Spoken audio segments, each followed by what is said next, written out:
Welcome back to the Right Nowathon, Chapter 2, as we get into the next round of events for our epic 30-hour writing celebration. So let me tell you, we have had so much fun over the course of the first part of the Right Nowathon, as we have had conversations looking back on 2025 and conversations about writing, about our strengths, about genre bending, the future of writing, world building, and so many other things in between. We're so excited to get into chapter 2, our evening segment. And I will throw up my screen so we can see just what we're getting into with this next round. Awesome. So as you can see, we're going to be having some more fun events on the horizon. Right now, we're going to be getting into Together We Tailor a Tale, a brainstorming session. And then we're going to be playing some games. We're actually going to have a surprise guest here because we had to make a schedule adjustment. Then we will be having a planning session with Holly Davis and some animal writing creature development exercises. So let me tell you guys, you know me, I'm creating a world full of animals and creatures and beasts. That stuff is very helpful. So let's do it. Let's get into it. I know I am so stoked. Welcome back to the Right Nowathon. And if you're new to the community, welcome to the Right Now community. I'm Kaufman, daily writing streamer, 730 consecutive streams and counting, and many, many more. This is the writing celebration that you didn't know you needed, as we come together and we celebrate the one thing that we have in common, which is the writing process. So come join us because we are starting right now. All right, and let me queue up our next event. So without further ado, we're going to be hopping straight into Together We Tailor. All right. And make sure I got this off. We do not need that. Perfect. So Together We Tailor. Ever get stuck when starting a new project only to be told to just brainstorm for a while, except you have no clue how? Or maybe you have the story concept, but the characters aren't coming to life. Join Samantha L and her creative cohort as they host an interactive story and character brainstorming session. Without further ado, let me welcome to the stage Sam. Welcome, welcome. Hey, yo, glad to be here. And her wonderful co-host over here, Matt. Welcome to the stage. Hello, hello. All right. Well, for anybody who doesn't know you guys, I'll kick it over to you. Quick little intro, who you are, what you do, and why you're here. We've never done these before, Matt. I Not know one. he does these intros. This isn't planned. I know it's funny. When I'm with SD, she's like, I've memorized this 10 times over. I am writing mom Samantha L. Nasset. On my channel, I talk about writer things, parent things, and writer-parent things. Due to my chronic migraines being, worse this year, and momming really amping up for my children are becoming teenagers. My main thing that I do is I host live streams on Mondays where we will do writing sprints or have fun writing events, such as the Flash Fiction Free for All, which my partner Matt Holland is one of my regulars there. We have a ton of fun doing that. Also, we host parties once a quarter to sort of just relieve the stress of everything. I will be having a new short story released on my website called Not For Her in the upcoming year, hoping to get that out the first quarter. And on Wednesday, CB Friends and I go back and forth hosting a Whip Wednesday live stream that's about 3 hours long, where all we do is work on our current projects because, as a writing mom would know, sometimes writing gets put on the back burner for a little too long, and got to make sure that I spend at least one day a week working on that. Yay. I will send it over to Matt. Yeah. Awesome.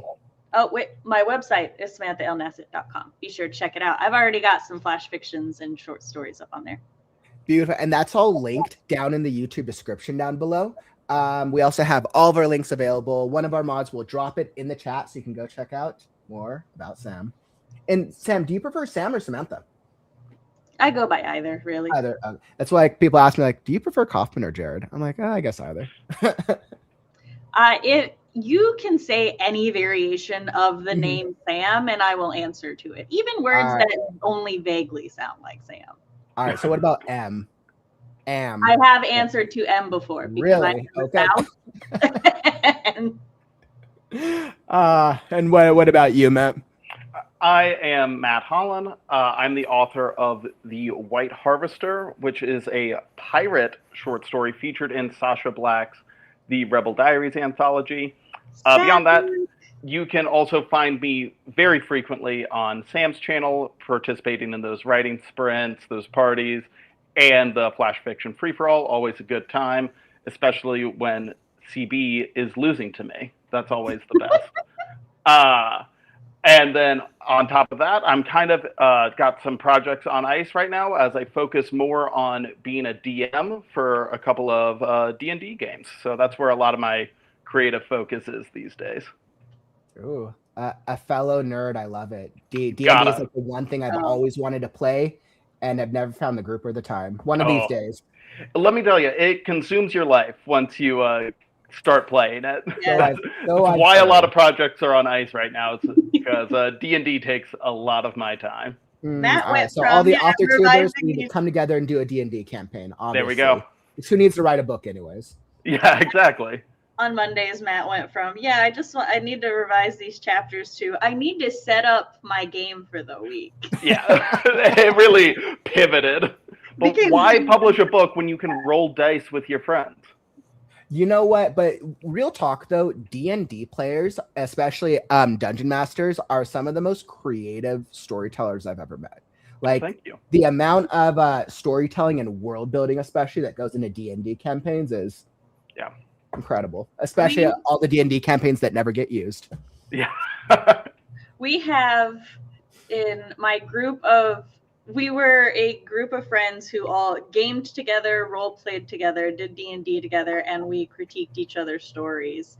And we essentially we homebrewed a world that revolved around this tavern, and because we were all too busy for a big campaign, but we do one shots, and so essentially all of our one shots would just be, I'm DMing, here is on the tavern, here are listed the things.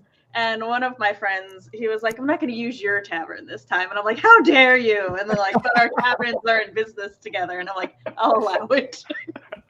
So it sounds like a competing industry of taverns. This actually sounds like a story in progress. We wrote many of Well, I'm so happy to have you guys here. I'll let you guys take it away. We can throw up the screen share whenever you need it, and you just holler if you need us. All right. Awesome. Thank you very much.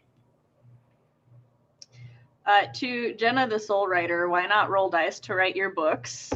That's actually a fun way to do some things. And if I could get somebody to pull up the Milanote screen that I have so that we can, yes, thank you.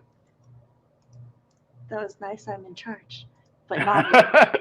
All right. So Matt and I, one of the things that we love to do on stream, and that we have noticed some other people in our chat and stuff, they'll usually they're not 100% sure, 100% certain how to brainstorm. It's really easy for somebody to just be like, yeah, if you're stuck, just go brainstorm and stuff. And it's but how does one do that? Especially as you grow older, imagination is greatly discouraged. Matt and I excel at being dumb together. One of our best talents, I would say. And really, I think that's where you start with brainstorming, is you just give yourself permission to be dumb and to find somebody you trust to be dumb with you. So we would like to brainstorm with chat, have dumb fun with us. And here's some concepts. Tell me which concept sounds the best to y'all. Chat, I will read your opinions first, and then maybe we'll consider Matt's feelings.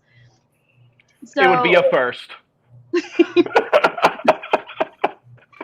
It's a Sam Tater ship, all right? All right, we've got Chosen One, Paranormal Fantasy, Holiday Romance, Battle of the Bread are some ideas that I thought of where we could start our brainstorming session. I'll give a excuse me, I have to summon a child to bring me a beverage. But I will give chat a little bit of time to think on it. Matt, you also have a moment or two. Yeah, so when I read these, one thing stood out to me, and that was that I have no idea what Battle of the Bread means. Neither do I. Okay, cool. So that is just wide open. I was like, is this like a continuation of the Peanut Butter War? Is this... What is? I don't know. Chad's interested in holiday romance. I'm saying holiday romance and Battle of the Bread don't have to be exclusive. I, in fact, think we can add Battle of the Bread to anything. I mean, bread is good with just about anything, including holiday romance. All right. Well, I'm going to go ahead and put us Battle of the Bread holiday romance special. Yes. Can you get me a drink, my love? I have a bottle of Sprite in my bedroom. Okay. Thank you. All right, so this is where we're gonna start because I've already got like some ideas here for this story, and we're gonna get about 30 minutes. I've got a timer that I gotta pull up. 30 minutes to just brainstorm ideas for this story, not even necessarily plot, just ideas. All right, I'm thinking two like we're gonna go. The technical, like the original term is the Montagues and the Capulets, but I like using Hatfields and McCoy. So we're going Hatfields and McCoy. Yeah. Bakeries. Ooh, maybe one is like a fancy pastry place. Ooh. Yeah, like do that like class divide in the pastries themselves. You see where I'm coming from. Yeah, exactly. All right. How do we want to phrase the other one? Yeah, like croissant versus roll is like the very like. I like that. Hold on, we're going back up. Croissant. I spelled that. This is where everyone is going to be like, Sam really can't fucking spell. She does, in fact. Oh, are we allowed to curse during this event? I need to switch over. If not, I'll just bleep as you begin to curse. I'm trying to click on this screen. It's over here. Fancy pastry place, and then the like homemade cozy food, right? Yeah. Somebody said English versus French bakery. Here's the problem with that. That's almost the same bread, in my opinion. Like, I know there are differences and stuff, but a lot of British cuisine pulls from French and Italian cuisine. So I'm thinking, when I think more fancy breads, I honestly think more Asia, because they have such good fancy breads. Like a milk bread? Yes. Or like, we just got the kids like snack rolls. We made them snack stockings, and we got them the little fish cakes with cream filling. So I am English and I disagree. Well, you are more of the authority on British food than I. But I am in charge. So we're still not doing yeah, so we have this like class divide, this bakery divide, you know. Yeah. And then I think holiday, I think, you know, the very classic anti-capitalist message. Sam Wicker has the braided bread. I do count that in the fancy. Is superior to pot pies. Yeah, we're putting pot pies here. Okay. Take normal food and rip the soul from it, English.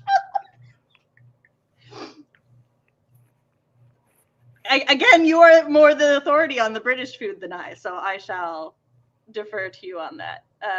Hold on. CJ said holiday romance and Battle of the Bread makes me think restaurant themed. Well, to be fair, like 80% of Hallmark movies have a bakery involved. So we're not being original, but we're having fun. Right. Okay.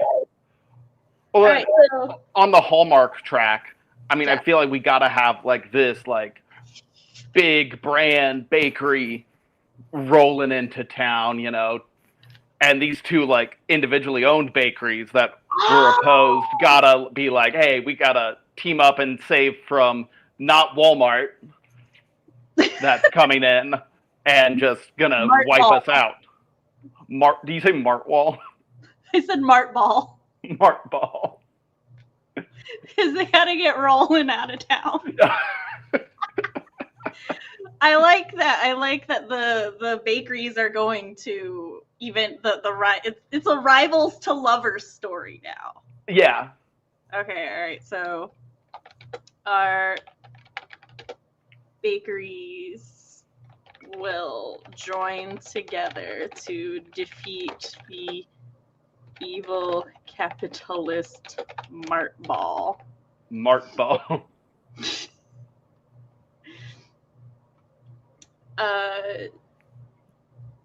Someone has to come back from the big city to take over the family business. Sam is correct. Yeah, that is correct. Okay, so what about if it's the fancy heir, right? Because they had to go get training in the city. Right. So they're heir to the bread pyre to go get trained. Ooh, and what if they are exes with the person that is bringing in the Mart Ball? Oh! And like that's how Mart Ball even was like, ooh, like this is a market we could come in and kind of take over, because they used to go and canoodle and talk shop, and then like, all right, yeah, bet I'm gonna slide in after we break up, bring my family's like big box bakery in. I will say, concept-wise, I don't enjoy the idea of the X coming in, but we'll execute it well enough. It'll be fun.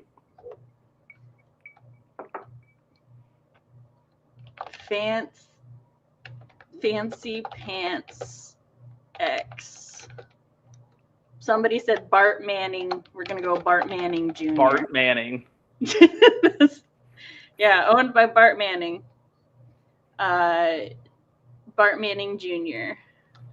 comes back to take over because petty bish. Oh, there's a private chat. Okay, we can curse, but it's got to stay PG-17. We have the power to do that. We can restrain. Especially in our holiday romance. It's got to be wholesome. Yeah. Our bread war.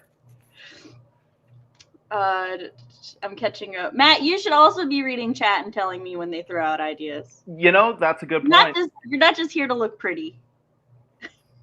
I'll do what I can. Hold on. Romance, the battle of the bread is who gets left with the whole meal roll at the dinner restaurant. Loser gets the whole wheat. That was my phone. Just some scammer trying to get my attention. How spicy is this romance? For the purposes of this stream, our romance is PG-17. So just like, yeah, I mean, it's bread. I think bread is famous for being not particularly spicy. Okay, hold on. White Sears said, I was thinking pastry kisses or baguette and pretzel. That could be another thing. Like maybe the homemade cozy place also, like their heir, which I love that these are all dynasties. Yeah. I love. So their heir, what if they're like the kind of the artsy, like food visionary, right? Like they've got, like they make a braided baguette, but their braided baguette is pretzel with like cheese and meat braided into it. Yeah. Which I would eat because I'm a foodie. That sounds tasty. Okay.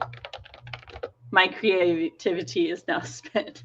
I gotta say, probably too much of my brain power right now is going towards coming up with a bakery pun around Romeo and Juliet.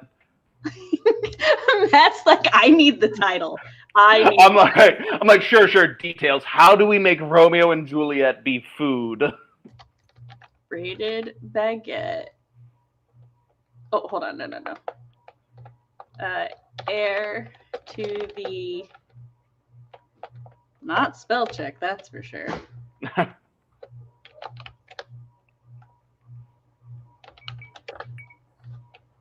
No, cozy nasty. That's not what I want.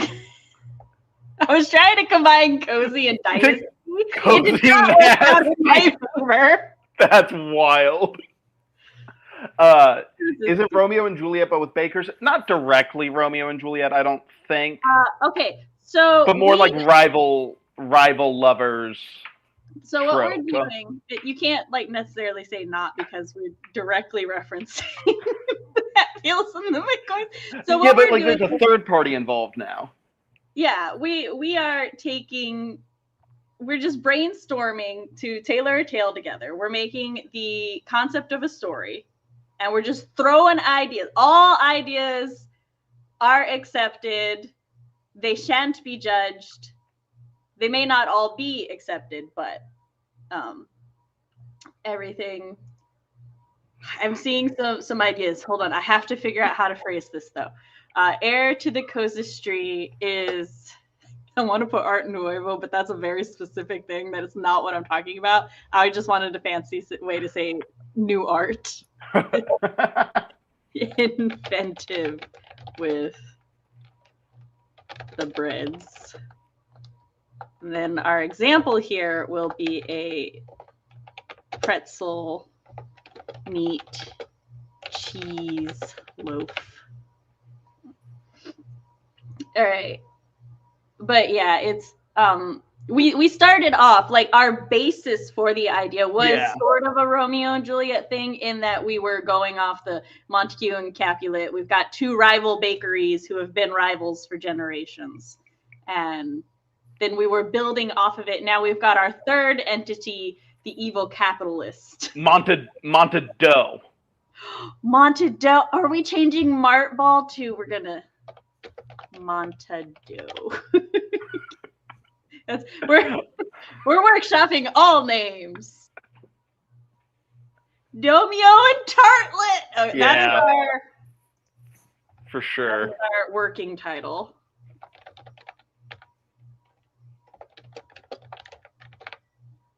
But yes, this is an exercise in just how to get the creative flow going and how to have fun with things. Rising to smell as sweet, what's in a name that which we call a rose by any other name would smell as sweet. I do love the use of rising here. Yes. Perhaps the heirs have to hunt for super secret.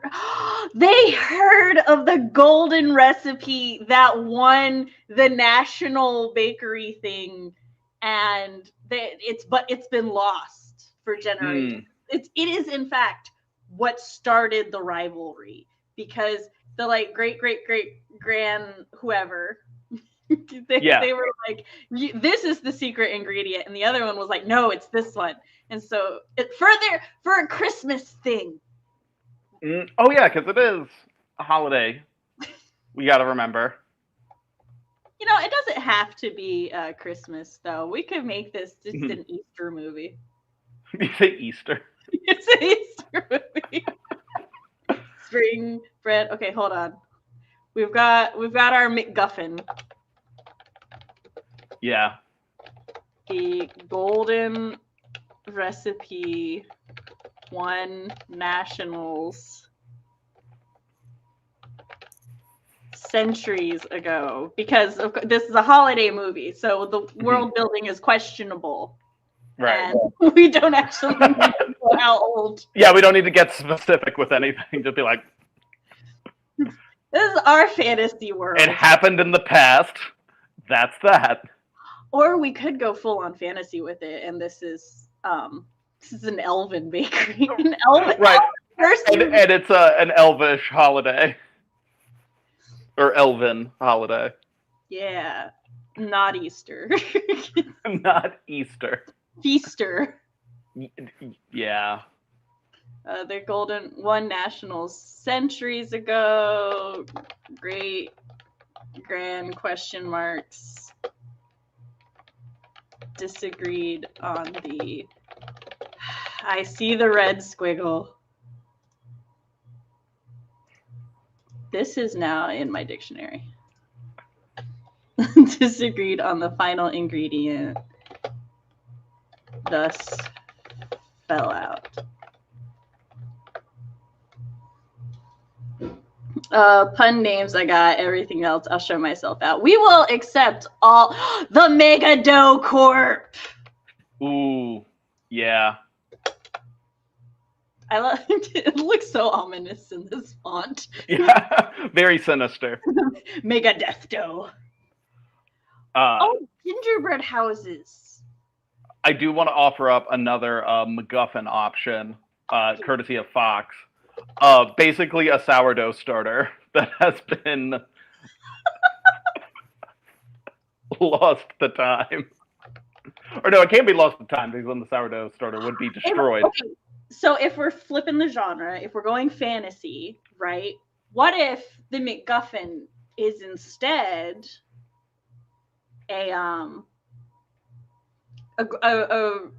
grimoire, a recipe grimoire, like a cookbook? Yeah.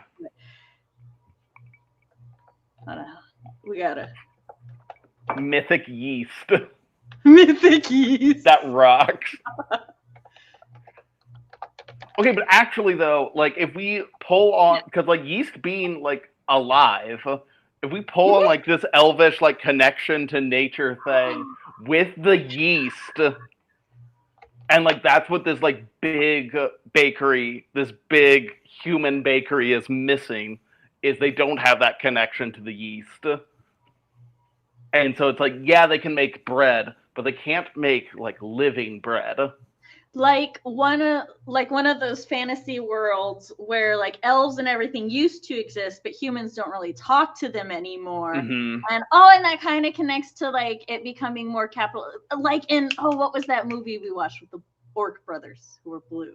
Oh God. The Pixar. What was that called? Onward. The name in my head was Away. Onward and Away. It's kind of a world like that where it's mixing. Yeah, it's like a urban fantasy, not in the traditional sense, but in the sense that it is a fantasy world that has since become urbanized.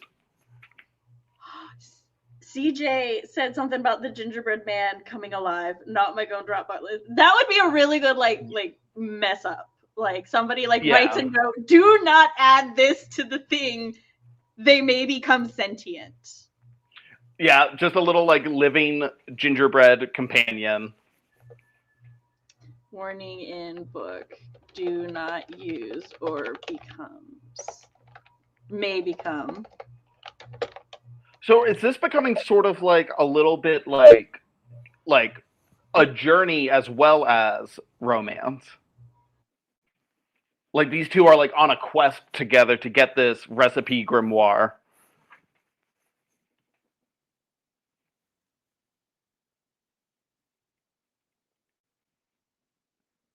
Am I frozen or is Sam frozen?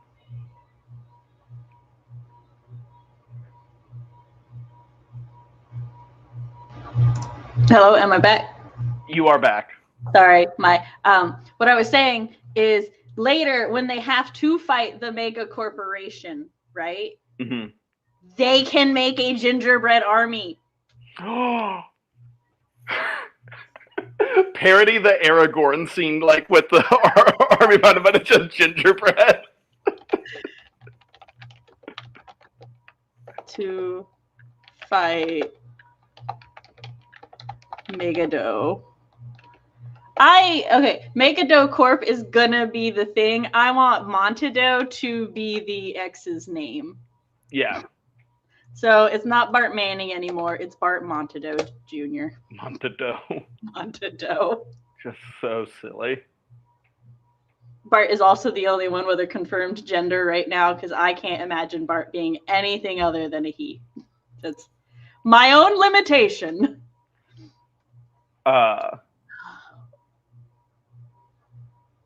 Yes, the scavenger hunt for ancient recipes. So would we want it to be like a scavenger hunt for ancient recipes? So like they got to put the grimoire back together? Oh, yeah, I love that. Yeah, and so like the recipe will only ever show the first half of the recipe until it is put back in the grimoire. Yep. Yeah, because then like you get to play around with more like fun locations and stuff. Get to really live in the setting. Get to have fun world building with stuff This like could that. become like an anthology. Yeah. Then like each like short story would be for a specific recipe. Yep, exactly. Matt, this may be our project for next year. Yeah, we might have to work on this. Matt and I might just. Yeah. What was I saying? Oh yeah, hunting for each recipe. Only half shows until it is back in the grimoire. I do think it would be fun as from a character perspective if like one of them is very like technique forward in their thinking and they're like it's all about how you work with the ingredients, and then the other is very like no, it's all about having quality ingredients and like letting them shine for themselves. Let the dough talk to you. Let the dough talk to you. And the other's like, no, you got to talk to the dough. It's like, no, I am in charge, not the dough. No. Let the dough lead you. And then we get a ghost scene. And yeah, it's all like very like symbolic of their own budding relationship. I'm coming over. This is the characters now. Fancy pants. Technique oriented. Very traditional. What do we want to our stand-in name for the other one to be? Well, if they're fancy pants, old shirt. Comfy shirt. Comfy shirt. Yeah, that's better. Each group finds different clues. Ooh, that could be fun too. That's fun. Matt, are you in the Mila note? I can be. Okay, well, I sent you the link so that you could do this. Go make a note for us that the groups find different clues. Meaty threads. Comfort shirt is... No, oh, I'm going to put stiffly traditional. And then flexibly traditional.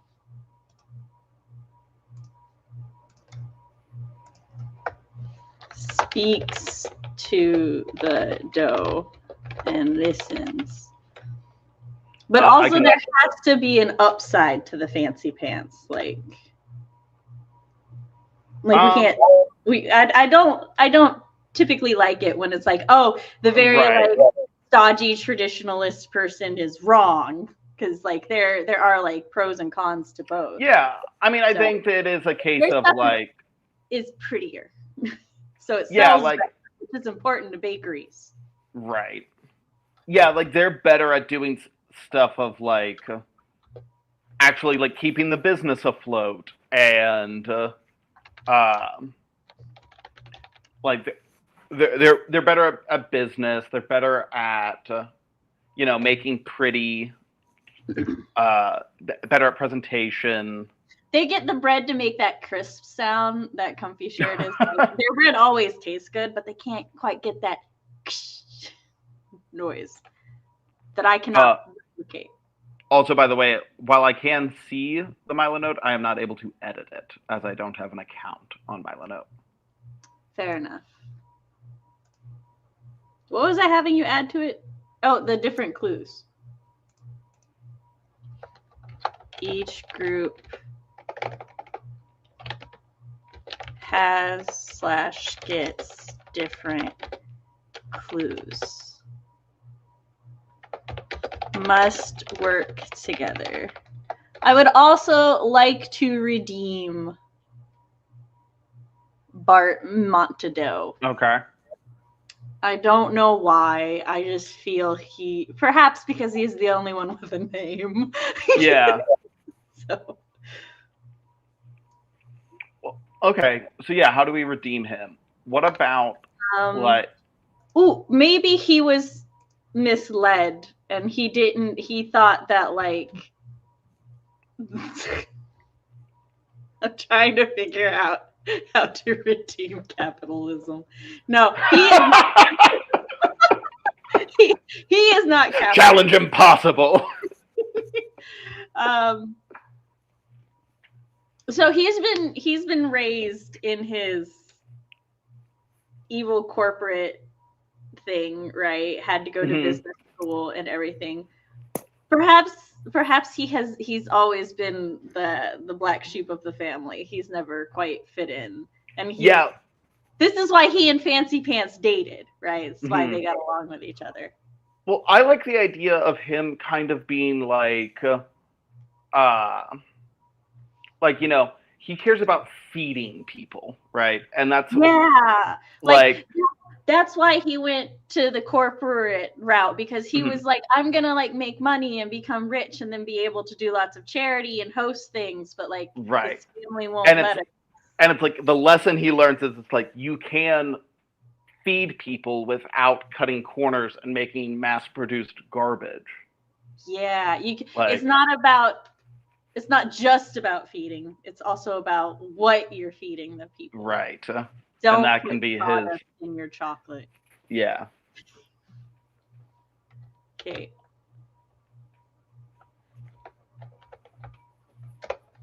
I like how he's the only one with an arc right now. Yeah. The others were like, they fall in love, whatever. They're going on an adventure together. All right, so now we got a grimoire that summons Gingerbread Army to fight a Megado monster. Yeah. That's gonna be his evil sibling. They're like, no, just feed the people sawdust. They're happy. This is sounding Sweeney Todd like now. I'm totally here for this. Yeah, it is getting a little Sweeney Todd. It's Sweetie Todd. Sweetie Todd. But we're not baking anybody into the bread. No. Although we are talking about living yeast that we are baking into the bread. We are eating the gingerbreads. Yeah. It's a thin line. Oh my God, I don't want to think about, because that's one of the things that always gets me with living food is I'm like, it's sentient. Yeah. Like there are lots of ramifications of this that things just don't want to. No meat pie. That's what I'm saying. No meat pie. Yeah. Our meat pies are homegrown, the lamb and the cows. I am regrettably craving a chicken pot pie now. Redeems self by helping defeat corporate stuff. I can't be. We're running low on time. I have to do right. This. Just wants to feed the hungry. Good things. Will any of the sentient monsters be gluten-free? Yes, of course. The gluten-free division that comes in as like a cavalry.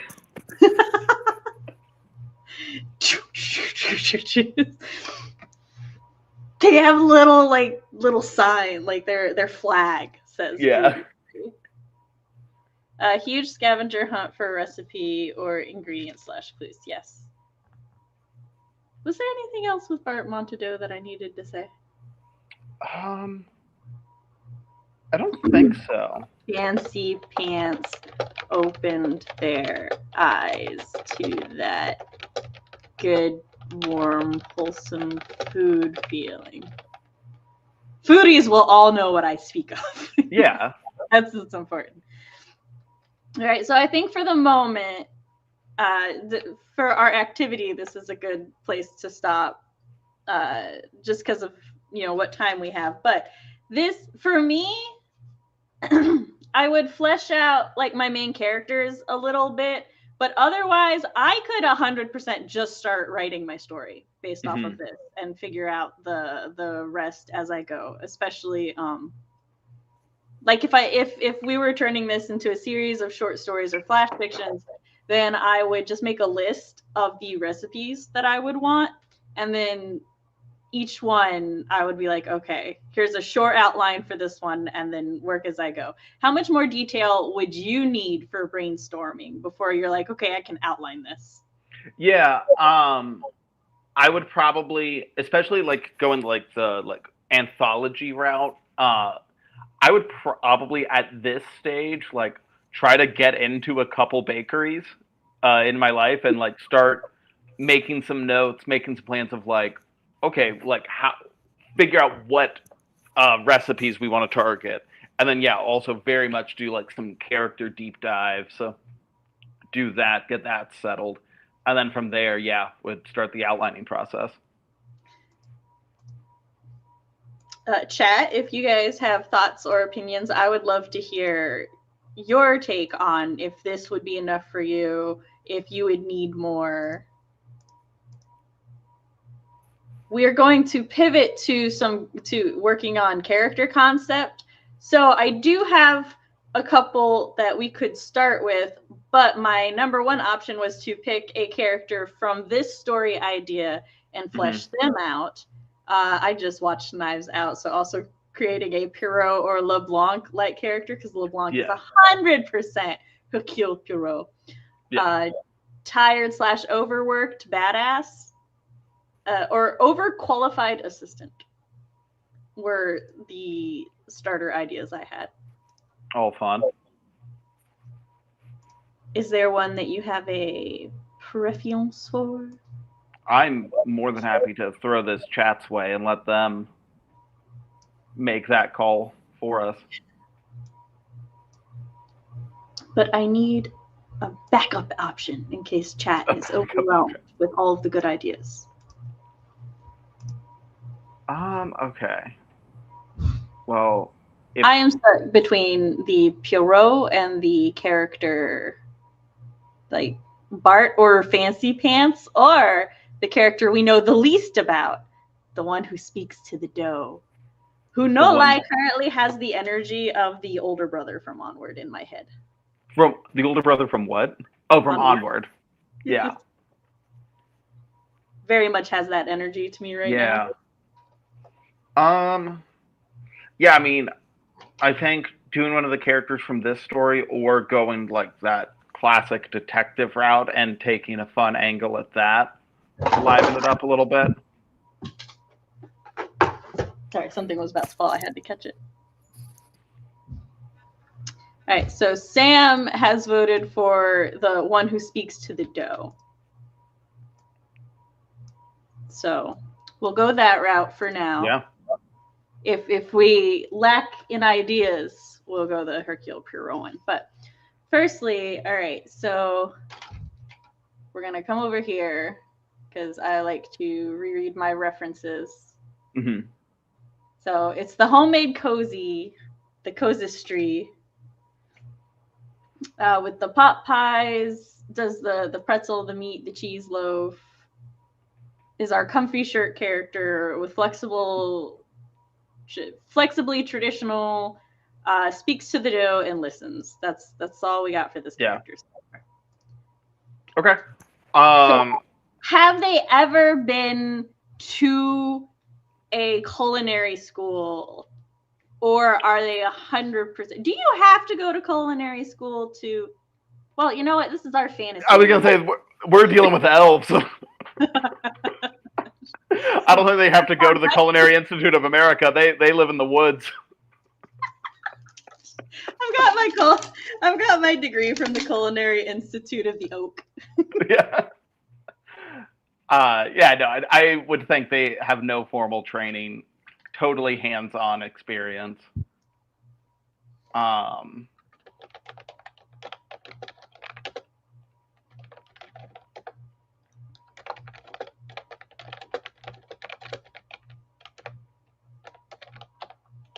Ooh, I like Sam's idea. Was secretly trained by a highly sought-after baker who was traveling because of burnout. like basically, yeah, like they're instead of like like a school going mentor and like didn't teach them like a bunch of like techniques and stuff, taught them like, yo, you just listen to the dough. Trained by the Merlin of baking. Yeah. Has secret family recipes passed on by oral tradition instead of recipe cards. Ooh. Oh, I love doesn't work off a recipe. Because, yeah, like that's so like cookbook of like, you know, you read like an old family cookbook and it's like, you know, throw some of this in there, then a handful of that. And it's very like, okay, well, I can't replicate this based off of what you've written here. Yeah. Has all the recipes memorized, but measures with the eyes and heart. Yeah. Can't write down a recipe to save their life. I'm relating now. Yeah. Yeah, I'm like, been there. This is how I cook.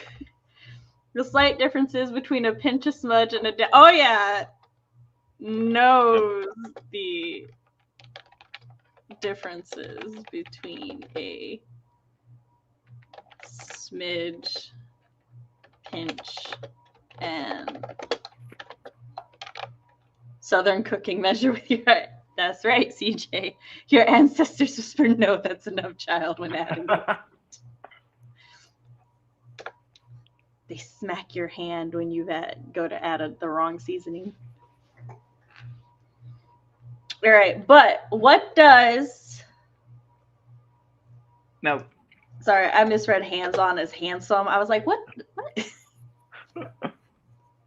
Now, at this point, what I would personally do is I would start researching yeast because we've already established living yeast as a thing, and I think that's a really cool concept.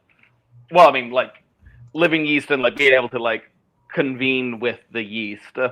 And yeah, I would start like literally reading the yeast Wikipedia page and like trying to find some yeast lore to work into this of like what does talking to yeast look like? Because yeast is bacteria, and right? Yeah. Yeah, yeast is a bacteria. I said that with a lot of confidence, and then I was like, is yeast bacteria or is it like fungus? I don't know. Yeast is bacteria, and like, what level of conversation with bacteria do they have? Is it like a hive mind situation? Are they able to speak to individual yeast cells?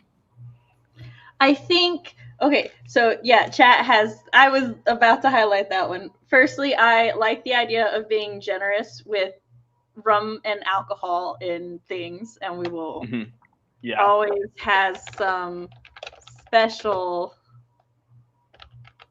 pastries for the stressed adults.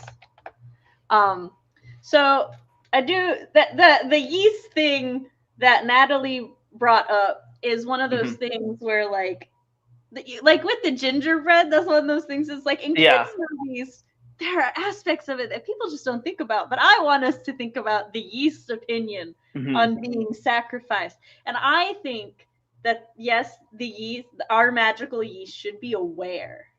Yeah. And they're picky. Oh yeah, like they don't want to be. That's what their like conversation is about. It's the like they're communicating what this dough is going to be used for and what it's going to be used to create, and the yeast has to be on board with what you're doing. Otherwise, it won't rise properly, and you'll have a messed up. And that's pastry. why the corporate bread isn't as good, because all their yeast is just dead. Because they care about controlling the yeast instead of working with the yeast. Yes, that's right. It's their yeast is all just chemical reactions and stuff, whereas our yeast is sacrificing themselves for the chemical. Yeah, I do wish we could have a better outcome for the yeast. Unfortunately, no. Maybe they're like really circle of life about it, and they're like, we and go you into the just- bread, and the bread goes into the life, and the life goes Or into the because world. It's like the mother yeast, like the mother dough, and it's just Mhm. giving parts of itself away, Yeah. which is symbolic to another sad thing, but it's fine. But yeah, as a mother, I approve this. Akin to bleached or unbleached flour, but yeast, yes. Yeah. We will go with that. I want honey, or oh no, I want sugar from the West. Ooh, I love adding honey to bread. I just love adding honey to, like, end of sentence. I love adding honey. Right? Like I don't need more. Little yeast beast screaming, it burns when they're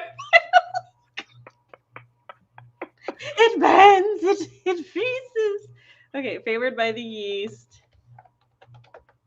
The mother yeast gives pieces of itself to be cooked with their blessing. Always turns out better.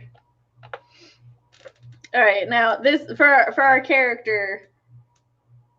What is their personality going to be like outside of the Right. baking?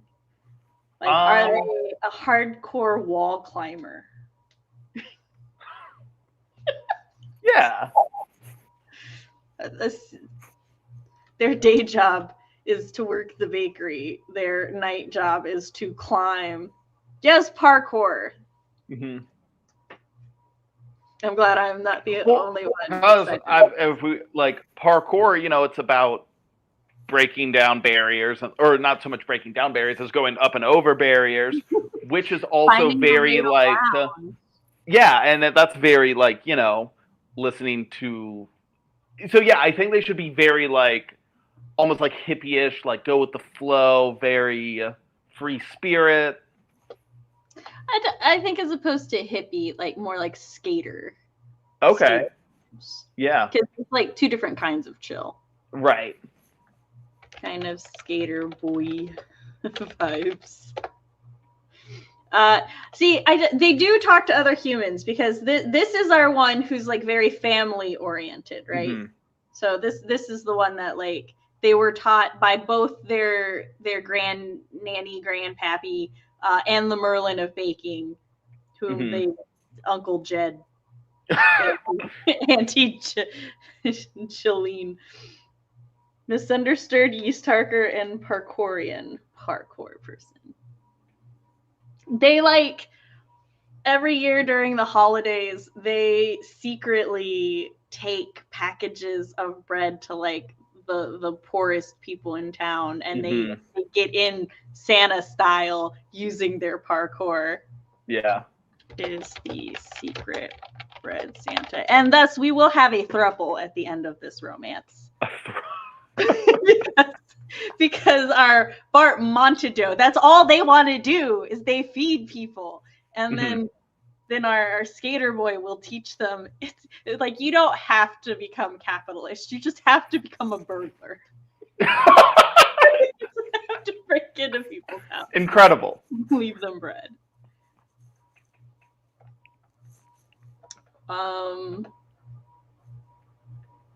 Aesthetics. What do we want this character to look like? Aesthetics. Okay. So are we establishing they are an elf? That is. Yeah, sure. They're an elf. Okay, cool. And therefore I would like for them to have heavy metal vibes. Yeah. Well, so how can you do heavy metal vibes while keeping with the elf aesthetic as well? Oh, just have them wear like dark, pointy, lots of metal jewelry. Ooh, yeah, I was gonna say, just gonna chime in here. Yeast is a fungus from Nicole. So maybe so maybe we can play off of that mushroom aspects to their getup, and play off the fungus with the heavy metal, with the dark, like almost like we have black mold. We have multiple options for special Yeah. Pastries now. Actually, I don't know. Do mushrooms cook into? Yeah, like a mushroom tart. But would it still get you high? So they're a fun guy. Incredible. Also, we apologize to everybody for being wrong about the bacteria. Should have fact checked ourselves. Thank you for telling us. Robin Hood giving bread to the poor, but not stealing With it from the parkour. rich because their bread is cardboard. Yeah.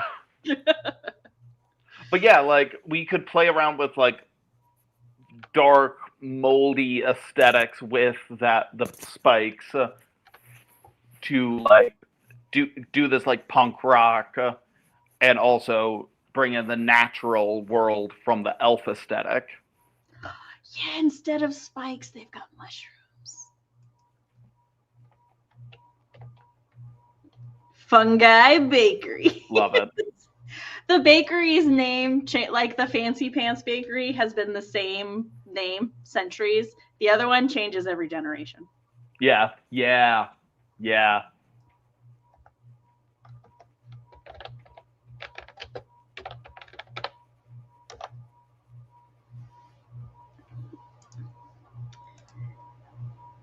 All right. Parents. Good relationship with parents. Are they alive? I think I'm a big fan of doing like my go-to parental relationship aspect is alive, but alive has a relationship is a strained but well-meaning relationship. Okay. But do we want to? I want to do that with Fancy Pants. With Fancy Pants? Yeah. Yeah. Because, like, I think going to the city to get the bakery training may have strained their relationship a bit. Okay, so do you want to do just like full-blown great relationship with the family? Yes, but are the parents dead? It's fungus growing on top of them. Are we harvesting corpse mushrooms from the parents? I don't know. I lean towards maybe one parent is dead and the other is still alive. All right, so Natalie says closer to the aunt since the mom passed. Yeah. So we could combine ideas slightly. What's the word I'm looking for?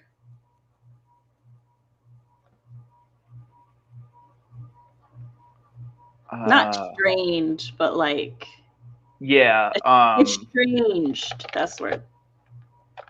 Not estranged. Slightly estranged from dad since mom passed.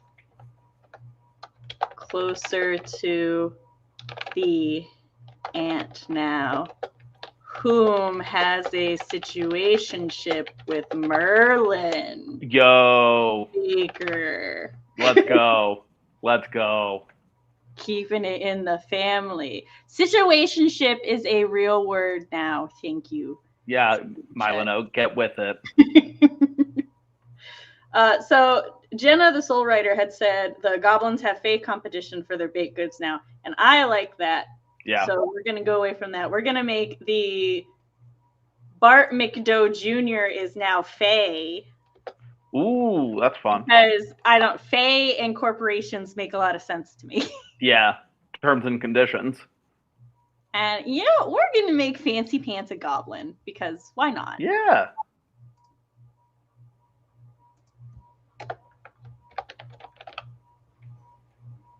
I like the idea of goblins in suits being posh. Yeah, that's very fun. But I think this would be, for me, this would be a good point. I know some people need to figure out their character arcs before they start writing a story, but I kind of like, most of the time I do the character arcs as I develop the story. Mm-hmm. What say you? Yeah, I can. For me, I'm like, if a character arc comes to mind as I'm designing the character, great. Love to have that already established. But other times, yeah, a lot of time that'll find itself as you go. As you just have this well fleshed out character responding to stimuli, they will grow in one way or another, kind of automatically as a result of things. Biggest competition is the Keebler elves, the sellouts of the The family. sellouts. Hold on, I want to add that, but like the Keeblers are not an important part of the story. It's just every now and then they'll be like, you don't want to be a Keebler elf, Those dude. damn Keeblers.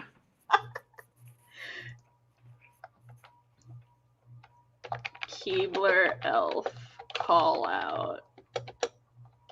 Ultimate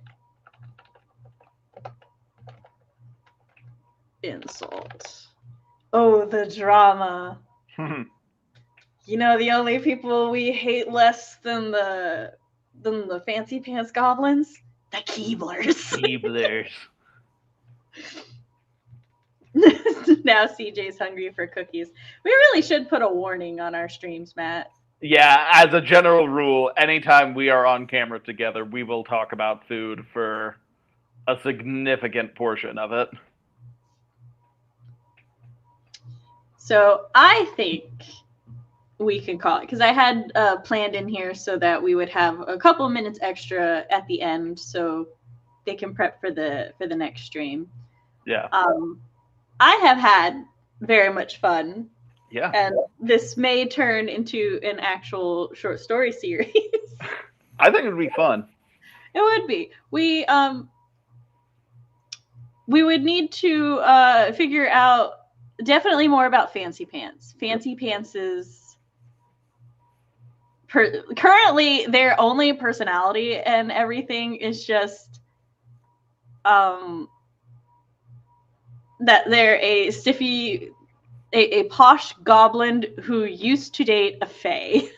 Yeah, like, well, just like we did this little character deep dive, we would have to do one for them as well. Would probably be next on the creative to-do list.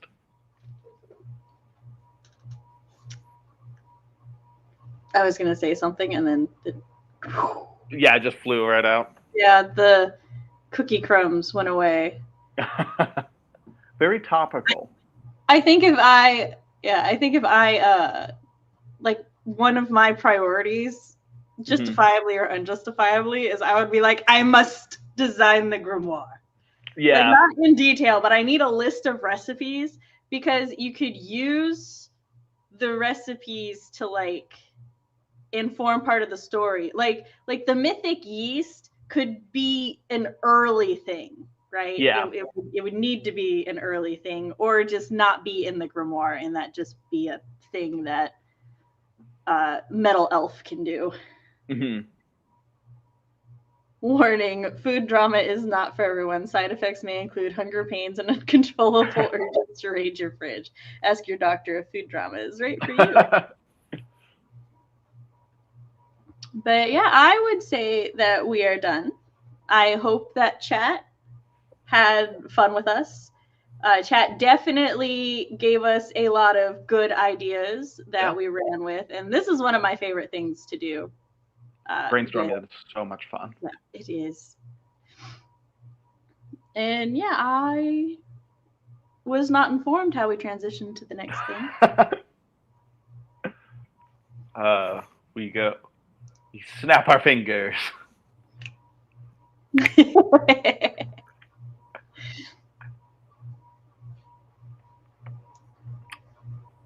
Yes, check us out. I actually have not my next short story, because my next short story is not for her.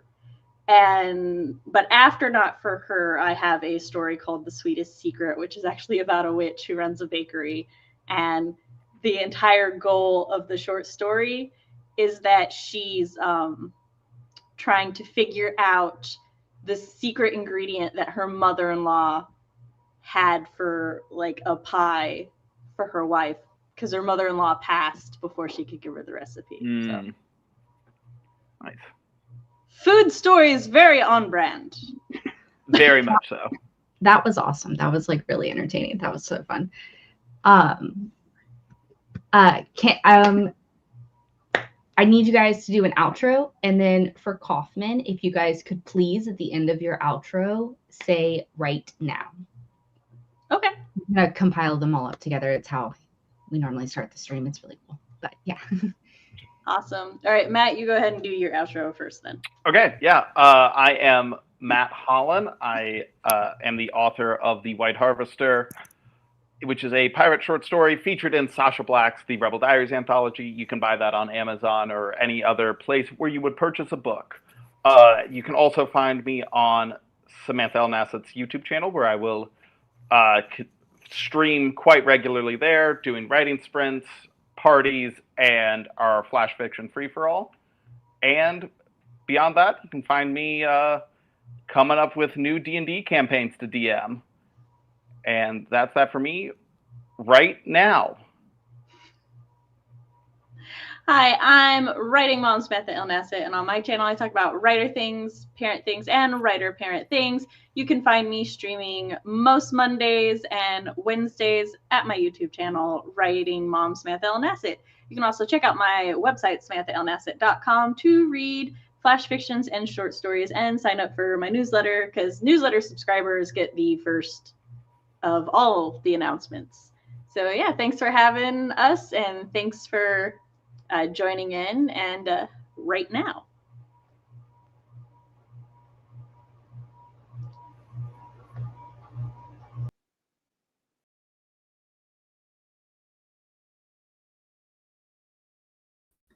You're on mute, honey. And I was like, you put me on the screen. I was like, oh, I'm on mute. I didn't actually. Yeah, you know, if you guys had text gremlins on your bingo card, there you go. You're welcome. It's never our fault. It's the environment. Yeah, right? All right. Okay. I'm Natalie Locke. I usually live stream on other people's stuff because I don't want to commit to a regular streaming and then let people down. My life is too chaotic. But I do have 2 prompt books. Wait, they're within reach. Look. Writing prompt books because I'm going to steal this from Mama Maggie, but I'm a genre slut and like to genre hop is the other thing. But these 2 are 2 books that I co-wrote with my bestie Chandra author are writing prompt books for anybody. And what's cool is that they got stickers in the back, hence the name 1,000 words to get started, 1,000 words to ignite romance. Thanks. One of my kids is here. The other one is visiting friends out of state. So it works. But today we have a game called Fortunately, Unfortunately. So we are intentionally going to roadblock our plot and then figure out a way to get around it. And everyone can join on this. You type in chat and such, speak up on screen, go for it. And anyone can join. So if you want to go ahead and share my screen, I clicked the share screen button. Y'all just gotta press it. Yeah. So I try to zoom in. So here is the Kaufman, go to bed. Here is the I couldn't help it. The layout of it's fortunately, unfortunately. So that means every other sentence is going to start with fortunately or unfortunately. Like you got to keep going it in. So we do this at like a sentence at a time. But we need an idea. We need a character. So feel free to shout out ideas. If anyone's seen Whose Line Is Anyways, we're going to do it this way. Name something that you hate doing. Dishes. Yeah, dishes. All right. So we're doing dishes. But name something that you need for that. Soap. Soap. All right. So we don't have soap. And we're doing I dishes. didn't say sink. Yeah. So I'm going to start us off with, I'm going to start with unfortunately. Unfortunately, dishes have piled. Is piled 2 L's or 1? It's 1. Okay. Piled over the sink of soap. So now, people are talking about scouring. Oh, I can't say the word. Scouring pay. Yeah, you know, Scouring your accent's gonna come out in that word too. Bring it on. Scouring pads. Yeah. I like how someone Jennifer's right. How dare you take the kitchen sink away from us being able to throw it into the God. Right? That's why I said I'm glad we didn't say it. yeah. Oh, if we didn't have a sink, I mean, yeah. All right. So I threw out unfortunately. So that means the next line has to be fortunately. Chat or Courtney or Soul, not to be confused. Chat Soul, not to be confused with chat. Just call me Soul. Here, Yeah, Matt's, we'll go with Matt's Toaster has one. He said, fortunately, whoops, hold on. Didn't hit Matt's Toasters. Fortunately, we have shampoo. Oh my God. Does anybody have it unfortunately? Ooh. I'm going to throw one in there. Unfortunately, it's dog shampoo. Yeah. I am skilled at throwing a wrench in ideas. This is probably not the best game for somebody with OCD. Why did I pick dishes?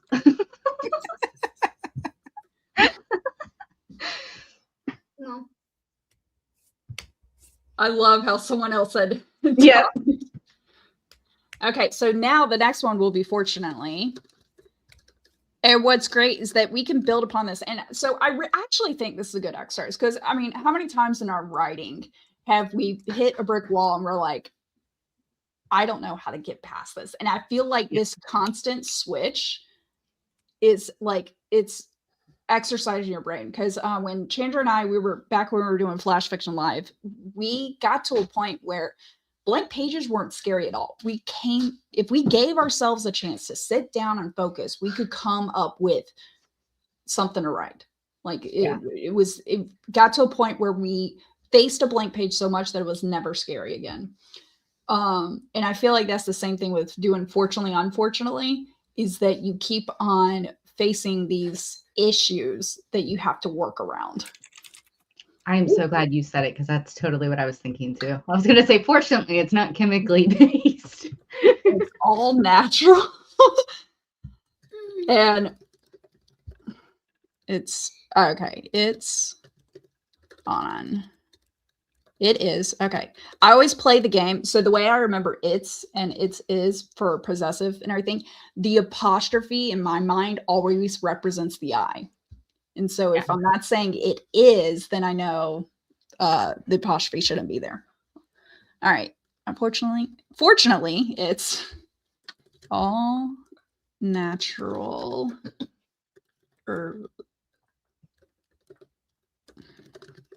made shampoo.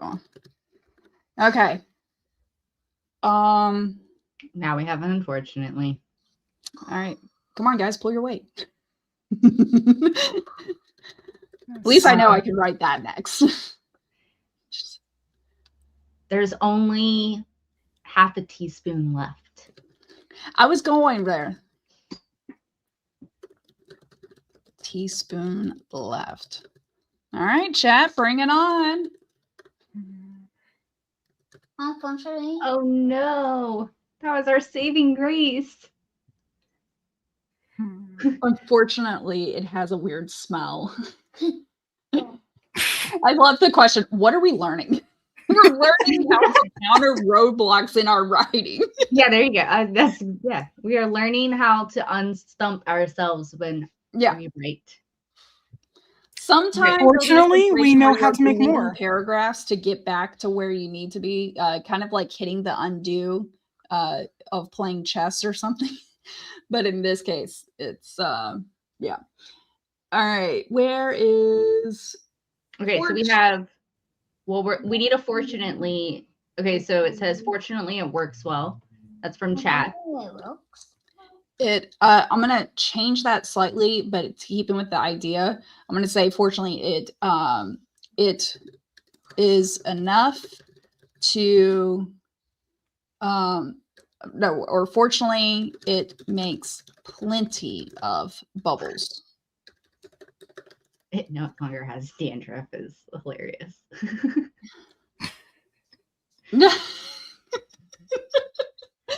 All right. So unfortunately, so we got plenty of bubbles. All right. I think we're going to be moving because we also are building the story of, all right, we've made the bubbles, and even though we were without soap, now we're shifting to, we got soap in the sink, dishes in the sink with the water. And we have an, unfortunately, where was that? It has a weird smell. And then unfortunately, the water heater has died, meaning no hot water. Did we run the sink while we were getting this dog shampoo? Because that would make sense why our water heater has run out of hot water. Unfortunately, wait, so great comment. Please repeat it. To quote our group. I was saying, were we running the water when we looked in for the dog shampoo? Is there any hot water in this sink? Ah. Or is now we're just working with cold water? That was more of a question. That's So how about, unfortunately, we no longer have hot water?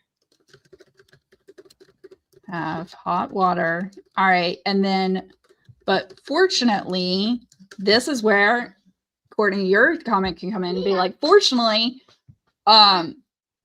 we've filled up the sink with hot water before it ran out. Before the pilot went out. Yay. At least if we're using dog shampoo, we have hot water. I mean, okay, is I know, yeah, I know we're using dog shampoo, but honestly, at the end of the day, when it comes to like cleaning things, we need heat. It's the yes, that's what I'm saying. At least we have the one I know it's hypothetical, but I just, please don't make me write about cold water trying to clean stuff. Right? Okay. All right, so now we're on unfortunately, chat. Dude, I got that from across the house from my room. Sorry. Nicole, fortunately, we live on a volcano. All right. I don't know. That would be wonderful, living on a volcano. Even for someone who loves the heat, I don't know if that's an actual fortunate thing. I really do like the heat, but yet I hate going outside. I am a conundrum sometimes. Oh, no. Oh, we're going fantasy here. Unfortunately, gnomes keep jumping into the sink. Then why can't they clean the dishes? Oh, speaking of that, then, fortunately, they slide down the dirty plates, wiping away the I can't see my screen because there we go. Scroll, Natalie. Wiping away the residual. God, spell check saves me. I'm about to publicly show you. I am so glad I'm not the only person who tries to write books that is terrible at spelling. I am I'm horrible I at am it. like feeling not alone tonight. This is wonderful. Yeah. I love the WriteNow. One of my favorite things to do when we were doing Flash Fiction Live is that we're live writing it. And I'm like, you're about to see it's how exactly bad why I can't first do what draft. Kaufman does and write his entire story. You guys would see how much I suck at spelling. Like, what? Yeah. Wiping away the residual food stuck on them. Okay. Good questions. Thanks, Spencer. Thank you. Okay. So, Okay. chat. So, and you know what? Hold on. Unfortunately, unlike gremlins, gnomes do not transform into bad things, but rather multiply into money-dropping friends. They're gonna pay me to do dishes? Yes, please. Which, and I then, might do and dishes everybody's then. like, she's like, and can an unfortunate thing can be a good thing in the long run. I concur. So the entire not to go full parent on this. So we like Bluey in this household. There's an episode of Bluey called The Sign where Bluey is being told that they're selling their house and they're going to move. And she finally figures out what that means of like, oh, I'm moving. I'm not going to see my friends and everything. And she gets upset. And her teacher, Calypso, in case you have no clue about Bluey, I'm about to walk you through it, reads a story where, and the story I think is a great example of how bad things can turn into good things. Like hindsight is what puts something into the context of bad or good. So this farmer gets a horse, but the horse runs away. And the neighbors are like, oh, that's bad. And he's like, no, we'll see. Horse comes back with 3 other Mustangs to bring back. And the neighbors are like, oh, that's really great news. And the farmer's like, we'll see. Well, one of those Mustangs bucks his son off when he's trying to train it. Mustangs are horses. I'll teach you that later. All right. I'm getting corrected by my 8-year-old. One of those horses bucks off the son. Then the son breaks his leg. And the neighbor's like, oh, that's terrible news. And the farmer says, we'll see. Then the army comes in to grab recruits. Well, they skip over the son. Oh, that's excellent news, the neighbors say. And the farmer says, we'll see. Every situation could be twisted bad, good, and everything. Like even the 3 Mustangs coming in. Excuse me, I'm not made of money. I got 3 more mouths to feed. That to me isn't a good thing. But in the story, it came across as a good thing to the neighbors. So either way, my point is that's actually some of the writing. I can make a full circle. So in the writing of writing, unfortunately, it could be unfortunate in the moment, but it turns out to be a good thing later.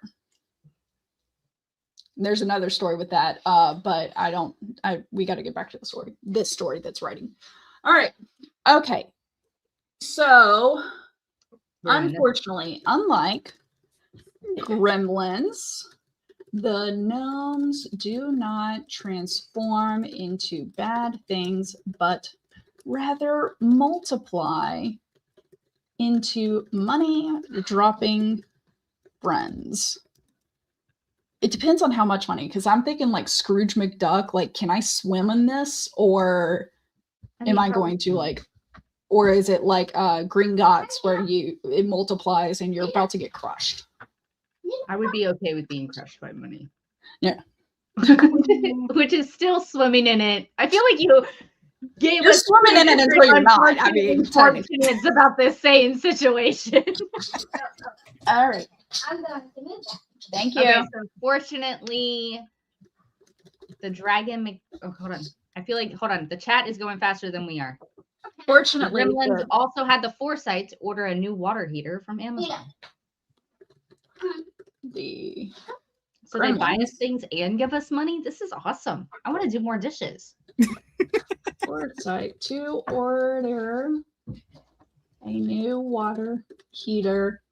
You know what? And actually, chat, we're going to be creative. I'm going to try to like not name things, products and everything, because this is another thing we run into when we're writing, where you don't want to name a name brand or specific, like I've seen spin-offs of like, instead of Instagram, it's Insta photo or something like they call it like that. So let's think of another thing for Amazon. I just got an idea, but I'm willing to hear other people's ideas, but we can put, I can call it storks. Ooh, the brown box. Huh?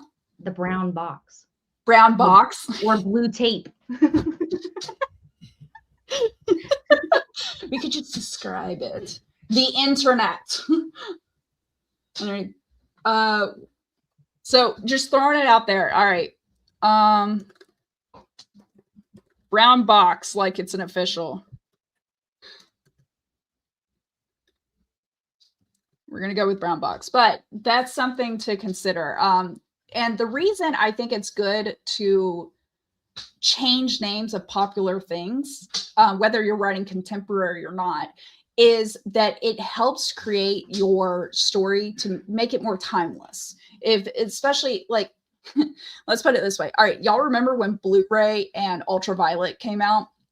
Like they were both hot, and now Blu-ray is the thing. And so if we say Blu-ray, we all think of the same thing.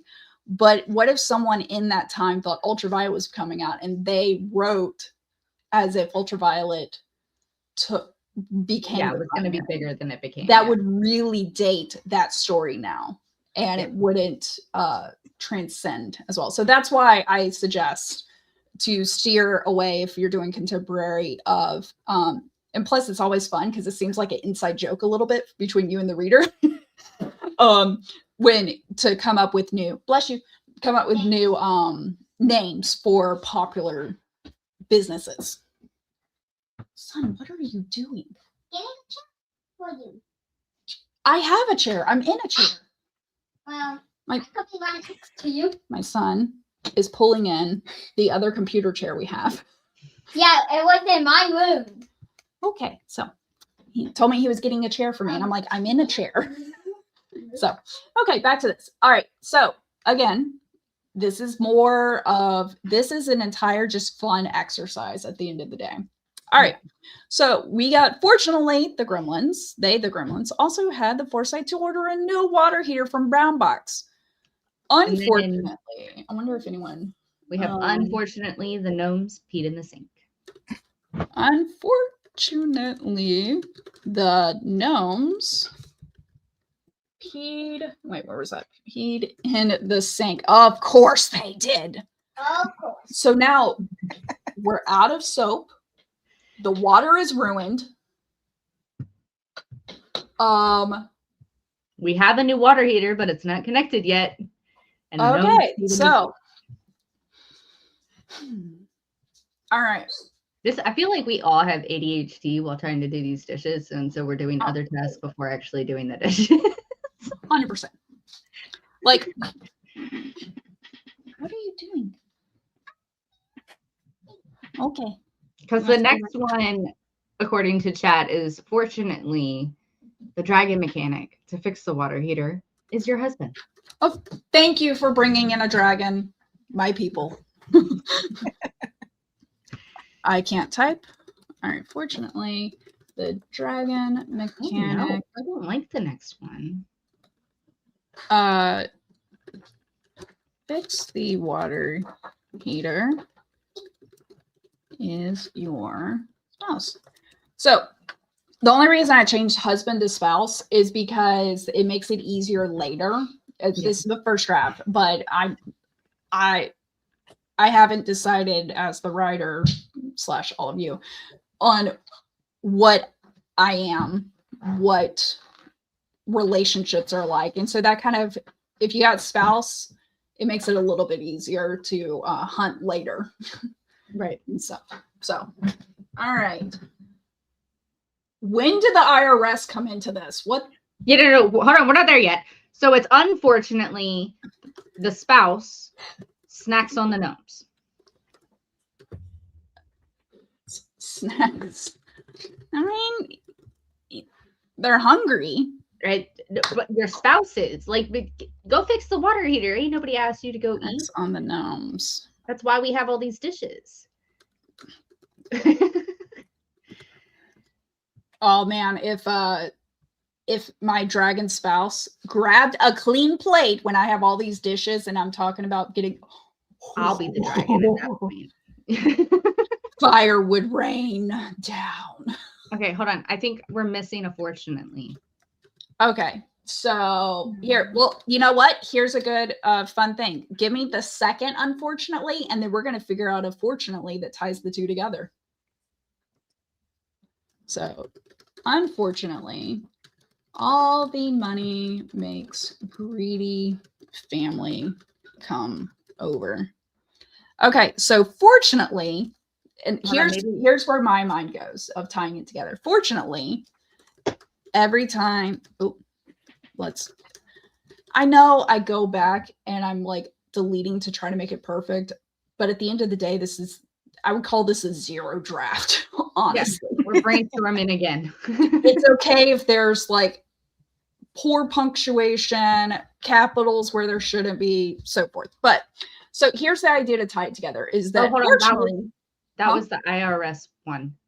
That was Oh. that an army of IRS agents invades the house. Nice. So Yeah. that we could that could be our second unfortunately, and then we got to come up with fortunately to tie it in. So the spouse snacking on the gnomes, and then a greedy family makes all the greedy family. Okay, so maybe when he snacks on the gnomes, they drop all the money that they were going to give That's him. what I was thinking. It's like they like So then crumble. instead of them dropping coins, now they're dropping bills. Okay, Yeah. that would bring the IRS or the greedy family, whichever one we choose. Every time the dragon snacks a gnome, bills.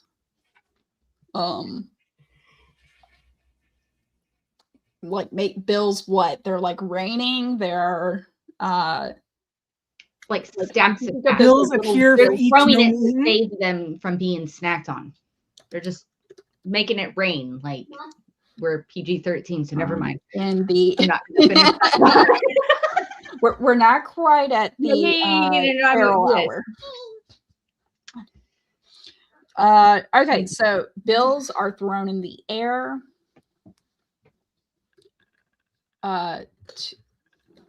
In an effort to save their lives. Okay, so we got Smouse stacking on the gnomes. The gnomes end up sending bills into the air, which is more than the coins, I guess, even though we talked about them dropping. Oh, so actually, here's a good point. They're dropping money. We could have been specific and said just coins. And so that way the bills hits harder here down here because we're like, oh, that's worth more. Yeah. And so now we can go. You said we got another, unfortunately. Okay, hold on. Thank God y'all are here. If I had to go through this chat.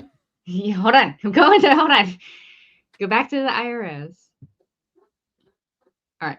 Now the next one we were talking about switching Amazon, and this was Nicole's suggestion, but that is an excellent Nicole. Sorry. when you could twist a name into like a pig Latin equivalent. Yeah, and here was another suggestion. I apologize. Okay, hold on. No, my goodness. Okay, here's for 2 weeks. The water heater is, I think, Well, I thought it was already delivered. Well, this thing hasn't even been delivered yet. No, I think this was sent a bit late. Look back at this. They had the foresight. Why am I need to keep my mouse on my screen. They had the foresight to order a new water heater. Speaking of auto, I put water heart, not heater before. Okay, they ordered a new water heater.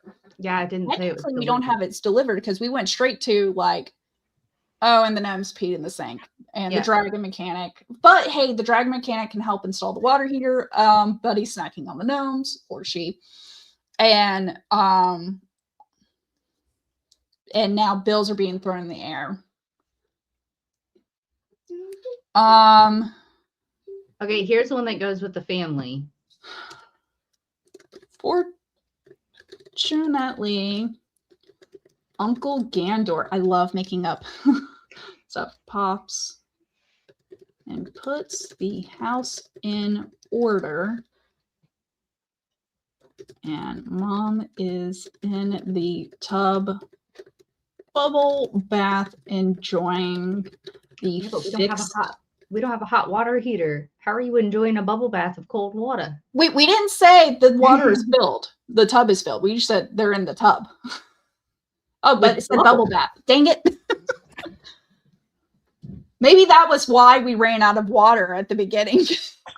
Because we filled the bath before we did the dishes because we have ADHD brain. And next we're going to do the laundry before we ever wash a dish.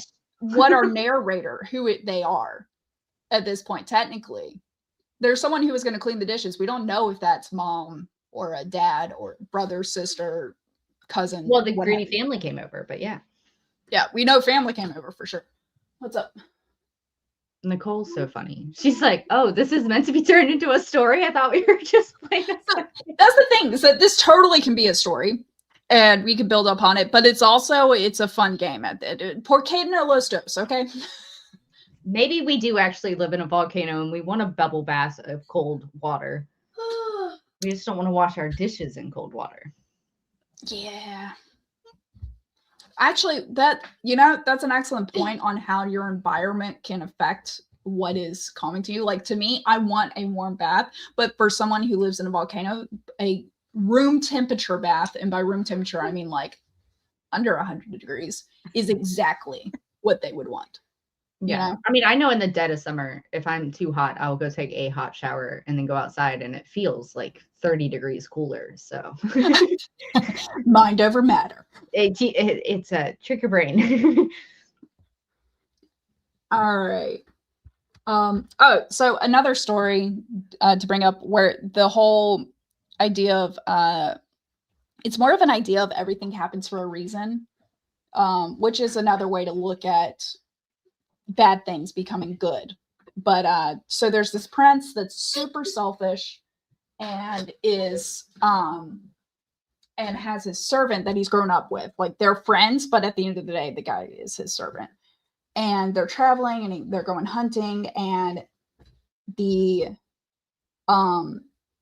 servant is trying to be like nice, of like, hey, here's how you hold the gun to go hunting and all this other stuff. But the kid is just not listening. The prince, like, he's going like, leave me alone. I'm doing this my way or whatever.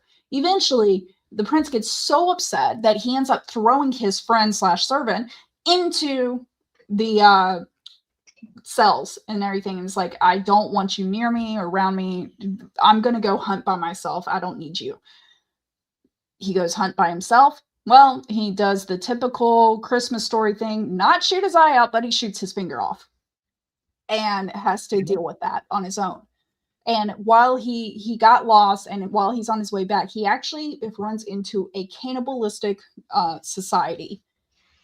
But the cannibals have a belief that they can only sacrifice people who are whole. And with him having a missing finger, he is not whole. Thus, he's not sacrificed. They do help him and send him along his way back to where he came from. Then he comes back and has a new appreciation on life and such because of how close to death he came. Tells his friend in the cell, I'm so sorry I sent you here. This is horrible. I'm a horrible friend. This is not how you treat people. I've learned my ways. And the friend's like, no, it's good. We're good. And I was like, what? I treated you horribly. What do you mean we're good? Well, if you didn't send me to jail when you did, I would have been with you when you ran into the cannibals. So, fortunately, unfortunately. Exactly. All right. Okay, let's see here. Sorry, I'm so now we need an unfortunately, the bath is cold. Fortunately, the bath is cold. All right. Now, chat, we do need to start washing dishes, you guys. Wrapping it up. It's at the end of the day. Now, and so, like every story, when you're getting, no matter how short it is and stuff, there's a change that happens. Whether you accomplish the task you set out to do, or you don't accomplish it, but you learn something. Or in the really, really frustrating ones, you don't accomplish it and you don't learn anything either. You just keep on doing the same things over and over. So, what if, fortunately, when you get out the bath, you realize that your dragon spouse has installed the hot water heater and completed the dishes? That is a beautiful wrap up. But is that like the situation of it was a dream the whole time, or the Chekhov? Yeah, I was gonna say, and then unfortunately, I mean, it could. You wake up laying on the kitchen floor, realizing you slipped on the water. Mom gets out of the bath. Still haven't found the soap. It was all a dream. Spouse as Ew. We're gonna have to rewash those dishes, Nicole. I mean, unless it's mom was one of those people that showered before getting the bath. Even then. Yeah, true. Because you can't eat it at everyone's house. You can't remove it 100%. I mean, unless you washed the dishes and then got in there, in which case, why are you in there with the gunk from the residue of the food on the plates and the water heater? Hold on, I'm trying to get back to the thing. Dragon Spouse has installed the water heater and did all the dishes.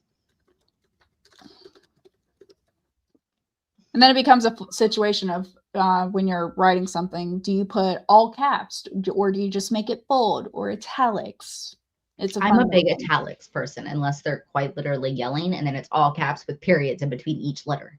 No, because then it's an acronym. And not letter, between each word. And okay. And it's always they grit it out. You dare. Yeah.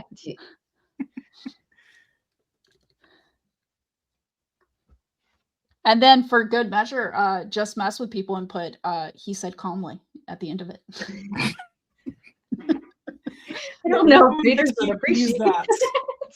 An entire generation hasn't been pissed off by someone. I probably would highlight that and make a note and go, this is probably a typo. And if it's not, it should be. I am so glad authors can't read my notes that I put. What are you doing, child? I've changed names before because I couldn't pronounce them. So I shorten them. I give them nicknames. Yeah. All right. Unfortunately. Oh, I got an idea. So fortunately, mom gets out of the bath and finds that Dragon Spouse has cleaned all the dishes, installed the water heater, but unfortunately, the entire family has just finished dinner and put their dirty dishes. Oh yeah, there you go. Dishes in the sink. So what's good about this on the exercise here is we just did what I call, I don't even know if I'm using the right terminology, of mirroring, where the opening line and the ending line are pretty much like you're back to the beginning.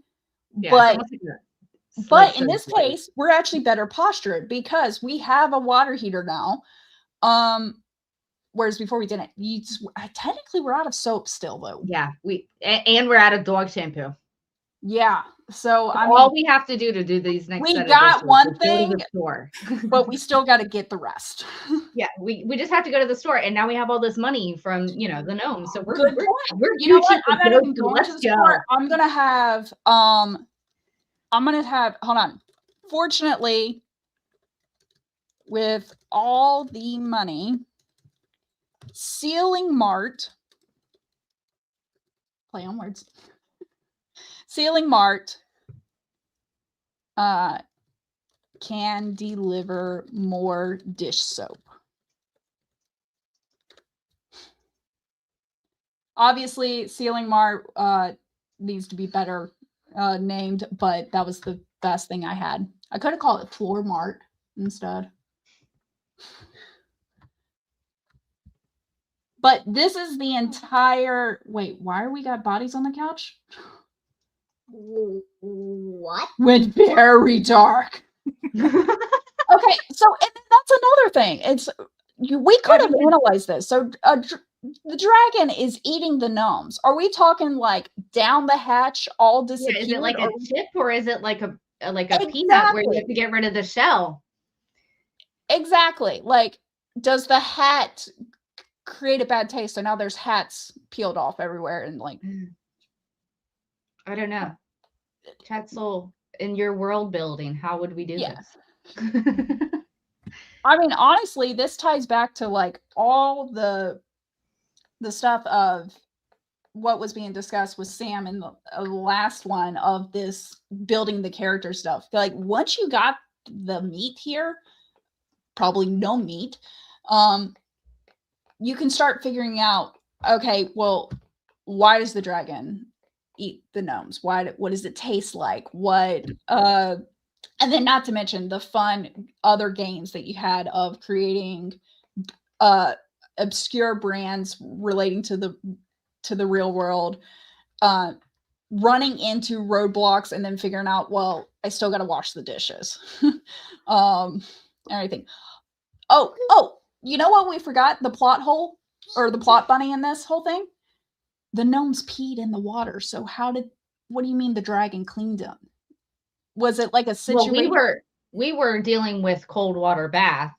Okay, so if that's a situation where you would want like a little throw at the bottom of like, unfortunately, everything has to be cleaned again because the gnomes peed. You don't want to forget about that bad little thing up here. Unfortunately, everyone got sick because Dragon Spouse forgot to drain the water before he washed the dishes, and they all ate dinner. Yes, exactly. And I think that's what I like about this little exercise. One, it's more fun in groups, but two, there's so many little things that you're bound to miss something, and you get this moment of, how do I fix this plot hole? And it's a lot of fun. I've always enjoyed it. The dog shampoo handled the gnome pee. Ooh, yeah. I mean, if it's good enough for a dog. Yeah, but it's herbal and natural. We purposely did that so it wasn't the chemical one. Well, and what's herbal? There are things out there that natural counter dog shampoo, ammonia. like tea tree. Ammonia. Is that like tea tree? No, instead of ammonia, which is usually a smell, a chemical smell that's associated with cat pee. Yeah. I just thought of anomia, like. It's so funny because you were spin not the only person who thought of that. Oh my gosh! No, Manila.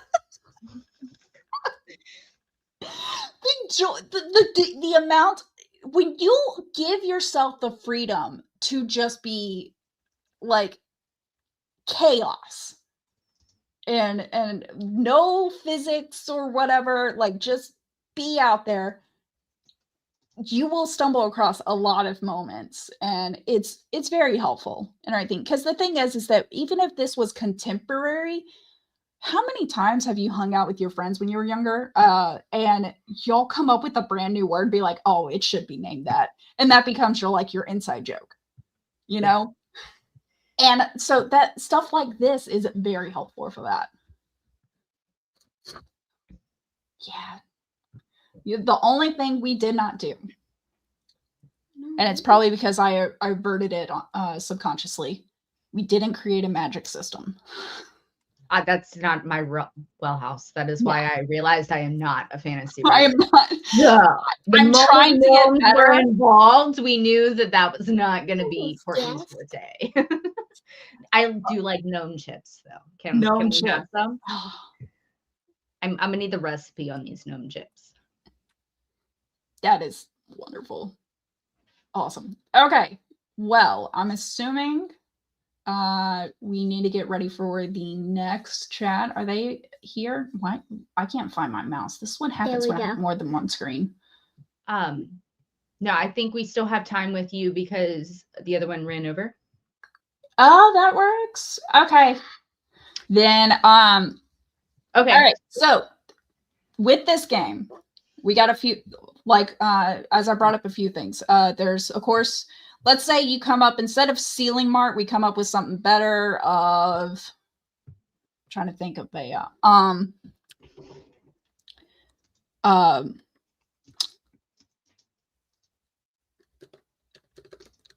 instead of target, we're going Bogart can deliver more dish soap. That would be an off the wall thing, but it would be, you get to play with your positioning. And then the whole thing of cleaning this up would be, you would have these notes to the side. If you actually wanted to make this a story, you totally could, because you would have these notes to the side. And now we're going to start the thing that would be missing from this story is emotions, the feeling. How does our main character or our narrator, whether it's because I don't think we say I at all, so it might be third person. We would be picking that out. And as we are creating it, you would incorporate the emotions that would be felt in that moment. And by incorporating the emotions, I mean that showing. Are we clenching the sponge and and the water is running out of it as we realize there's no soap? Are we sighing? Anger? Because that went somewhere completely different in my head as you were first describing that. Sorry, we're not going romance. We weren't in barrel hour yet, and you're like clenching the sponge, and I was like, you're like, wait, hold on. I swear, stay on the train with me. We'll get there. I promise. But you could create, this could become a story. The things that you're missing, this is like bare basics, getting the plot moving and going, and then stopping it and making you sidestep to keep it moving and going. And the only thing that would be missing from it is that emotional tie-in. And description of like what's going on. How does I mean, we're in a fantasy world, I guess. But how do people look? Or people, not people. How do the creatures look? Fantasy housewives. Desperate fantasy housewives. Oh my god. Yeah. Instead of an apple, it's like a dragon fruit. And everything. Okay. Or does Trace Adkins, one hot mama, playing as dishes? Well, if you're clenching and then long pause the sponge, then yes. Wasn't that long of a pause? So, but my point is that it's getting the bare base plot. It's exercising your brain, and also it's one of these things that you could do this and then delete it and not see it again too. All right, it's sometimes nice to just be silly, throw it out there, and then go back to your serious true crime novel that is making you question if humanity is worth saving. A slice of life. Yeah. I mean, there's a lot of things. Could this be from the dog's point of view? Absolutely. That's a good way to look at it too. And I can't wait until we get further on in the WriteNow-a-thon and we figure out like exactly from Dana how to like write in an animal's point of view. Oh yes, we should. Totally I did that one time. I wrote from a cat's point of view. Right, we should totally save this and see if we can like finagle it around for that after we have that workshop, and we can do that on the Discord. Absolutely. All right. Or FBI looking into the case of the missing gnomes. Oh, this could be like a new Princess Bride where we have like multiple genres involved here. Yeah. Absolutely. This could go so many different ways. So many ways. But all right. I mean, I could write this forever. Yeah. I mean, I this is a fun game. I think we might have to like put it in one of the sections for Discord and see if we can have like a right now going, fortunately. Oh yeah, if you had like a back and forth concept. Yeah, we have another game like this, not fortunately, unfortunately, but we have another game like this in the Discord. So I might knock when Kaufman wakes up, tell him that this should be added to the Discord when we do our big Discord update, because I think we do it at like the beginning of the year. So this is totally should be in there, and I think that could be it. Really on board with that. And then dare I say, have because it could get lengthy, and at a certain point have AI summarize it for you. Oh my gosh, that would be crazy. Yeah. All right. Are you ready for the transition to the next? I will, but I would like you to do your outro. Outro. I gotta say right now. All right. Yep. And then Kaufman wants it right now. All right. Well, I'm Natalie Locke. I am all over the place. I usually am not on my own channel. I'm on everyone else's. But you can find me on Instagram as Writer Locke, and my website is natalielockeBooks.com. And when I say Locke, it's Locke with an E at the end, because why not? I'll just throw a silent letter in there. I'm a writer. But feel free to join me on Instagram. I will be a little more active. I promise eventually it's coming. But stay tuned, because I do have some big news coming up in the new year as well. And I hope you enjoy right now. I almost forgot. Good job. Thanks. My cheerleader over here. You're on mute, honey. I think Tatzel's going to come back and do the transition. There we go. Perfect. It was so lovely to hear. Thank you. you. I appreciate it. And cannot wait to see the further chaos we're going to go through. Chaos is a very good word for it. All right, we'll see you later. All right. So I believe next we have no.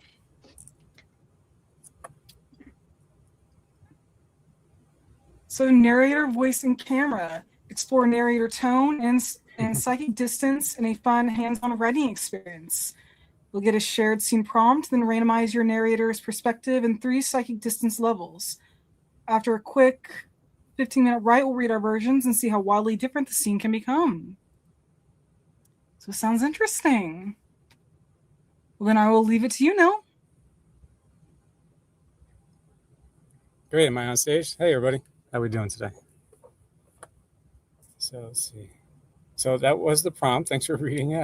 I didn't know you were sharing those summaries. I think I should have updated that. So the plan changed a little bit over time. Well, through the course of making it, I just didn't know how to manage the interactive component. And I don't know if that's disappointing. Like I haven't watched all the other people's presentations, so I'm sure there was like all fun games and sprints, and I'm like, let's do learning now. I'm sure that's not as exciting, but ready to go for teaching. I got my Mr. Rogers sweater. I got my fantasy portal shirts on with Alice in Wonderland. So let's see. Oh, can you see my presentation yet?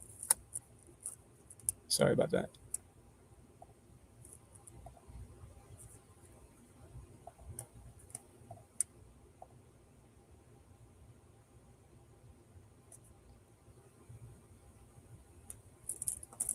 All right, great.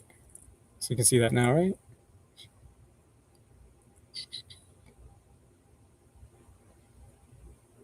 I'm going to assume yes. I don't see, I thought I'd see everybody else, but I don't. So I'm going to go on. Well, while you're doing your presentation, you'll be on stage, unless you'd like one of us to be on here with you. Oh, okay. Yeah, no, I wouldn't mind, because I'm curious I know you guys well. So if there's some point that it gets confusing and you're like, hey, can you spend a little bit more time on that, or you're going fast, or that'd be cool if you could just call me out. But, yeah. All right, so my apology up front. This is my PSA. So originally it was more interactive, like I said. You'll see a lot of silly pictures throughout this, and just we all get bored with AI. So but they're all trying to reinforce the same thing, that I'm not really knowing what I'm talking about. I'm doing the best I can. So also, just because I'm saying these things, if you ever read my writing and I don't do it, it's harder to do, right? We all know this than to say. So I'm trying to cover a lot of things here, and if I have a reason for that, I'm just going to explain. But I hope, even if you get like one thing out of it, I think there's value to that, right? So if you pick up a thing here and it resonates with you, that's ultimately what I'm going for. So let's see. So I don't really know what to call this, but really it's just a ramble of me talking about my first year trying to teach myself writing. I get into some deep stuff, and sometimes like, well, wouldn't it be cool if people wanted to hear us about that? So there's a narrative concept, maybe you've heard before, psychic distance. So I'm going to use that, but I'm going to also jump into little things I've learned, because what I kept struggling with and still working on as a new writer is everyone would say, I don't feel close to your writing, and I'm like, well, how do I get there? So I kept trying to explore different things and put the puzzles together. So we might have heard these things, but I'm hoping maybe my presentation is connecting them in a way for you that might be a little bit more helpful. So that's really what I'm trying to do. So I'm going through the who, what, where, when, why. So it's me, Nil. So I'm not an expert. So I stopped reading 25 years ago. I was burnt out on school.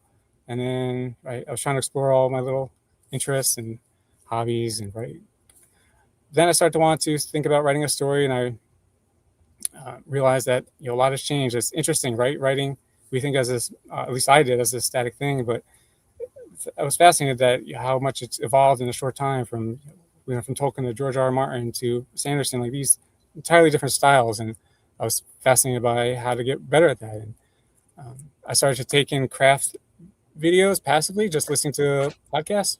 But then I came across Jared and the WriteNow community, and that's really where I started writing with Freaky Friday. So why would I talk? So being a first-year person, I think it's just fun. I think what Jared is doing is awesome. I want to thank him. I want to participate if I can. I think just the WriteNow community is very, very supportive. It's not for my level of public speaking, that's for sure. So I'm just trying to share my experience as a first-year person. And if you know this stuff from school, that's fine. But also, I think I stand out in my experience because once I learned that critiquing group was very helpful, I tried to really understand this to the deepest way I could. I looked into so many different formats, different lengths of places, online, in person. I would guarantee more critique groups than anybody else. So, all right. So what did I learn initially in my first year? So writing is hard. We all know this. My initial writing was bad, right? Of course. So what are the common newbie mistakes? I was making them all. I was like, you got your head book, the story's in your head, but on paper, it's just not coming through to the reader, right? So you have white room, there's no details, there's talking heads, right? All these common mistakes I was doing them. People were saying you're not feeling close. And this is the part I felt in time, I can get better at this. But it was the closeness thing that I was like, I got to figure that out. So I realized I needed feedback, right? So as I said, I went to critique groups. You guys like my picture so far? So initially I thought that writing would be like telling a story, but I quickly realized it's not like that. I think you just talk, but no. I thought that when I went to critique groups, it would be like, okay, you just got to edit some minor thing. But really, if you're talking about arcs and stuff, you're rewriting whole chapters. It's not like that at all. So I found that for me, at least, more than anything, I think critique groups are linked to success for writing. Like I think an artist could probably draw and follow guides and get better, but why I think critique groups is different for writing, it's almost essential, is because like as a writer, we don't have that radar. I think that's very hard to figure out is what are we missing? Because we have the story in our head, so we don't know. And you need people to point that out to you. So that's why I went to so many. So the how to get better with closeness, right? This is the CSI, the enhance, right? So I tried, my initial thing was like, let me add some internal thoughts. If you're getting the thoughts of the person, you got to feel closer to the character, right? But people are still telling me the same thing. I don't feel close to your characters. So here's why I just want to use the frame of psychic distance to go through this presentation. So I think it's a lot of little things that add up. And even at distant levels, quote unquote, you can feel closer. And I'm trying to show you some of those things. So yeah, when will the answer come? I started to analyze authors on my own. I just did a lot of study and analysis.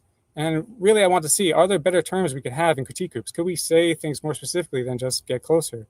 And I think we can. So here's the big outline. We're getting into, so just to cover we're going to cover my mindset, my use of drills. The big bulk of the conversation is on psychic distance. This is all the terms I'm going to cover. I'm going to talk about critique groups and my goals for the future, and just questions and bonus. I think that was my favorite one, the UFO guy. All right, so this is my big breakthrough. First year was books are not movies. It sounds obvious. I wish someone told me. It sounds so silly, right? This is what I was doing when I was first writing. I was saying, think of the scene in your head, pause the movie, write the scene, fast forward, pause the movie, write the scene. I kept doing that, and no one felt close. And what I was doing was trying to stage it with like a play, like, oh, here's the scene, here's the people, you see them interact. Don't you feel what I feel? But no, people weren't, because they're not in my head. I'm not giving them an emotional connection. So, right, I think the best example, thank you, is I spent so much time on these pictures. It's Titanic. We've all seen Titanic, but movies have such an advantage, right? You see the scene instantly, you know everything. You know the stakes, the guy's going to die. poor Jack.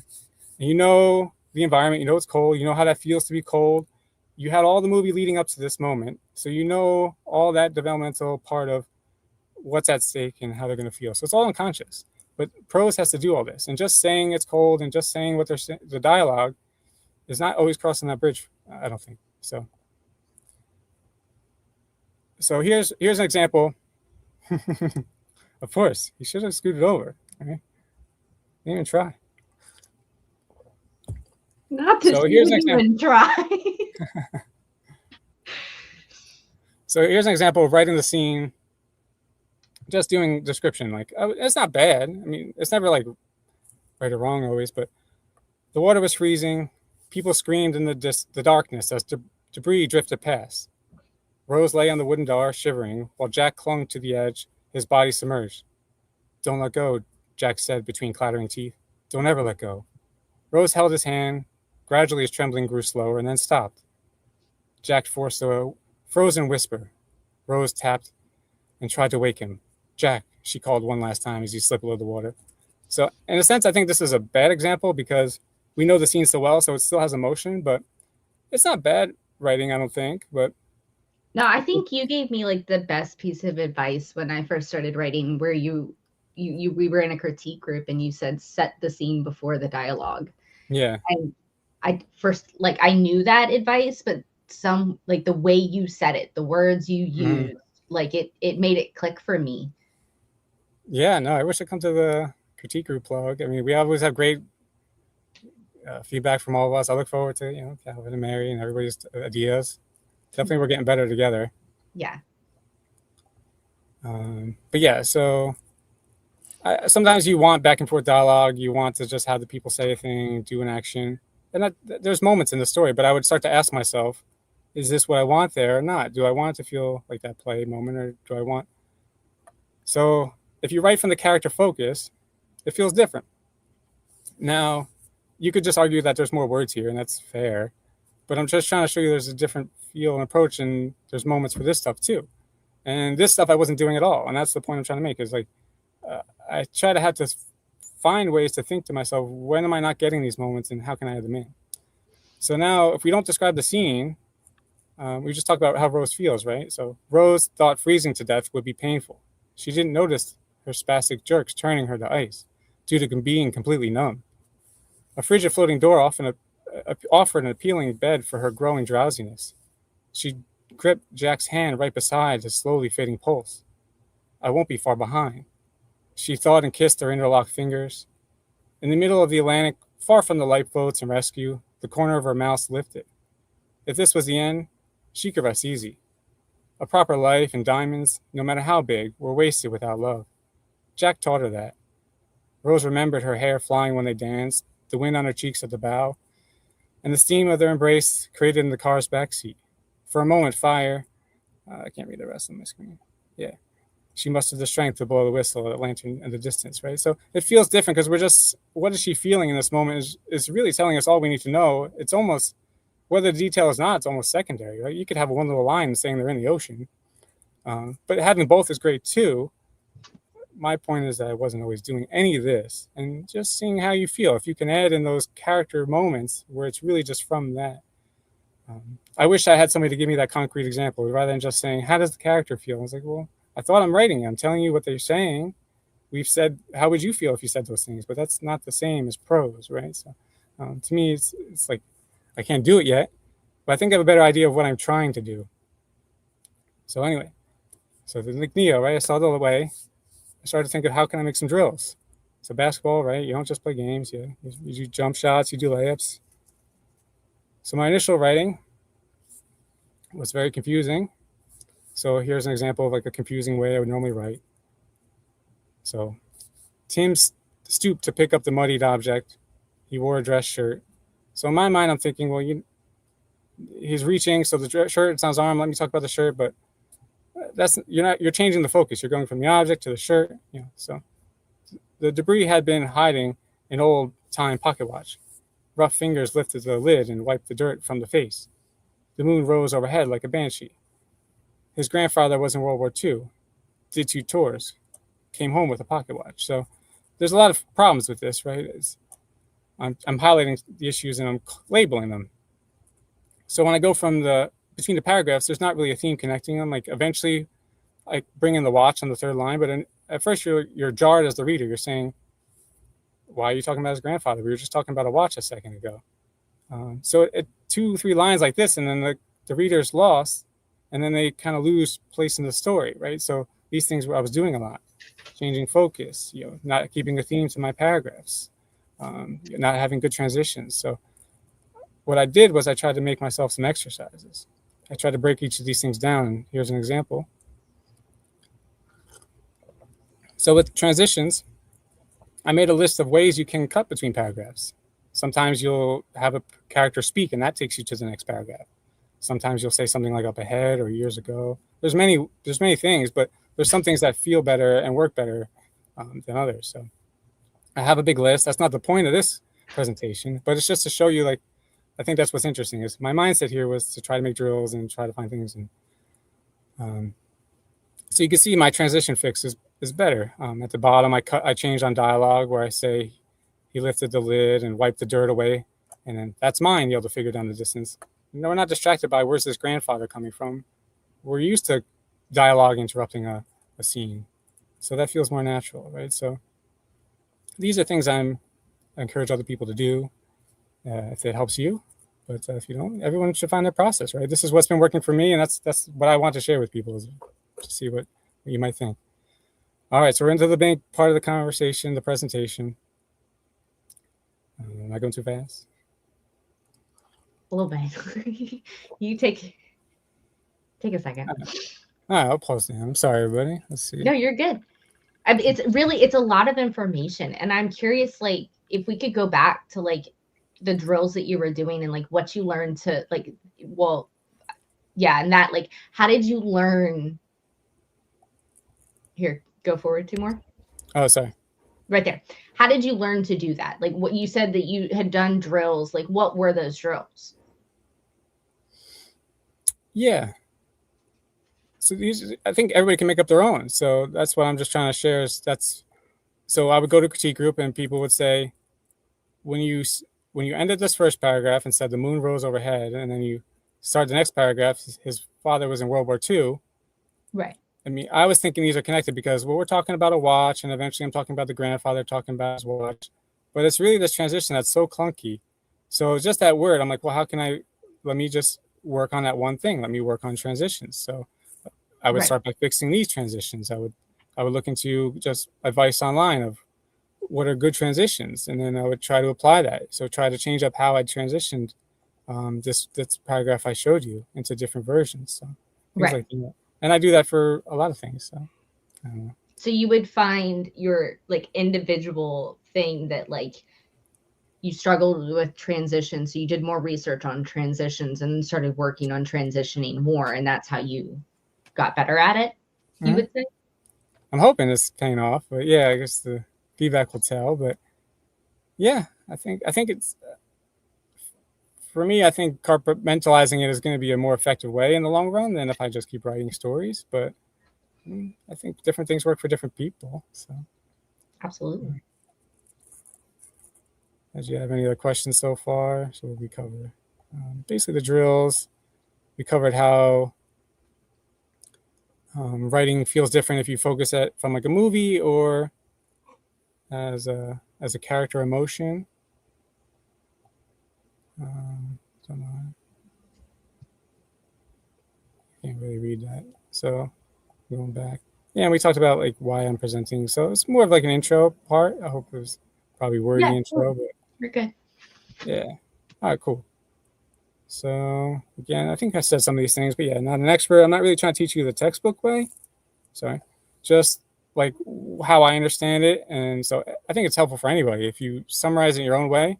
And my friend told me if you start to teach something, you even learn it better. So that's why one of the reasons why I want to try to come on. So well, sometimes the best way to learn something is to try to teach something that you just learned so that it sticks better. And sometimes like I said, with like I had been told you have to set the scene before you start talking, but it was the way you had said it and it just clicked for me. And so like it's things like that. So that's what I'm saying. Like with your transitions. And that's why I was curious what your drills were, because like maybe what you did could help others. And what you said you did was like you researched more about transitions and then practiced it more. And that's how you found that it was more successful for you. And so that advice is really good for someone who might also be struggling with transitions. Mm-hmm. Yeah, and that's what I hope comes out of this is I just wish that I love critique groups, and I just think sometimes we could just have a little bit more ability to break things down and talk about them. You know, just a couple more words and guide people. You don't have to, if they want them or not, just, hey, there's some drills I did. If you find them helpful, go try them out, but it's up to you. But exactly. And then and Bruce said, is there a such thing as too many transitions in one span of time of writing? Like a chapter or such? I think that's why I'm stuck where I am in my current writing right now. I think as a reader, because I'm also not a pro, I think there's a such thing as too much transitions. Either you're starting it too early, you're starting it too late. I need a reason for all those all those time jumps, all those transitions for me to understand. But that's me personally as a reader.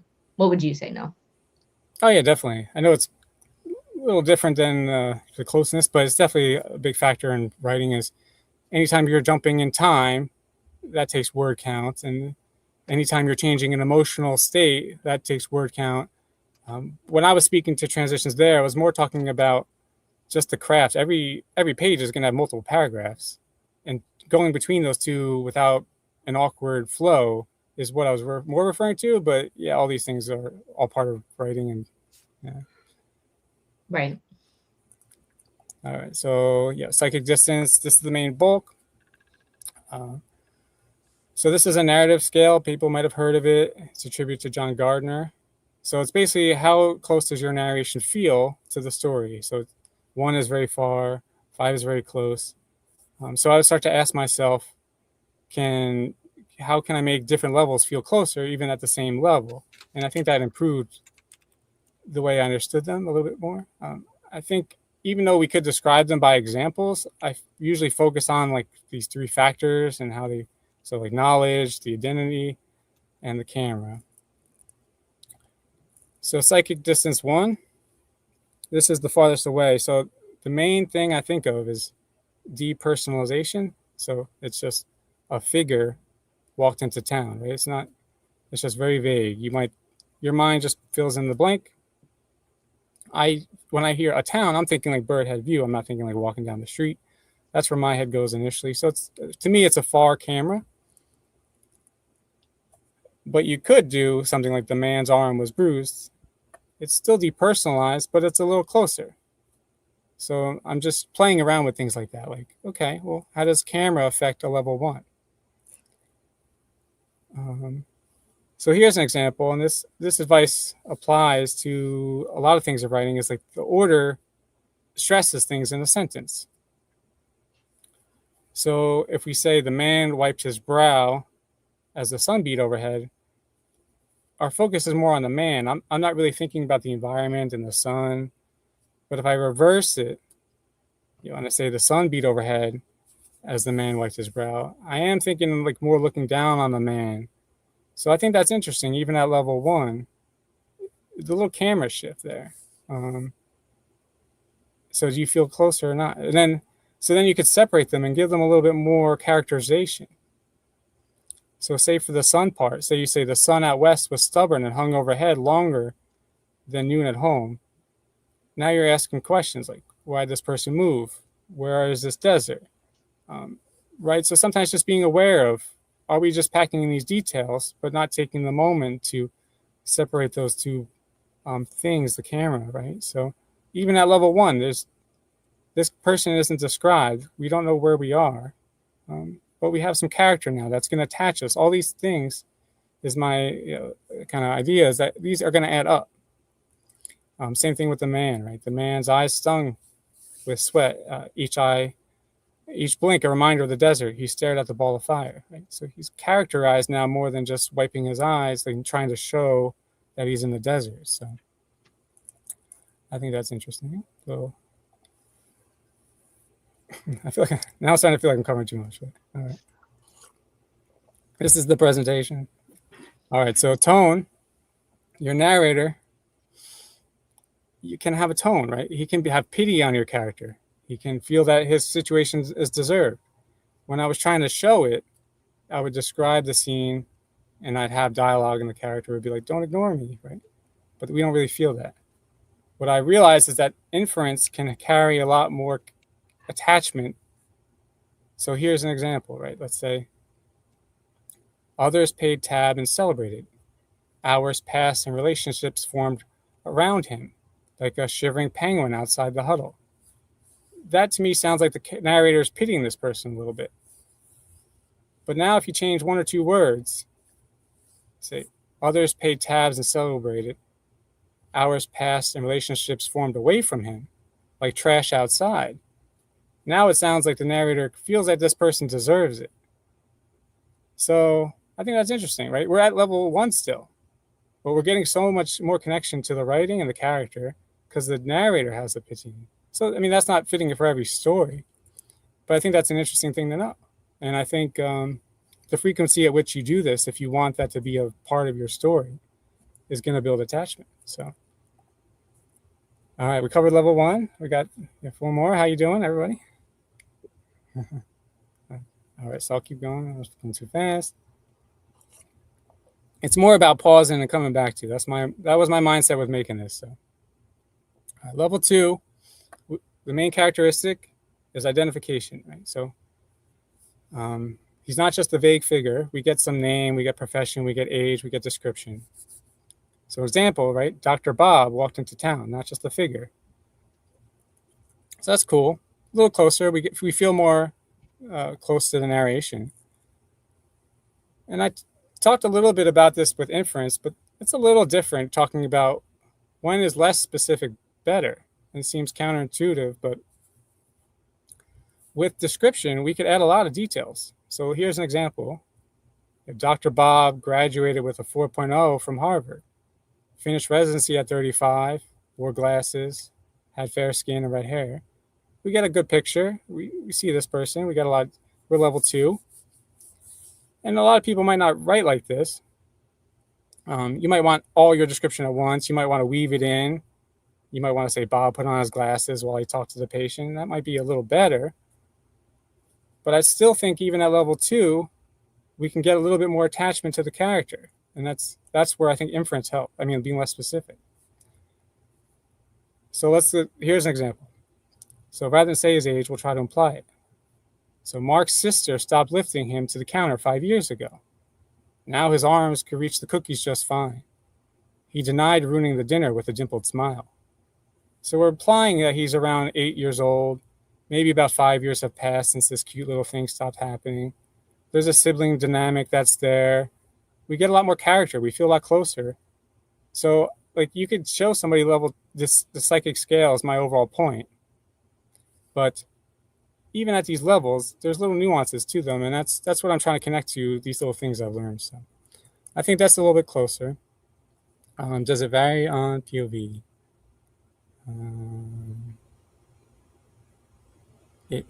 Closeness? It's challenging because, first person, right? You're supposed to be in that character's thoughts the whole time. So that's supposed to have a different feel. And ideally, you would want your first person not to feel like a third person story. If you could just change the pronouns, you would want it to feel like everything they're describing is in a way that only that character would. So I think it's a challenge to make it feel, to really know that character at that level. And I think that would be the main thing I would comment on the POV. I do have a section at the end, which we probably won't get to, but it was my bonus if we had time, was omniscient, like fairy tale POV. Because I love that stuff. So, but I think my argument is that you can still feel close to a narrator because they notice things in a way that the more neutral narrator doesn't. And I think that's all part of closeness and attachment. So it's the same overall point, and that's why I included it at the end. But I don't think it says, not as many people are trying to write that. So. All right, we got 2 down. All right. All right, so level 3. The main characteristic is summarized feelings. So Bob was scared. So the narrator knows enough in the character's head to know that how they feel. That's a closeness that rather than just seeing them walk on the street. But this is where topics like show don't tell come up. We don't want to just say the person was scared. And the example I always hear is, don't tell me they're happy, show me them jumping up and down, right? So how do you get closer at 3? So 3 doesn't have direct thoughts. You're not going to have italicized. You're not going to have that. So there's a thing to talk about with 3, and we've probably seen this advice to remove filters, is filters create like a 2-step separation, right? Bob thought about how scary spiders were. The thought about makes us, as a reader, we're seeing Bob think about something. So it's like this double step. So, but you can just write how Bob thinks. And then that's what people usually advise you to do, just take out the filters. But I want to challenge myself. And again, all these things are trying to connect to, how can I write closer? So let's see, sorry. So I had an idea. So we often describe things by trying to show it by seeing how the character is reacting. So we might have sweaty palms, we might have a lump in our throat. And I think it's pretty interesting to, even if we think about the narrator having more knowledge, knowing what's going on inside your body is a little bit different than what's outside if they see you panting. So sometimes I try to separate that as a different lever. I try to sometimes make all that internal stuff be later on to be a little bit more close. So remember, again, I'm trying to tie it back to my approach, right? Exercise. So show, don't tell, right? This is what we're taught. This is how I was going about it when I first started, right? So I'd be like, well, I can't say Bob's scared of spiders. So what I'm going to say is Bob's hearts raced as he touched the web, because your heart would race when you're scared. And I think people would get that. But people don't, that doesn't really how it works too well.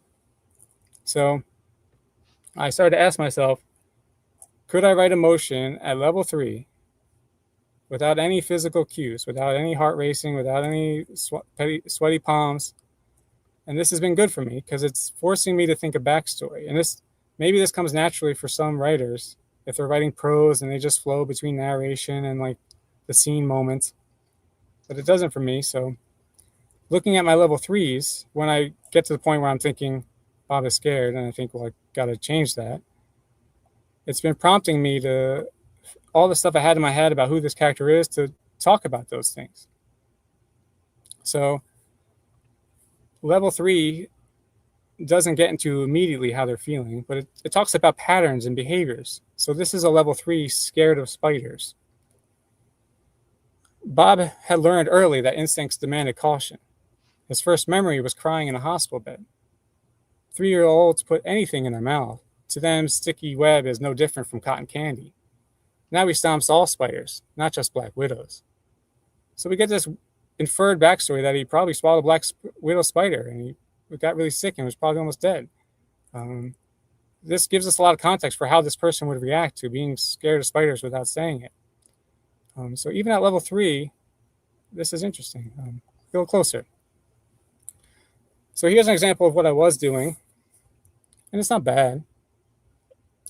So I would try to describe the scene by using better words, more vivid language, maybe metaphors. But I wasn't getting, my mind wasn't thinking what I just showed you. So I would say something like this. Bob held his breath as the spider descended a silken strand. His heart raced as its obsidian body inched its razor fangs closer, like a grim reaper with 8 legs.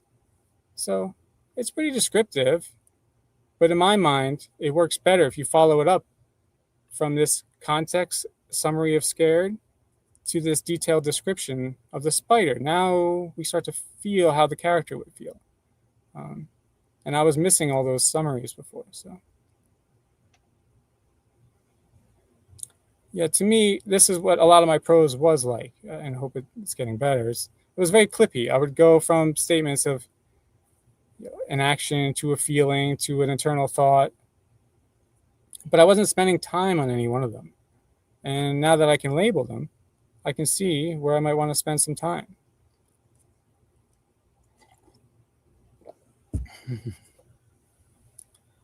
All right, let's see how we're doing. 20 minutes. All right, we're doing okay. All right, so we're learning a lot. Sorry, guys. All right, so when am I going to use this? That's the thing in school always comes up.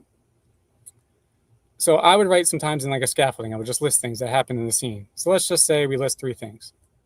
Bob hid inside. Bob felt scared. Bob ran outside. Very simple. And I'd be like, okay, well, I don't know what to write next, but now I have a guide. I could take each one of these things, and I can expand on them in the way I said. So the first line is level 2. Instead of saying he hid outside, earlier I had talked about inferring these things. So I could say Bob's out-of-the-box white shoes touched dirt 5 months after buying them. So, interesting. Why does this guy hold on to these? Right? So rather than saying in the blue, Bob felt scared, I give backstory. I make up this thing now. He preferred to stay inside, even locked the door, chain plus deadbolt, more worried that nature would sneak in than a burglar. So again, patterns, a summary of behavior, right? This is level 3. And then in my original scaffold, I wrote ran outside, which is level 2, and it doesn't escalate his internal emotion, right, in the scene. So I could think of myself, let me make that a 4. And I could add some internal dialogue.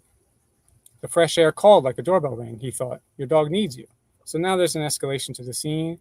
Each moment was expanded on from a simple scaffold. And I didn't have this before. And this is really what I wish somebody showed me when I first started writing, because my prose was so simple. I had a hard time knowing what to write next, or and this is at least a starting point. Maybe you develop a different technique, or and maybe this just helps you for a period or certain moments.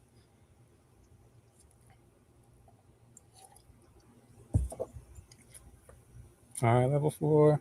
2 more. They get harder. Oh, geez. These are hard things to talk about, because I know this is like a long, deep thing, but at the same time, this is what I wanted, because so many people, I've seen so many presentations where it's like level 5 is the man walks, level 4, and it's like there's a lot to that, and I've explored a lot, and so maybe something here is interesting, right? All right, level 4. All right, the main factor is alignment. So the narrator is now giving you your thoughts, but you still have a sense that the narrator is telling the story, right? You can use italics, and that's done sometimes. But we're going beyond summarized level 3. We're not just talking about patterns. So as I mentioned, italics, right? Formatting has become the convention, but it's also, I think it has some pitfalls. I think if you don't know about the levels, you might make some big jumps thinking that the formatting is doing more work than it is. So here, Bob looked at the stars as level 2. We're just thinking about a man looking at the stars. But then we go right into his internal thoughts saying, I'll have your heart on a platter. And we're like, well, we didn't have that emotional connection to jump there to his mind just yet. It's more jarring. And sometimes that can be for an effect, and you might want that. But being aware of it, I think, is helpful. So I think level 3 and level 4 both have value, right? It's like, are we showing and telling? I think they do different things, and I think if you build them, so here's an example. I want to read the green part first because it's level 4, and I want to explain why. And then I want to read it with the level 3. So above him, the stars waited.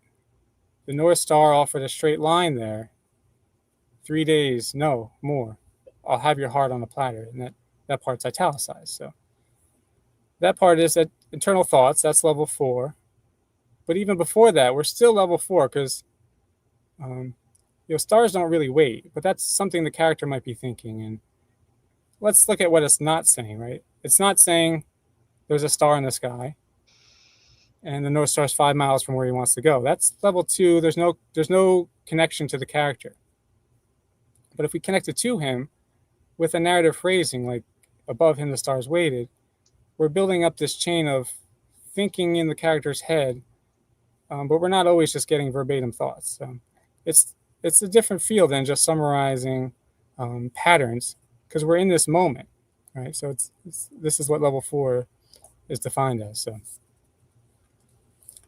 I just want to, I think if you read it with the earlier part, a level 3 example, you can see how it builds up. So Bob thought about revenge, stuck in his mind next to the unconscious functions like breathing and blinking.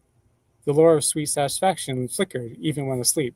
So we got this character thinking about revenge, patterns of behavior summarized. Above him, the stars waited. The North Star offered a straight line there. 3 days, no more.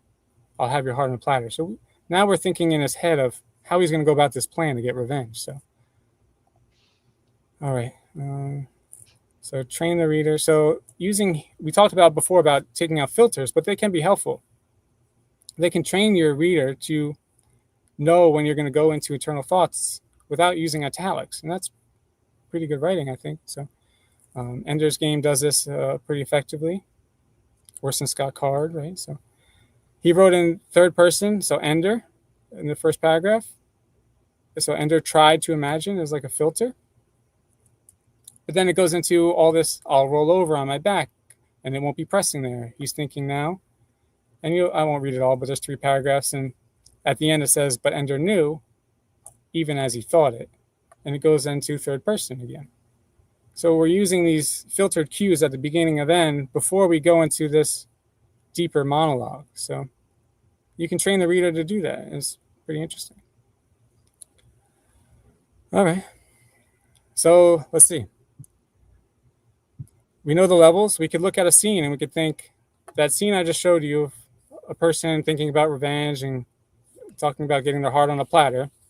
What if we want to phase this scene out and have them think about the chapter ending in a more distant view? We could level down. We could go determined. This is a summarized feeling. The warrior took the first steps. It's descriptive, but it's a little less personal. And then the man faded into the valley. Very, very vague. So, and now we're looking at the scene from a distant point of view. We're looking at the valley, not this person sitting on a hill thinking about revenge. So, but let's say your person isn't determined, and they're not just going to walk out and go do this. So now that you can see the levels, you could say, hey, I want more time at level before he leaves. And you see, you expand your emotion at level 3 in the blue. Oops. So above him, the stars waited, right? And then we say Bob hesitated. He knew men had gone mad with similar quests. Primal urges have existed before man made fire. So this gives us another beat before he walks away. And there's a lot that goes into pacing with writing a story, but I think this is another interesting thing to know if you can see psychic distance.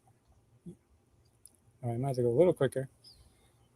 All right, so level 5. The main term is embodiment. So right now, the prose doesn't have that narrator presence anymore. We're talking in fragments. The emotion is from their worldview. So there's an important term that's helpful to reference. So it's called free indirect discourse. So when we talked before about taking all those filters out,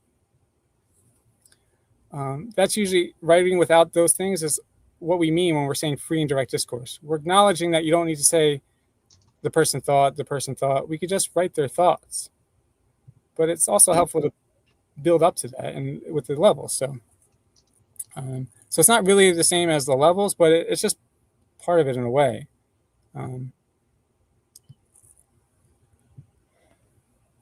So when people talk, they have expressive moments, and there's many things, right? We curse, we call out to our religions, we deny, we say expressions, and these are examples. But these are the things you would start to see at level 5. So here, this is interesting. Like, let's take a level 5 character and let's give them 2 different personalities. We're going to describe someone as a skeptic talking about something at level 5. So a skeptic would say, figures, the jerks thought they would get away with it. Their secrets, their lies, no more. Right? We got a couple expressions, figures, jerks, no more. There's no real narration here. There's no connection to the character. There's no summarizing of references. It's just their thoughts. So now let's make this person like more educated sounding, but they're still skeptical. So the combination of motivation and assets would elude discovery far longer than predicted. Precisely, how could two punk dropouts pull off the most sophisticated heist of all time? So this person is more inquisitive in the way, but they're saying the same thing. But that's what you want to do at level 5. It should start to feel like you know the character, you know their voice, and it's coming through at this point. And I wasn't doing any level 5 when I started writing. Like I didn't even think about like what is my personality. I was just telling you what the scene was. So now I have moments to stop and say, do I have a level 5 here? And so here's an example. These are what we've been using as our examples. And now we're just putting them together to show you how they build on each other, how they compare. So above him, the stars waited. The North Star offered a straight line there. 3 days, no more. I'll have your heart on a platter. So still some narration, but figures. The jerks thought they could get away with it. They're secrets, they're lies, no more. Right? So we've transitioned a little deeper in a gradual way. So very cool. All right, so this is we covered psychic distance, we made it. I hope somebody liked some of that stuff. But so what I learned from my first year with critique groups, right? I'm not suggesting anybody bombard people with this presentation on a critique group, but if you go to a regular one, I'm kind of from the mindset that maybe we could suggest 3 minutes, cover even one distance. But over time, your group's going to gain shared terms. You're going to be able to look for things and talk about them differently. There's sometimes I think it would just be helpful. It just goes that step further than us being able to just say, I didn't feel close and not being able to describe why. I think groups could offer space after the group to maybe have people that want to stay later and talk about drills or how their drills are going, or could be interesting or could guide people. So I'd suggest that to anybody that has a regular group, but that's just what I like. All right. So this is more of this, the presentation is kind of done. So now we're just talking about me personally. So like I said, I started trying to write about a year ago. Now we're going 2026. I turned 40 in December. Happy birthday to me. So I'm changing my schedule from a therapist full-time to part-time, and 3 days a week I'm going to write full-time. Like I'm going to make it like a job. I'm going to make it like I'm sitting down. I'm going to try to make some content. Thanks for the claps there, Courtney. I want to try to put something online. I want to do some of these drills. I'm putting them online. I think that would be helpful for people. You know, of course, reviews and things might also be part of that. But I'm hoping to use this next year to really get better understanding my process and just hopefully improve my writing, because this takes me a long time because it doesn't come naturally for me yet. But I'm hoping by 2027 I can maybe have like a portal novella, and then by the future that might start to be part of my style. Is like, okay, he likes portal novellas, he likes experiments, and but I have to know the craft first, and I'm not there yet. So You'll get there. that's my plan. Yeah, no, that's what we're all working to. We're all on our journey, and thanks to Soul. So this is something I want to explore, and I have like aphantasia. It's not a concern or anything, but it's just, it means people can't imagine like a visual image in their mind, and they say it's like a low percentage, but I don't know. I've asked many people, but a lot of people have that ability. Some don't. So I've heard about this personally, and it seems like it's a pretty wide spectrum of people that can't have any sort of mental image to people that can, well, it can almost be like reality to them. Yeah, no, some people just have like outlines, some people are really detailed. So for me, what I notice is that when people have this really close, like third person, they never break the camera from that like close point of view. Even though in theory it should feel immersive, like I like those camera pullouts because I like to get that context and like take my time. Like, so for me, like an example of a detail would be like Mark's rotting hand trembled as he reached for the yellow key. It's like this stacking of details that just like, for my mind doesn't know, okay, put the key, make the key yellow. And the mental image, I'm not really making a mental image, but I'm just like kind of understanding what the details are. So I'm having to think about the hand being rotting, the trembling, the key. It just becomes a lot. So for me, this is something I want to explore, and I don't know if it's going to work with like writing, but it's an approach I want to see if there's something to, and I call it the aphantasia writing style or writer. But really, I like to ground the scene spatially first, like tell you where everything is, what the emotional stakes are, maybe add a general description of the room, and then maybe stack things on top of that. But I think people sometimes go right into that, like every motion has a detail that's always weaving in the plot and the action and the description. And there's time for that too. But I think for me, with the aphantasia, it's like just a different balance I prefer. But yeah, I mean, hey, if it whatever works for you works for you. Yeah. There's people that like that kind of style. Yeah, no, great. Yeah, definitely. That's why we need all different writers and all different readers. And so, yeah, I just want to give an example of like what an aphantasia like paragraph would be like. So, just 2 steps into the door, and Jake wanted to turn back. He hadn't seen her since his birth. What difference does it make now? The difference, the room smelt of neglect, a time capsule from 1976. His footsteps creaked on the floorboard. Mom's face reflected the peeling yellow wallpaper. Hi, he shrugged. Hello, son. So it's like, eventually at the end, it's almost like a play, right? We're getting into the back and forth dialogue, but I'm just holding those details, keeping them general, then adding them in, and I try to outline it. But really what I want up front is like, rather than telling me the door is creaking and each step of getting in the doorway and the light is dim, like, don't overload me with those sensory things. Just tell me we're in a room with your possible mom and how that feels at that moment. And then I could just like start to add the details. And that's the order I like, but it's just something I want to be aware of. And I also like to do experiments. And some of you might have seen these, but I like to think about where the narrator is in syntax. Like, so when Ferris Bueller, right, the Ferris Bueller talks to the camera, that's a little bit different. So fourth wall breaking is done in books, but a narrator can have different things going on. I want to see if it can happen. So here's an example where I was like, well, what if there's 2 narrators, but no one's describing what they're looking like? They're just talking. They're just kind of existing in the page between the reader. Could I have 2 on the same page? So this is like an experiment I did where like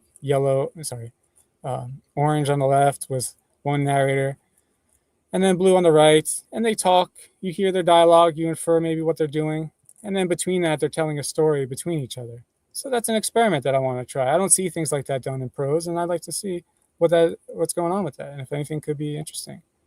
Like another example I have is like, imagine you have a book with illustrations on one side, and then the prose on the other page. But I've never heard like the main character talk about the illustration and say, hey, you see that picture over there? And do that throughout the book and tell a story that relates to those pictures. Breaking that syntax, it's not quite fourth wall, it's something else. And I have a lot of examples like that, and I want to see what can be out there. But so there's another example. So I hope I didn't blow your mind. We're not getting to the bonus content. And anybody questions? Thank you, everybody. Really appreciate the Illuminati. You guys are so helpful to the whole event, and it's awesome that we're all working together. And thank you, Jared, for the event. So I appreciate the time to be here, and I hope. Glad you were able to come and talk, dude. Yeah. Yeah. So if anybody has any questions, in the future I don't have like a big website because it's part of my 2026 goals, but hopefully there will be an aphantasia website that you can go to for my writing updates, and you'll find me online doing some drills and things. Speak it into the universe. What's that? I said, speak that into the universe. Oh yeah, no, that's out there. Yeah, I already changed my work status, so I have a lot of free time. Got to do something with it, so might as well write some good stuff. Yeah. If you want to do your outro, please, for Jared, make sure you have right now at the end of it so he can clip them. Okay. While we get everything situated for the next presentation. Mm-hmm. All right. So let's see. Yeah, not too much. Like mostly. Did I break the thing? No, you're good. Keep going. Okay. All right. Yeah. So I'm Neil. I'm mostly here not to promote my writing, but just to tell you, maybe you'll see me around, and I hope something here caught your interest that you might want to check out my journey if anything did. So I'll show you my writing shirt. So I was trying to get both in there, but all right. So right now. All right. Thanks, guys. Have a good one.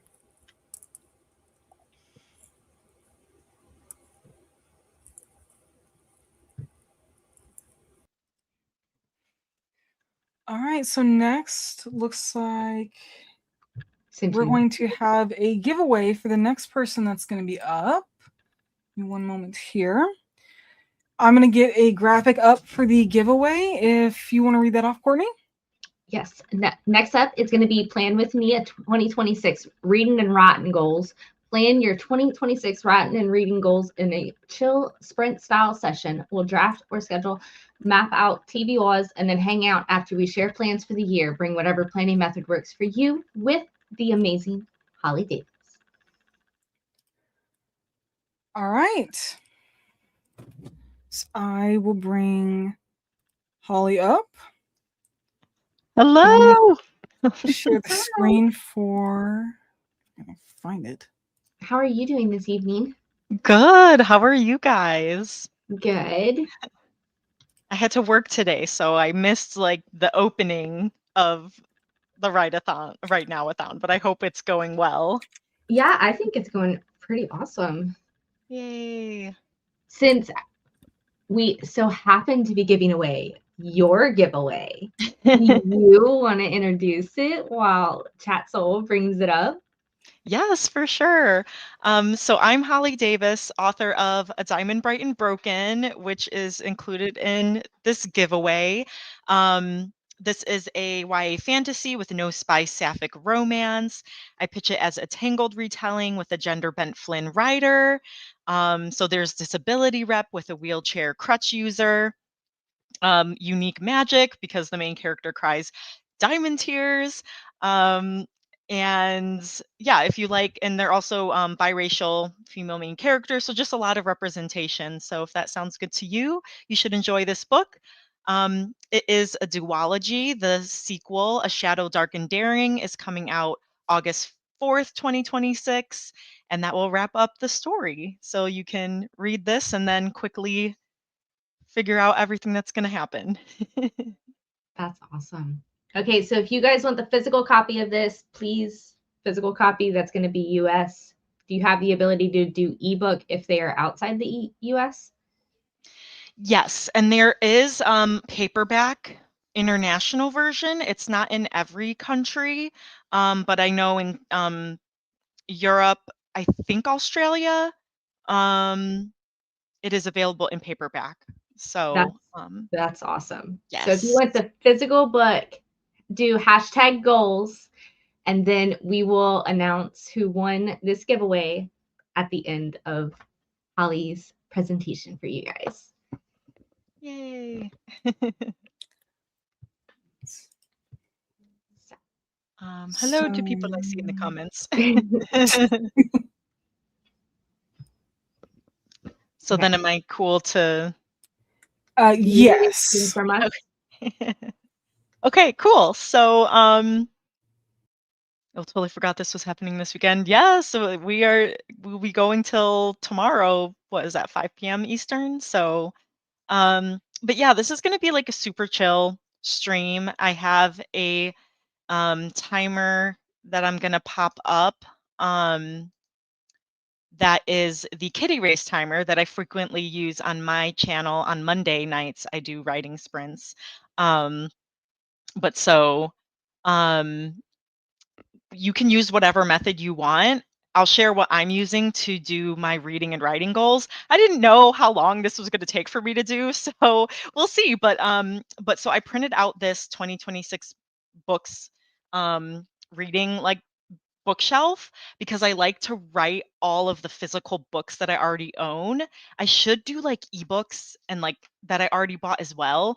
So maybe I'll do that this year since this is pretty big. But my focus for reading is always to try to prioritize the books I already own because like readers, this is just the beginning of this specific segment, I guess. Yeah, so we're just at the start of the hour for the plan with me. So you didn't miss anything RP for this. But yeah, so I like to prioritize the books I already own. I know it's hard for us as readers. We usually will buy all the books and then not read any of the books. So this is what I like to use to help me. So I'm going to be planning that out. And then I like to highlight, because this is mine from 2025. You could see, there's some books that I read, but anyways, so then I highlight when I read it, and then I put on the side. So I had a dry spell here with zeros, but anyways. And then for the writing goals, so feel free to do whatever works for you. If you want to just do like life goals, things that you want to work on for your like mental or physical health, if you have like career goals or things like that, something that you need to fill out for school, you can do whatever you want. For me, I'm going to be planning out my like writing goals, what I want, what works in progresses I want to work on this year, and when I hope to accomplish them by. So I don't know if any of you guys know Heart Breathings on YouTube, but she's who I follow, like the HB90 method, where you plan things out by quarters. But anyway, so there was like a printout. And so you guys can just do this on, in a notebook too. You don't need this like fancy paper here, but I'm just writing out like, how did my writing go in 2025? What am I most proud of from the past year? What things can I shift or change in 2026 to create a more consistent routine and or support your writing in some way? um and so then you kind of go through like what you accomplished this year, what you want to accomplish next year, and then there's like a calendar. So feel free to do this like digitally, or if you have a paper calendar. I like doing both. I'm going to do both physical, and I'm going to transfer it in my Google Calendar, but then I've got kind of like a calendar here. So I'm going to circle like January 1st and be like, I'm going to work on my developmental edits because I should be getting that back from my publisher. And then I know I'm going to then get line edits in March. So do that. So that's what I'm going to be doing. Feel free to do whatever works for you. Like I said, it's super chill. Um, let's see. Let's see. Can I pull up present? Okay, cool, thanks. Um, so this is the kitty race timer. This is just for bragging rights. You can vote for which cat you think is going to win this sprint as we plan out our 2026 year. So you can say either the color of the cat. We frequently give them nicknames. So like the orange one is Ginger or Garfield. Or you can just say a number 1 through 15. And yeah, then you get bragging rights. So I'm gonna go with um number 14. No, I'm gonna go with number 6 because he's red and we are finishing up Christmas, celebrations. So oh yay, people are getting their votes in. It's super fun. There's fish trees in the background. They're gonna be chasing a ball of yarn. And then I know some people do like to work in silence. So there's not going to be music, but please feel free to play any background music that you want to while we are sprinting. But so without further ado, have fun with your planning, and I will see you in 3, 2, 1. Happy productivity, everyone.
All right, that was the end of the sprint.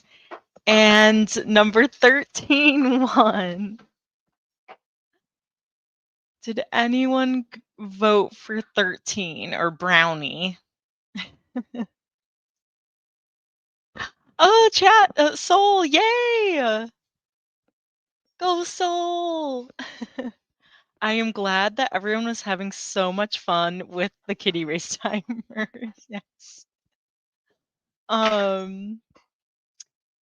It's so fun. So Soul gets bragging rights. And then, oh, and Stephanie Whitsome also went with 13. I'm scrolling up looking. Hi, Dana.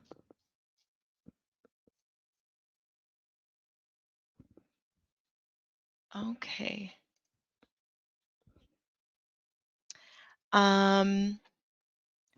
So how did you guys do? Did you plan things out for your writing and reading goals? I filled out, oh, I guess I can get rid of this guy now. Stop the screen. I filled out my, Oh my god. yeah, so I did include my ebooks. So I have 45 physical books, and then 35 ebooks. So I was like, if I read 1.5 books a week next year, I can read all the books I own, which will Yeah. definitely not happen, but it at least makes me more accountable. And then also what I do is it makes me be realistic and say, okay, this has been on my like to read list for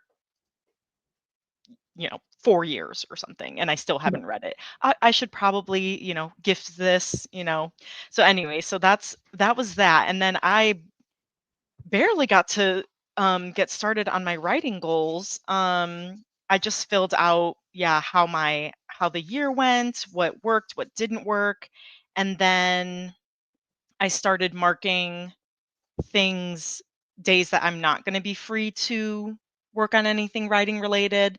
Like if I have weekend shifts, because I work at a hospital on the weekends sometimes, birthdays, vacations, things like that. So I started to do that. But yeah, I was like, I don't know if 45 minutes is going to be enough. Or I'm like, I don't know if 45 minutes is too long. It was not enough at all. Yeah. But it sounds like you guys had a productive session, so that's fun. And Yeah. even if you got sucked into the kitty race timer, that's okay Yeah, too. you could tell every time I got unstuck out of the kitty race timer and wasn't paying attention because 12 would just fall behind. And then I would look back at the screen and then you could see him slowly going out to the front. It really is like the last second. The one behind just pulls ahead, and you're like, what the heck? Where were you, dude? Right.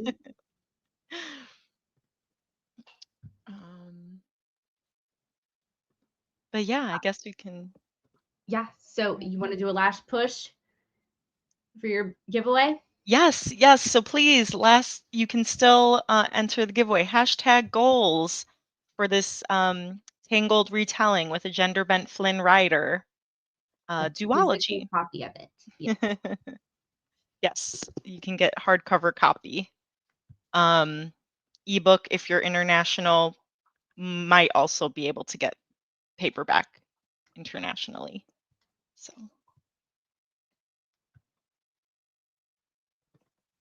I put goals only, not 2026 goals. Oh, I think for your sprint. Oh, okay, got it. Look at JL. She put the finishing touches for romance presentation. Yay! That's amazing. Wait, did your name change? I thought it was showing up as something different earlier. That was okay. That was, yeah. I was like, am I crazy? Or did I see you have a different username, JL? Yeah, I think this is her new account that she's building up that she posts. Oh my, she posted this really cool video yesterday. Jennifer, that was it. Yeah. Oh, cool. Oh, I'll have to follow you. Switched. We noticed. She thought she was sneaky about it. Yes. The person who did the cover is Keelan Rivers. She is, oh my gosh, fantasy book cover. Hold on, let me see her Instagram.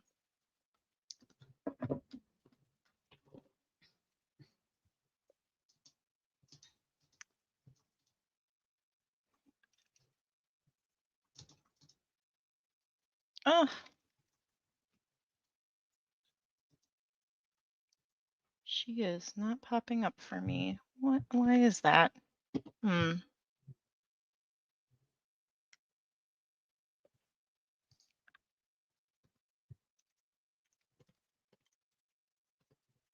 thank you. Yes, I am very appreciative of the cover, and the sequel is gorgeous. There is a cover reveal.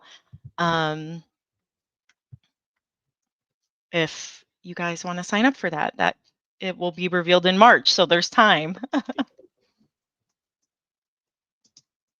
I think she's kind of she used to have a website, but I think she's more like she works with my publisher, so I don't know if she actually has like a website anymore. But... Oh, thank you, Cough. Lurking behind the scenes. So the cover, it's not shiny, but under the dust jacket, I should have shown that. Oh my goodness. Along with the map, there is under the dust jacket art, and that is shiny, embossed emblems. So there's this shiny diamond, and on the other side is this cool emblem, which when you read the book, you'll find out what that is. That's awesome. And the hardcover has an exclusive bonus chapter from a different character's point of view. So definitely recommend getting the hardcover versus the ebook if you're interested. That's awesome. He is the true ninja, yes. Ninja Cough. Aw.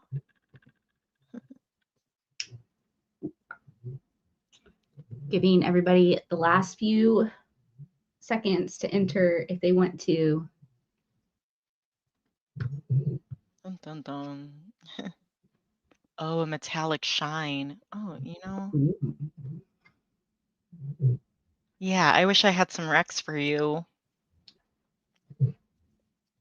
But a lot of times what I find, like I'll go on Instagram and just kind of browse, or if you look up like hashtags like fantasy book cover artist, and then you might be able to find someone who's has the, you know, idea that you want, and you can try to research it that way. So. Yeah. So you found your cover artist on Instagram? I know her, she's a friend of mine, but she works with my publisher, who my publisher like uses her for all of her, it's a small like indie press, but uses her because she's also a book cover designer, so which is kind of cool. But Instagram is where you can find a lot of people, so right.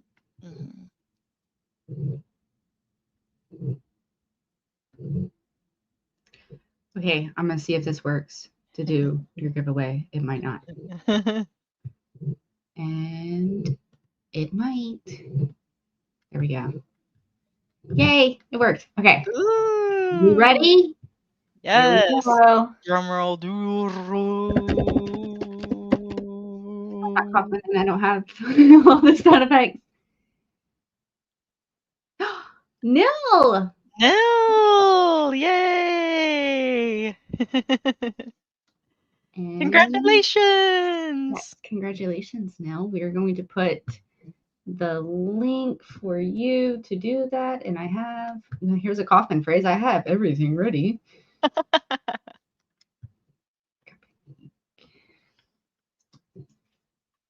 Yay. I hope you enjoy, Nell. There you go, Nell. Fill that out. And Holly can send you your prize. Yes. Okay, and before you leave and we move on to the next performer or presentation, sorry, that was, yeah.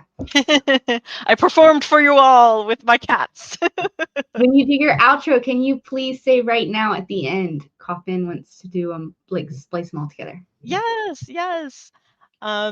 So thank you guys so much. Thank you, Kaufman, for having me. It's always a pleasure. I really appreciate all the hard work, everyone, and the Quilluminatis of putting in to this. And yeah, so I'm Holly. I'm the author of Diamond Bright and Broken, once again, YA fantasy, no spice romance. Please check it out. I'm also the host of the Diversity is Lit book club. We're over on Goodreads, where we read one book by a BIPOC author every month and discuss it on my YouTube channel. So definitely check us out if you want to expand your bookshelves. And right now, Awesome. Thank you. You're welcome. Thank you guys so much. And then do we have the next slide? So we can do that one first. That's fine. We have another giveaway. I know, so fast. Yay. Okay, this one is going to be for 18 plus because this one is spicy too. So please, if you do not want spicy, please do not submit for this one. This giveaway is from Dana. And I think it would be best if Dana describes her book because who better? Hi, good evening. All right, Blood Bride. I'm going to give you the basic how this all comes together. This is a paranormal romance writer at a science fiction convention who meets the science guest of honor who happens to be a vampire. And I will guarantee you that nobody has done that before, and it gets really complicated after that. This is in the mid-spicy range. Not extreme, just mid-spicy range. I double-checked the ratings. That's good information to have. So if you want mid-spicy physical book, do you have the ability to do an ebook if they're overseas? No. Okay, so please. I did arrange it with my publisher, so no. That's fine. I wasn't able to either. So please, if you're overseas, please don't enter to win this one, but please check out Dana's information. I will post that link in a second. But if you want to be entered into win Blood Bride, please do #animal. And then if you want to pull up. I don't have an actual physical presentation. No, I'm sorry. Soul, if you want to pull up her. There you go. There we go. Ah, okay. And then you're all ready to go. Okay, then.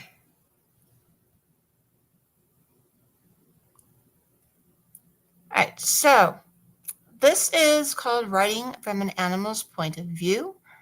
My name is Dana Bell, and I write fantasy, science fiction, horror, paranormal romance, and I'm working on getting into the middle grade market.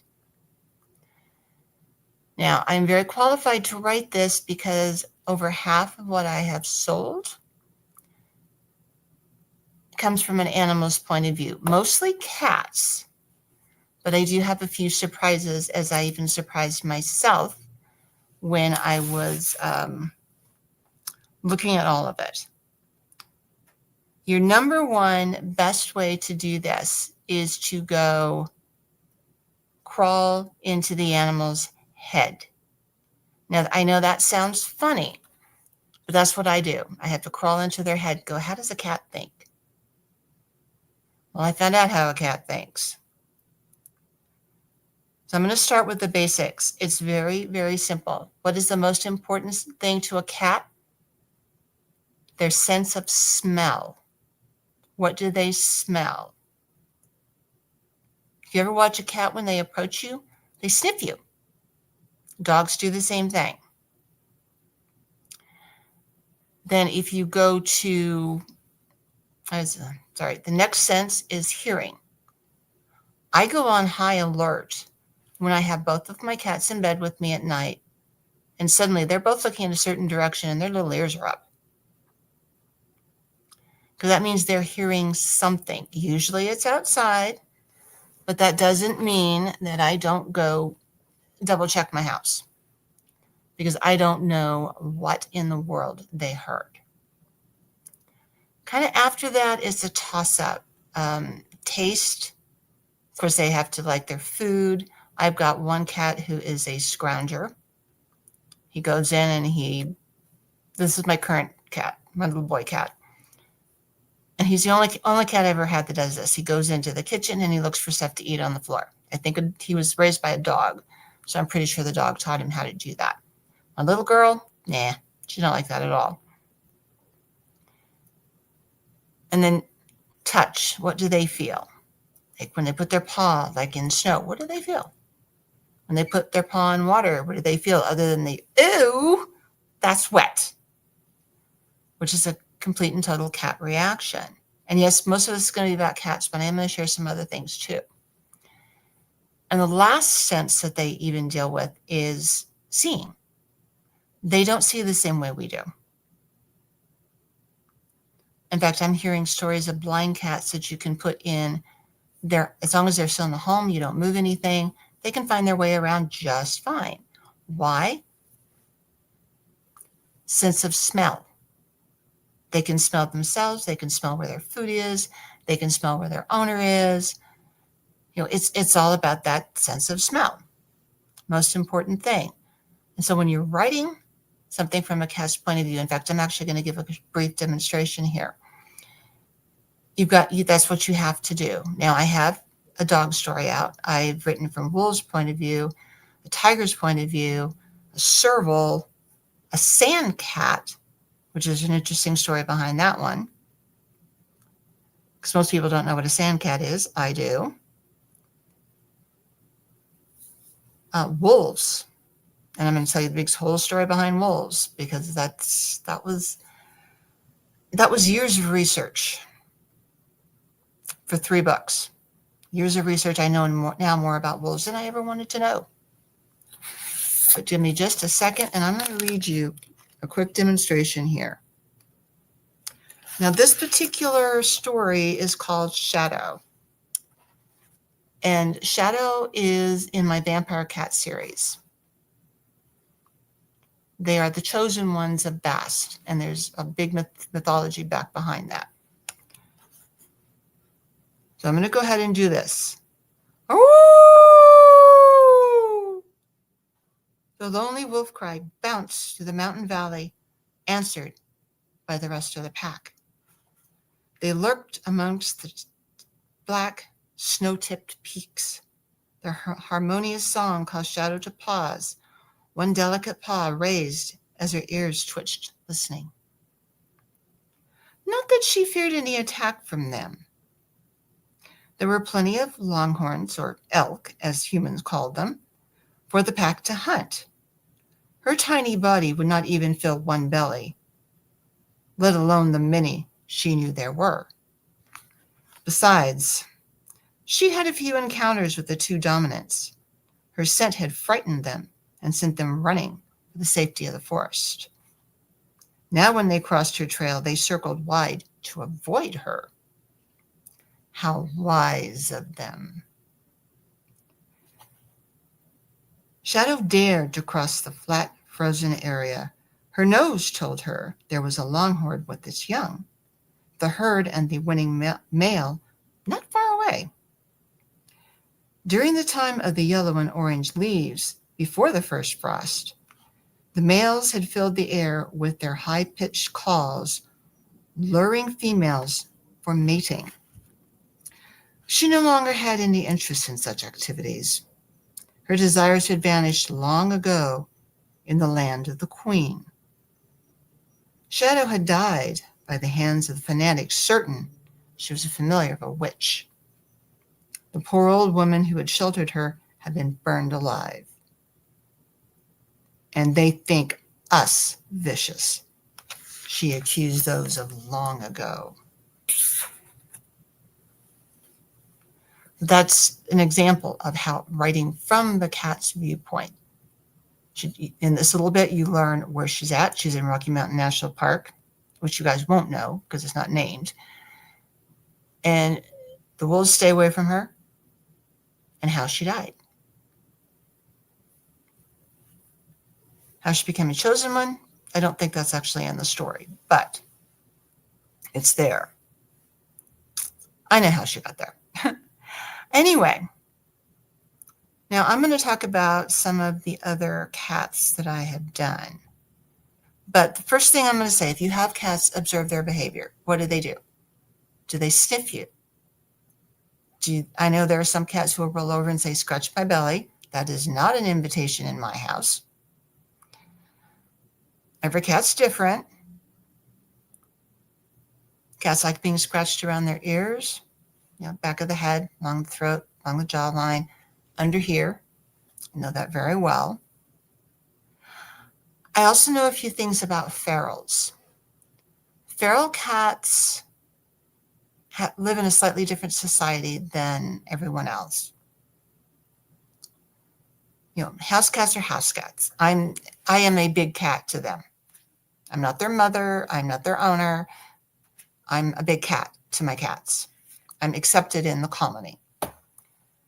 I've learned that recently. Learned a lot recently. But feral, like in my book, Winter Awakening, I have a male cat who comes across a kitten, and his first instinct is to kill it. That's true when the cats are feral. They do that so that the female goes back into heat so that the kitten she produces is his. And he finds this lone kitten and rescues it. He fights every instinct that he has to not kill this kitten. And that's in the story deliberately, showing how he's changing, becoming something different from being a feral male. So, and reading, learning new things. I learned so much about my two cats recently just by watching articles. It's amazing. More than I ever wanted to know. Now, I'm going to talk about some of the other stories other animals I've used. In Winter Emergence, I have a tiger. Tigers are big. They're mean. Sometimes, but most of the time they're mean, and they are a concern in the countries of origin. If you've ever heard a tiger roar, and I had the very rare experience of getting that to happen, when they roar, it goes all the way to your bones and you freeze. So I had a tiger in Winter Emergence. He's not a very nice tiger. I have snow leopards who I absolutely love and adore. Now, the behavior between the basic cats is similar, but it's also different. When I say we, I'm talking about my ex-husband. We were at a zoo and we were watching the snow leopards, and we knew that a moment was coming when they were going to rub against each other. And we had a picture of it. And we had people going, how in the world did you know that was going to happen? And we looked at them and said, we have cats. So the behaviors are similar enough that you can pick it up, but they're different too. Cats, as a rule, are solitary, except for like mating. I've also written a story using a serval. That was a fun story. That's when I learned that, and this is how I discover things about my characters and my worlds. I don't have them all planned out. I have some dragons who are archaeologists. They all travel with a cat companion. This particular instance happened to be a serval. Now, servals are smaller. They're an African cat. Some people try to keep them for pets. Don't do that. They're still a wild animal. We were at a demonstration at a refuge, and the trainer was working with the serval, and all of a sudden the serval's attention got way back in the back. There was a baby back there. This is why I say they're wild, because it knew that that baby was the weakest member in the pack. And its instinct was, that's my prey. You learn all of this. You learn all of this as you go. Now, I'm going to talk a little about sand cats because they're not a very well-known kitty. They'll fit in the palm of my hand. There's also another smaller breed that's also about like that. Sand cats live in the Sahara. They don't drink water. They get all the moisture they need out of their prey. Whatever they kill, that's where they get their moisture. I wrote a story based on Mars, and yes, you can do that, where this little sand cat was out in the middle of everything. It had been genetically altered to live on Mars, and it goes through some adventures while it's there. But it could live on the moisture of the other animals that they put out there. And I found all of that out by doing research. Because there was this anthology series, I wanted a story in there, and I went, ooh, sandcat. Sandcat would be a perfect fit for Mars.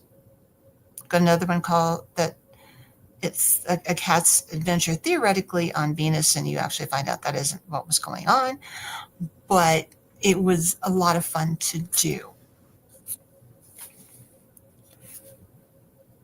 All right, now I am going to go in the background of the wolves. This was a multi-year project for me. I was reading books, I was watching videos, and I got to meet some in person. And we were at, I don't remember where we're at, some sort of strange place down south. And this guy comes up and he's got a timber wolf. Timber wolves are big. And he warned me, he said, be careful. He's decided that the fanny pack is his. And I went, okay. So I guarded the fanny pack. He was like past my waist. I mean, that's how big that wolf is. So that gave me an idea of size. I also learned their habits. They'll go hunting, they'll go out and they will catch something, they will eat, and they will come home. Now the puppies, and there's reasons that I'm telling you all of this. This all has to do with learning how to correctly portray the animal. Because puppies will come up and they'll lick around the mouth. That makes them regurgitate what's in their stomach and everybody eats. That's how they carry food back to the pack. I actually do that in Winter Awakening, where there's this smelly meat outside, but the puppy's out there eating it. And that's part of your clue is what is normal for them? What would they normally do? You don't try to hide it. You don't try to cover it up. What you don't want is you do not want animals, or actually humans, in animal skin. One of the compliments I got on Winter Awakening was the fact cats that are finally cats. And I really, really enjoyed that a lot. All right. And before you ask, yes, I do have a dog story. I also have a couple of separate wolf stories, both of which were in charity anthologies. Charity anthologies are something that you donate a story to, and they're raising money for something. And I try to do at least one a year. It's kind of a way of giving back. Just kind of an FYI, if you ever run into that. So I have a couple of wolves. It's actually the same wolf. It's in one story where you find out the fate of some parents of characters in another book. I do this all the time. I write stories that are attached.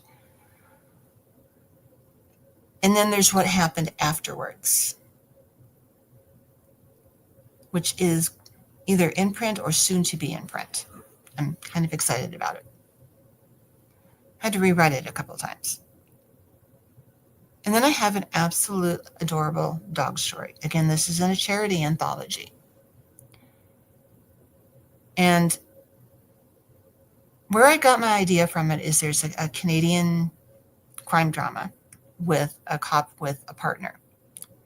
It's very popular. It's popular in England, Canada, the United States. And I watched the show and I went, what a great idea. So I'm writing this story. It is on a space station in orbit. This is a cop with her canine partner, and the story is told from the dog's point of view.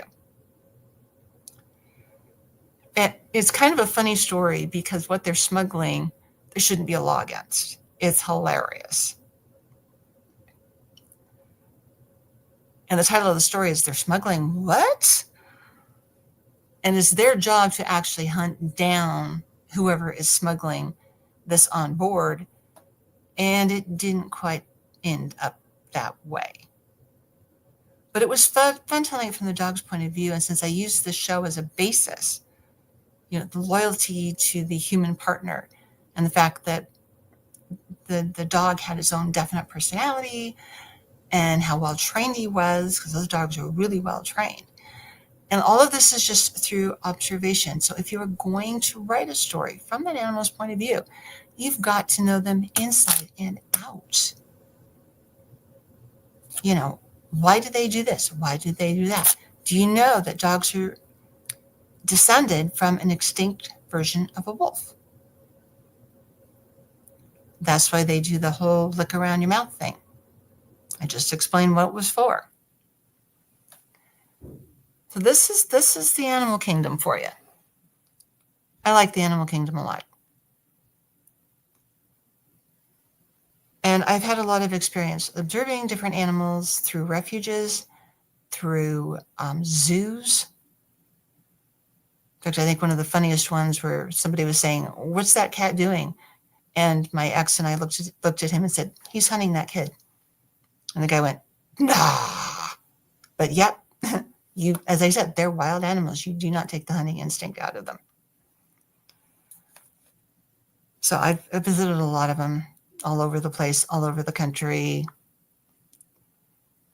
It's a lot of fun. Mountain lions do not sound like the gigantic roar that they have come out of their mouth. They don't sound like that. I'll tell you that ahead of time. We're very well trained about mountain lions here because people run on the trails and run. If you're running, they will chase you. They will hunt you. So I know what to do in my own self-defense, how to get away from a mountain lion. You fight if you have to. All right, so the reason that knowing, there's another reason for knowing behavior like that, is because, and this is going to go a little bit into setting an alien species. If you want your alien species to be believable, you got to make sure that you base their behaviors on the familiar. I learned this from a very, very popular science fiction writer that I read for years. I still read her books. In one of my books, I've got a species, a leopard. They don't wear clothes. They stand on the hind feet, thus they have their tails. And their claws are their weapons for hunting. Very simple, keep it simple. In my recent release, I included monkeys. Now, I had originally intended to do a Planet of the Apes thing. And I came across these videos from refuges, in Cambodia, where I learned a lot about monkeys and monkey behavior.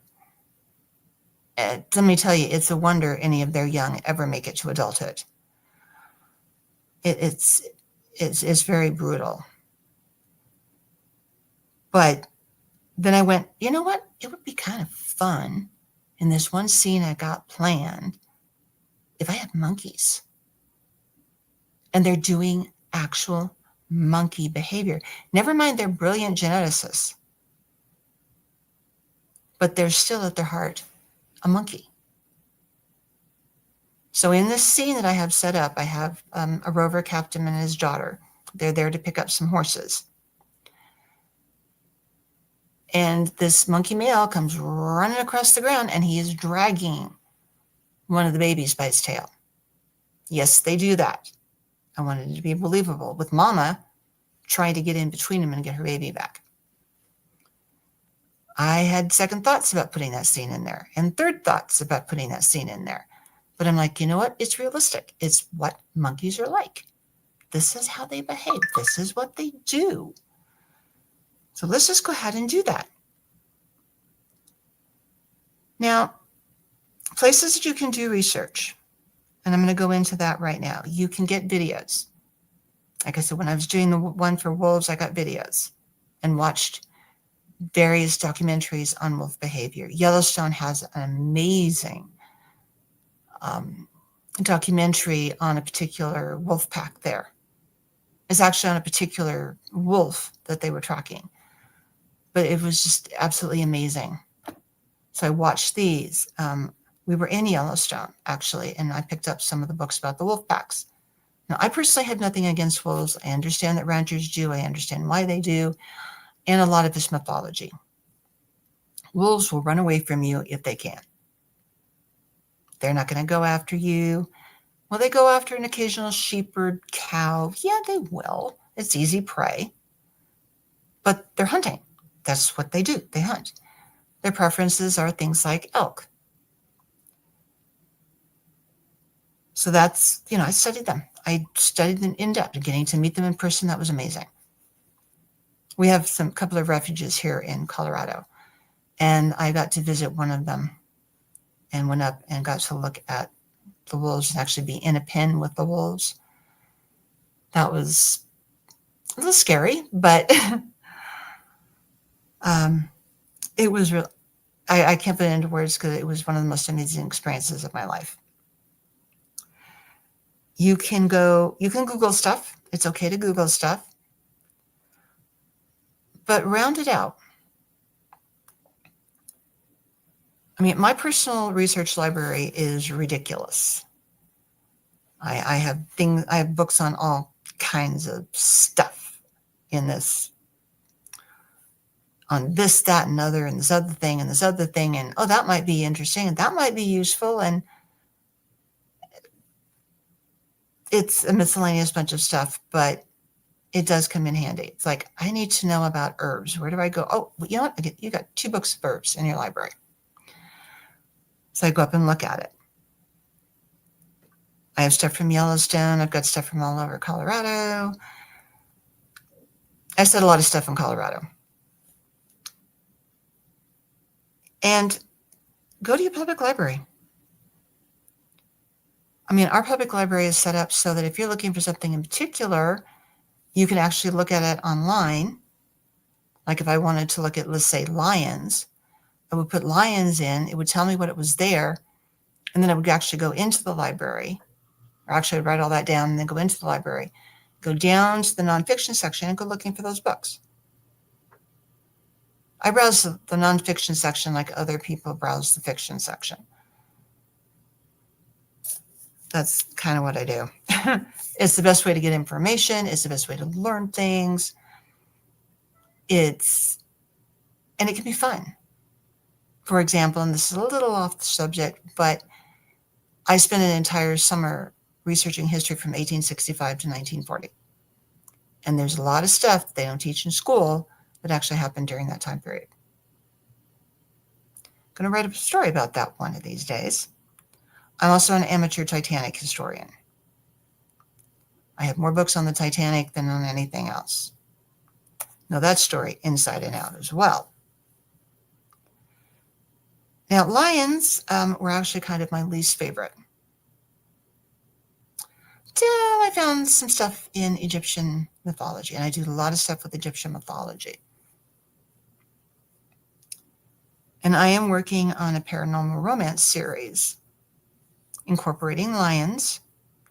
I'm not going to tell you too much about it because nobody else is doing this, so I'm going to kind of keeping it under my hat. But I'm really excited to actually finally get to the point where I can get back to work on that. I've had a lot of life stuff going on. That's common for writers, happens all the time. But these are all kinds of different places you can do. If you actually get to go see them in person, then do it. Like I said, with refuges, zoos, if nothing more. San Diego's got a great zoo. Denver's got a great zoo. There's one in Missouri that I know of that has a great zoo. I'm trying to think of everywhere I've been. Colorado Springs has an amazing zoo. And it was actually in San Diego that I learned about fishing cats. I'm going to be using a fishing cat in a story. They have one in Denver now. I got to actually go watch where they're feeding the animals, and that is also amazing. If you get to go to a feeding time and see how they feed the animals, that is always amazing. Yeah, it was the Denver Zoo where I actually got to see the feeding by the fishing cat. I'm going to be using them in a story at some point. I have more ideas and stuff going on in my head than I have time to write. But then there's taking all that head knowledge that you get and you gained from doing all this research on animals. What do you do with it? How do you crawl into the skull of a cat? How do you crawl into the skull of a wolf or an animal that you're not really familiar with? That's a good question, because I'm not even sure how I do it, other than the fact that I live with cats and I'm extremely bonded to my cats. Oh, and also when you're talking about cats, please understand that a lot of their language that they communicate with us is body language. For example, my 2 current cats, when Taj wants attention, he yells. And actually, they're silent between each other. And they actually developed the vocal.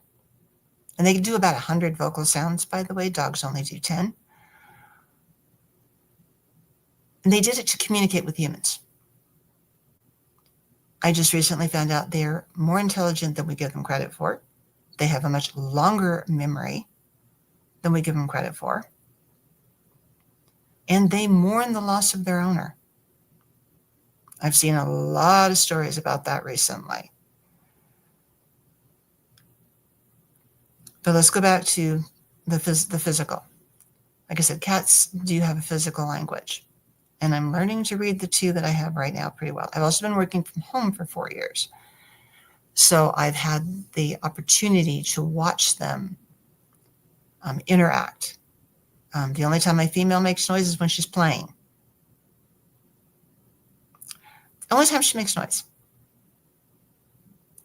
Every once in a while, she'll be a little bit verbal when she wants attention, but not very often. Her cue of I want attention is she stretches.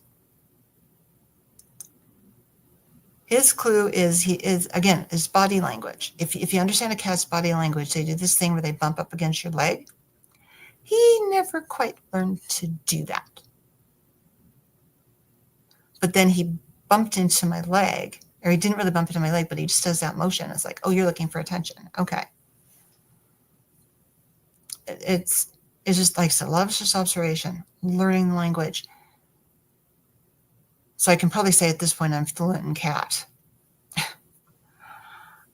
Strange thing to be fluent in, but I'm still fluent in cat because I can read a cat's language.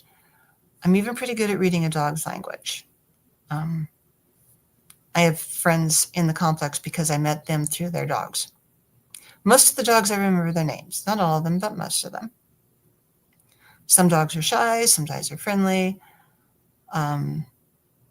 I had one particular dog, belongs to a friend of mine, that she was forcing the dog to get socialized. Now the dog's at the point where the dog sees me, little tail goes, and allows me to pet her. The other dog's like, oh, there's one of my favorite people, and comes trucking over wanting to get attention. Happens a lot. I've had the shy ones who I'll go I don't want anything to do with you. Okay, that's fine. I will meet you on your terms. I have one dog that took over a year for them to even smell me. And so they're all different. But I think what I'm going to do right now is I'm going to talk about the vampire cats. The vampire cats are kind of, I've got my laptop over here. Also kind of tuned into the chat. Somebody says, I need an elephant. Did you know that elephants have a very long memory, and if you do them wrong, they will hunt you down? There's a piece of information not everybody has. I found that recently on a video. Elephants are at the zoo. A lot of them are at the zoo. And you can go in and you can just go in and you can just look at them. Just watch them. Don't know a lot about elephants. I do know that they have a matriarch who runs it. I do know that they take care of each other. I watched a video where they rescued a baby elephant. So those are good things to do. Go in and look for videos and say elephants and see what they say. I'm also going to add here that I wrote a shapeshifter story where I had African wild dogs. Now, not a lot of the people do African wild dogs stories as a shifter. And I actually had to go out and find out what they sounded like, and they don't sound like dogs. And I had to figure out a way to translate that into the story that I was writing after they had shifted from human into the African wild dog.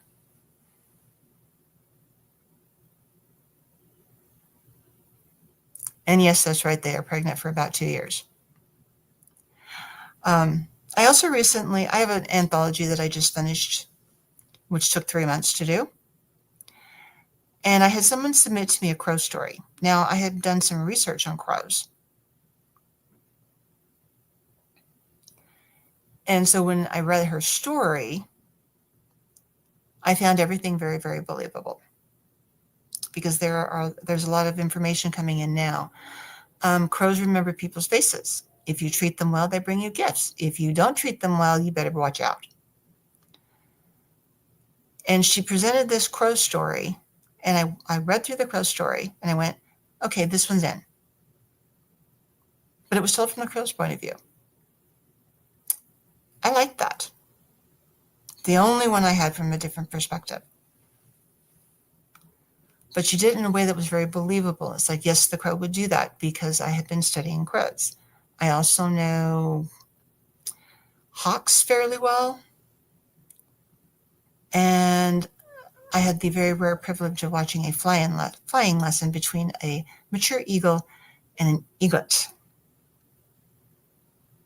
I'm into raptors, the big birds.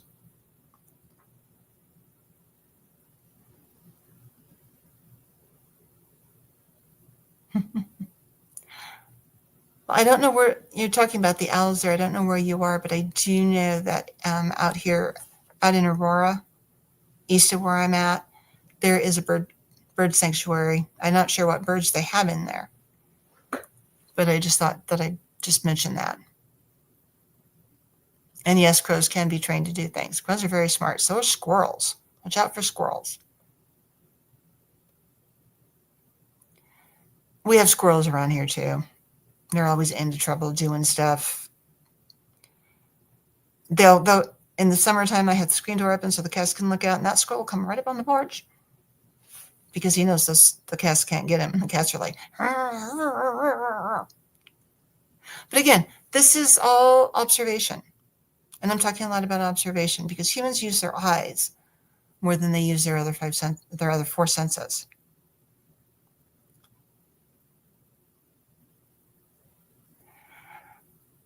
Yep, and they were used. The raptors were definitely used, and the falcons were used for hunting at one time.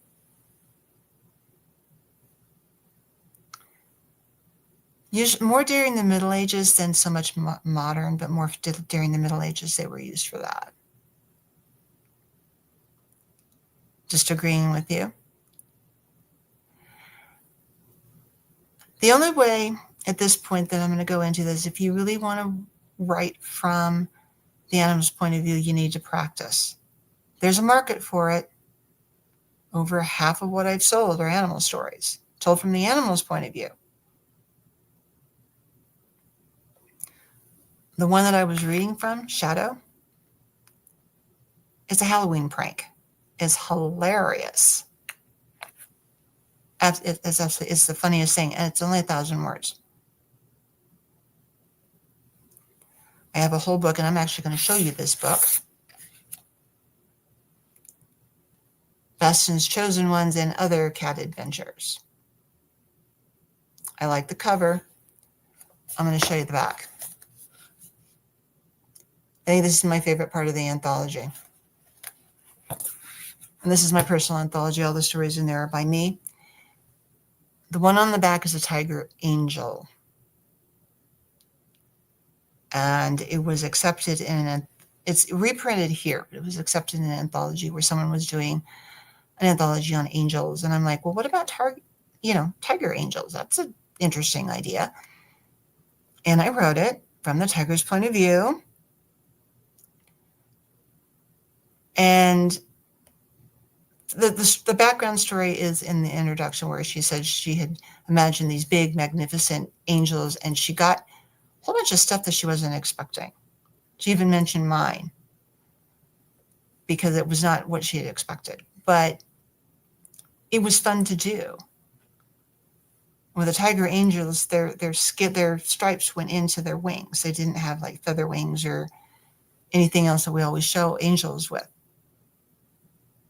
And they are sent on what I'm going to call the worst possible jobs, where God needs something done that's just not very pleasant.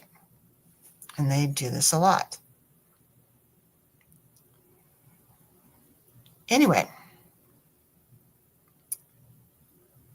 I would consider saying what I'm going to kind of challenge you guys to do. You want to write a story from an animal's point of view. Pick an animal. Observe them, study them any way that you can. Library, in person, books, videos. There was a cat series done years ago on the different breeds of cats.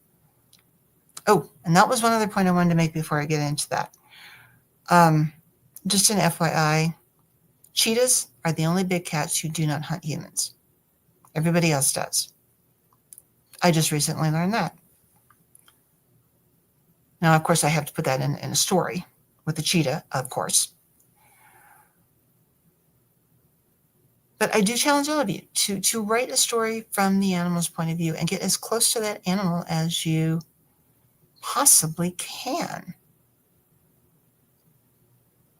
Pick whatever animal you want. What animal do you want? Do you want a bird? Do you want a cat? Do you want a dog? Do you want a wolf? What do you want? You want a crow? You want an eagle? They're a little harder, because I can tell you a gazillion things about hawks just because my ex and I used to watch hawks all the time. We had hawks all the time. I actually, here where I live now, I know where all the hawk territories are.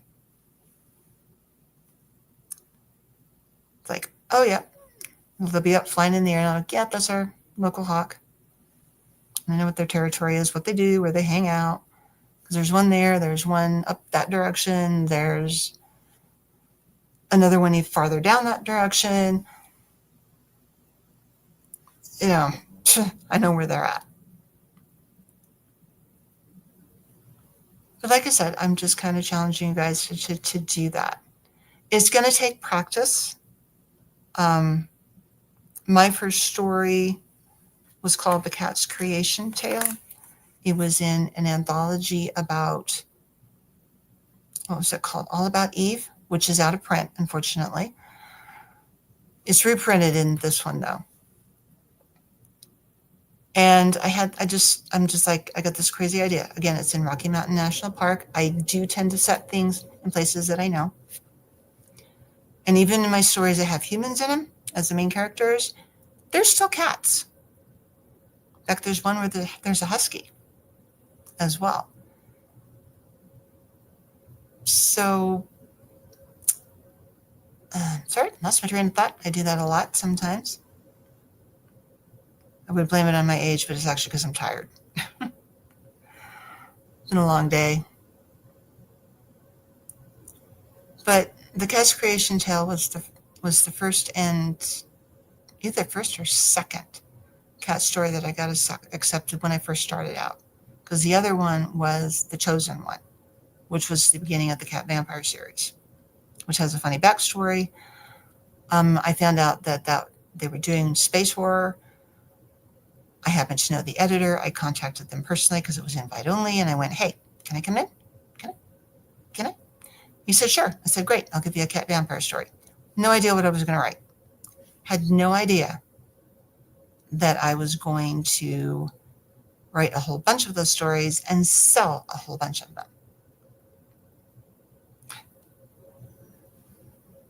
In fact, they have actually crept into my winter trilogy, and they have crept into a lot of stuff. It's like, hi, I'm a vampire cat, and I'm going to walk into your story. They're that bold. But to talk a little bit about the vampire cats, they have their own mythos. They are the chosen ones of Bast. She usually only picks warriors who've done something phenomenal. Every once in a while, she chooses a female. So there's more males than there are female.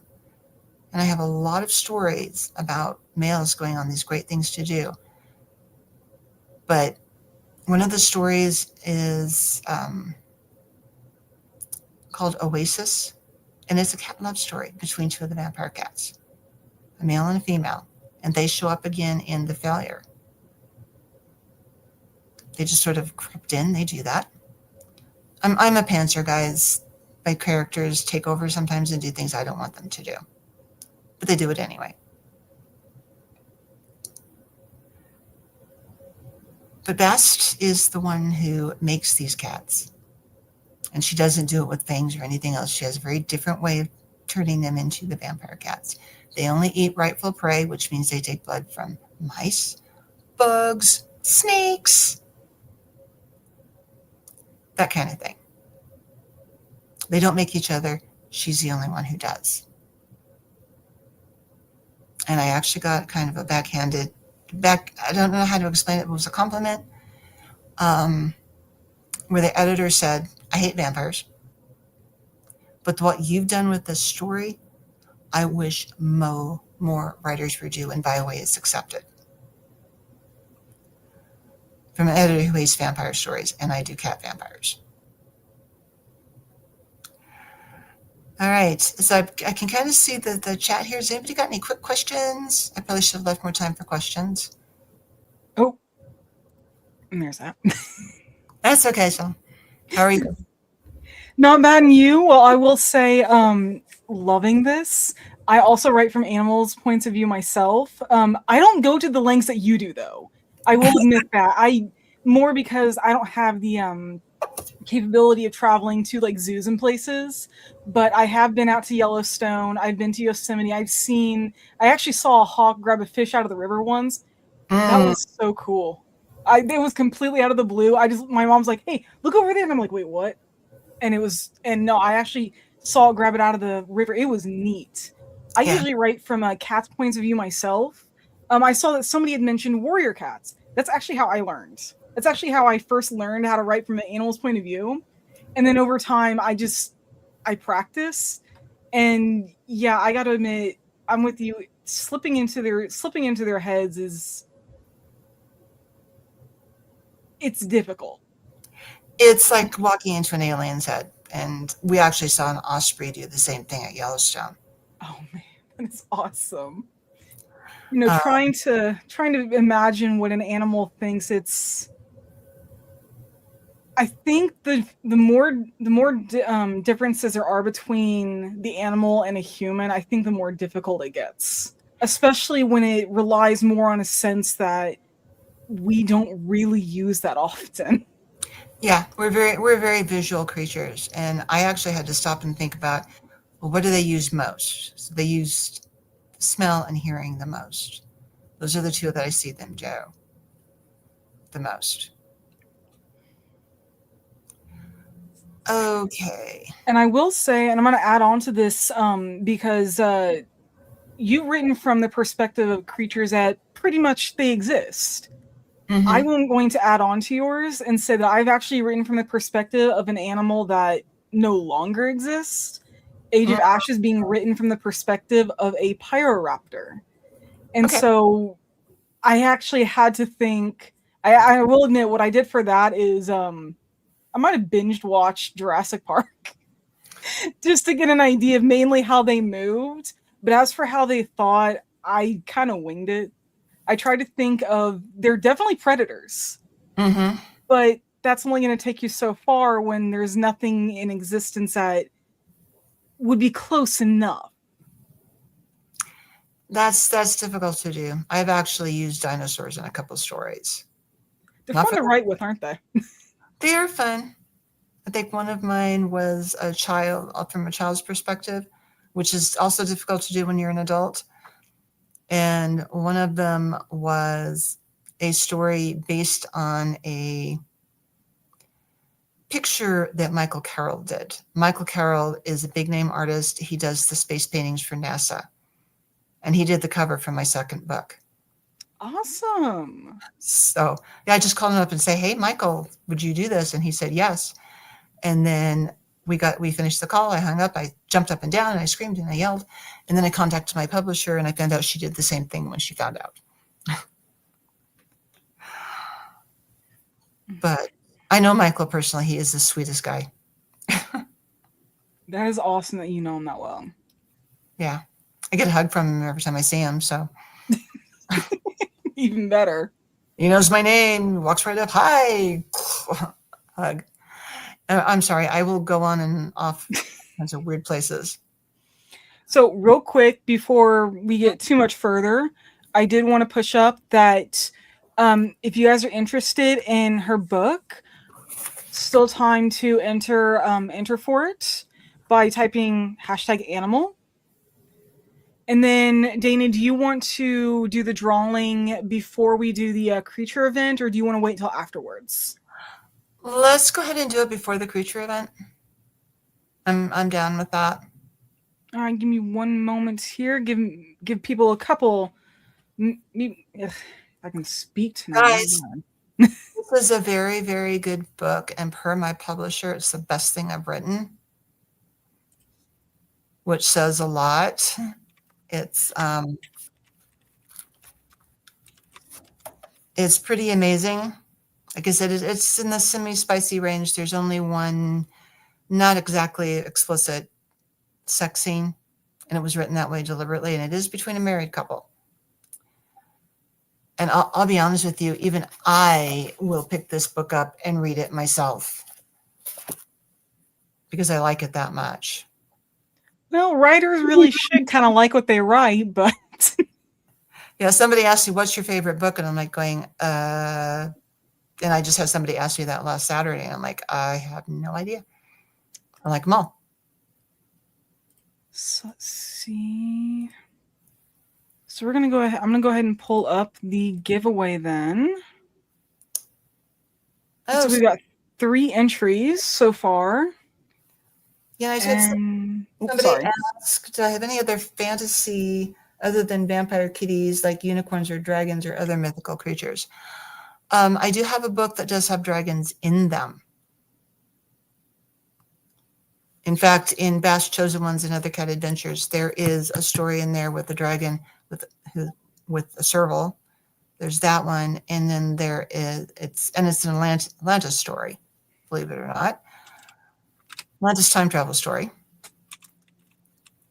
And in Homefall's Search, which is my latest release, there are dragons. Balmese dragons as my wild dragons, and then I have one of my dragon archaeologists traveling with a tiger. I tend to mix genres. And if you really into fantasy, there are a couple of anthologies that I'm in. Which anthologies are you in? One of them is called Wishing Well. The other one is, oh, come on, Magic Portals. I think I know that second one. This sounds familiar. Yeah. Because my story in Magic Portals is about a sorcerer whose best function is finding lost things. And there's a vampire in it, and there's outer space in it. Like I said, I mix genres. And the one in the other one, the Wishing Well, is called I Want My Kittens Back. And I was writing that one, and this little tiny Chinese dragon shows up. And I went, I don't know what you're doing in the story, but you can stay. And I love the ending of the story. It's absolutely darling. Absolutely darling. But that's kind of the closest. I don't write a lot of fantasy, but I will definitely mix it in with other things. Mixing genres can be fun. We had to talk about that earlier. And yeah, there's ways that it can go wrong, but it seems like more often than not, mixing genres does tend to work out. It does make it a little more difficult to find like beta readers and whatnot, but mixing genres can be fun. Well, I learned that in fan fiction. I've got one story that's got 10 or 12 crossovers. Oh, wow. And it works. That is a lot of cross. I think the most I've ever seen is 3, but you said there was, what, 12? Somewhere between 10 and 12, there's a lot. And I just started writing it, and these characters kept walking in, and it works. Hey, if it works. It works. But anyway, guys, if you really want a copy of Blood Bride, I would go for it. Like I said, it's a very good book, very well done. There's some suggestiveness. There's a little bit of violence. My main male character, he's a scientist. He's been around since not the Civil War, but the Revolutionary War. And my paranormal romance writer, who gets caught up in some things that she writes about, and all of a sudden she's living it, which is not something most people do.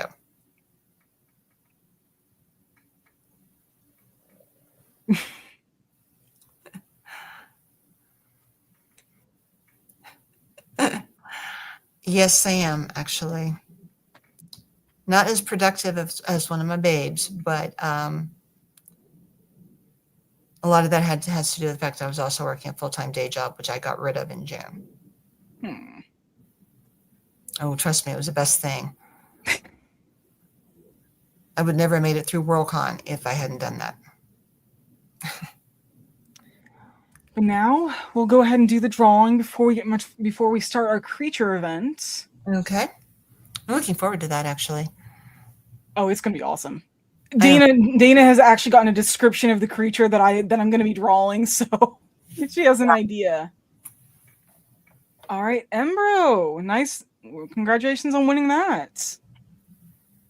So then, let's see. Then we'll drop a link for the giveaway form. You can fill that out and get the information. There we go. Cool. All right, now I'm going to switch over to a different program. I have honestly been waiting for this because I've been drawing a lot more recently. Oh, I wish I could draw. I can't, though.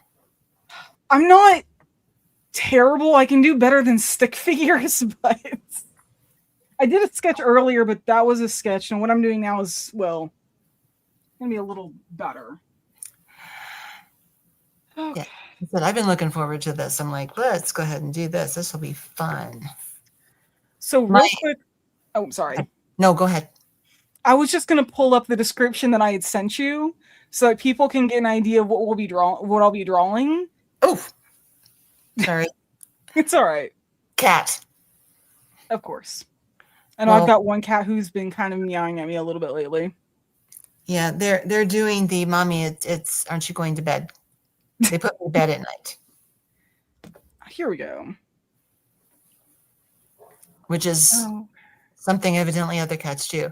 Actually, what I was going to mention earlier is I have a very strong sense of color thanks to my mom, who was it was, I guess, is the correct term right now. And she's a very excellent artist, and she taught me all about color. I do doll houses, so.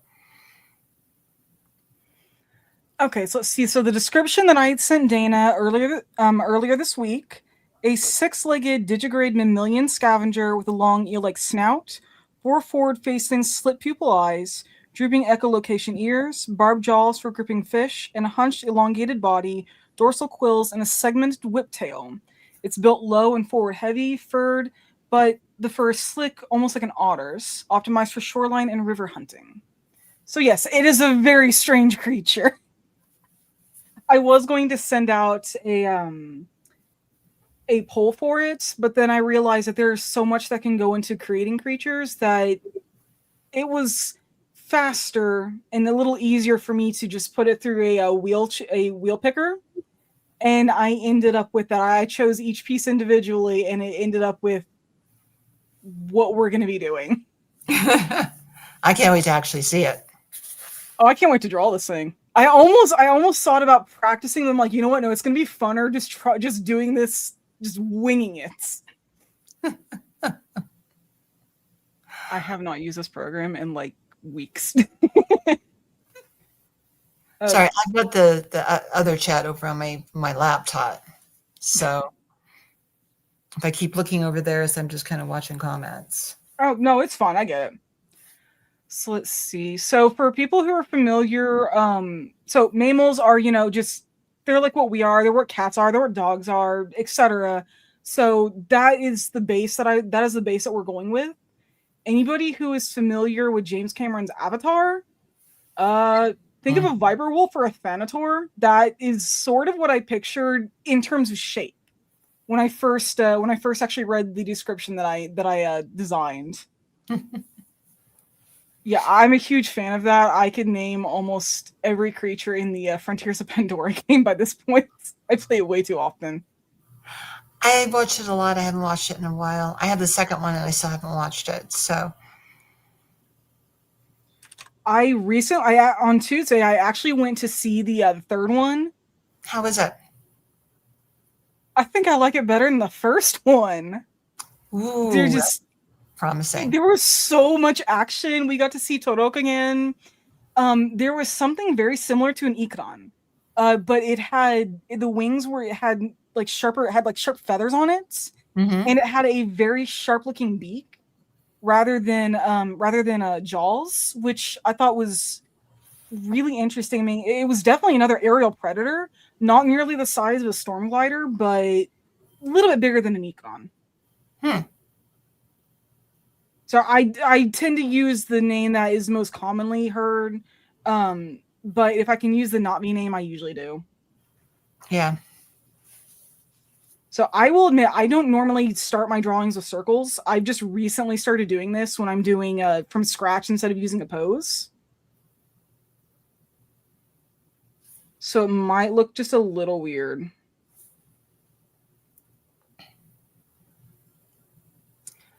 Oh, I remember all that kind of stuff from my mom.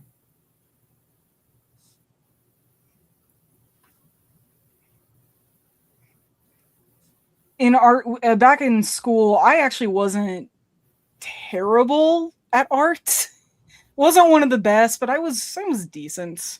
And lately, I've been getting more and more into my drawings, and I usually draw people. I draw my fanfiction characters, but I've been wanting to draw animals more often lately. And that looked weird.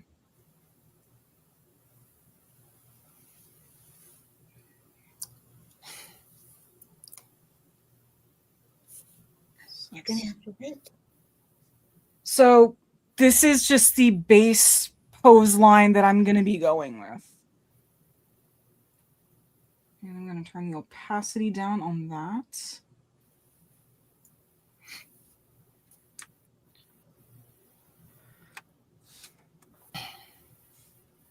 So let's see. So let's go ahead and start with the head. So let's see. Eel-like jaw. And 4 pupils.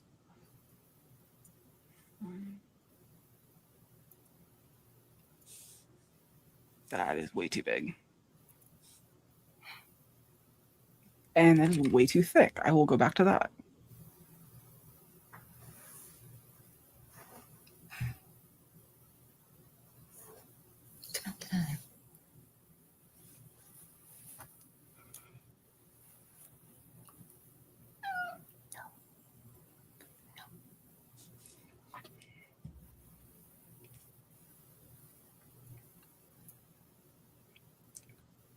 So for those who aren't familiar with different animals, an eel-like snout, think of like a snake. That's sort of what I pictured when I got the eel version.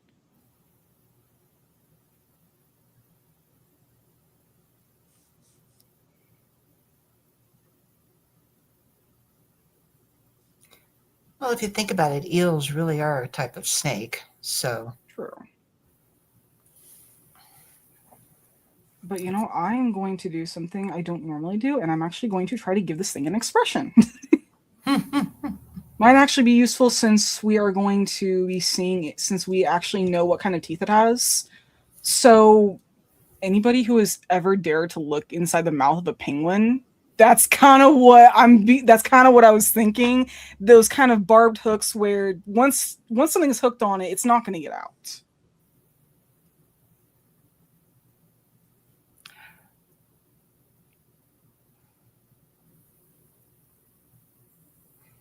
I'm so out of practice with animals.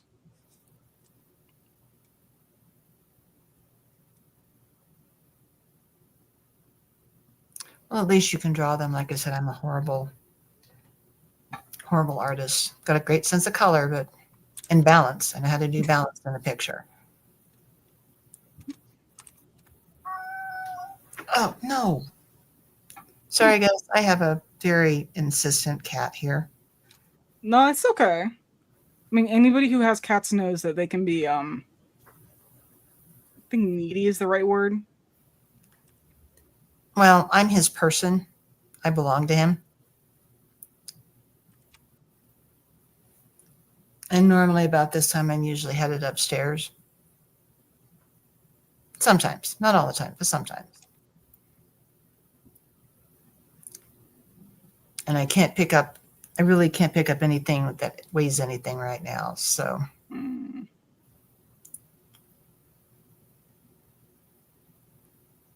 So there's different kinds of. So I actually did some research for this for different kinds of pupils and whatnot. Slit pupils, it's more of a reptilian thing.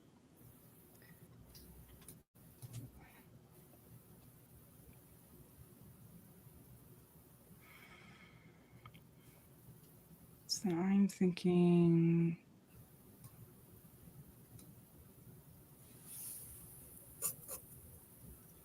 So from what I've seen in games and books and TV and movies and all kinds of places over the years about creatures that have more than one set of eyes, usually the front set of eyes is what they normally use to actually see with. And the second set of eyes is more of like it catches the little things. It catches the little things that would normally be in their blind spot, but it doesn't detect detail.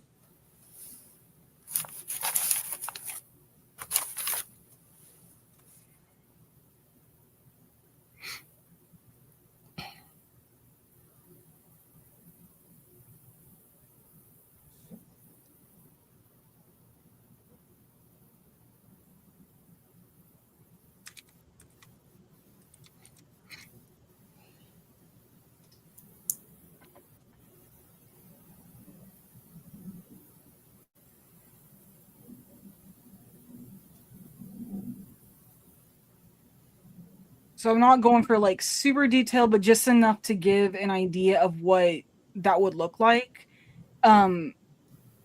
this thing doesn't have actual teeth like what we're normally used to seeing. So there's no fangs, there's no tearing, there's no flat teeth that you'd use for grinding. This thing is simply, once it hooks you in its mouth, it's just going to swallow whole.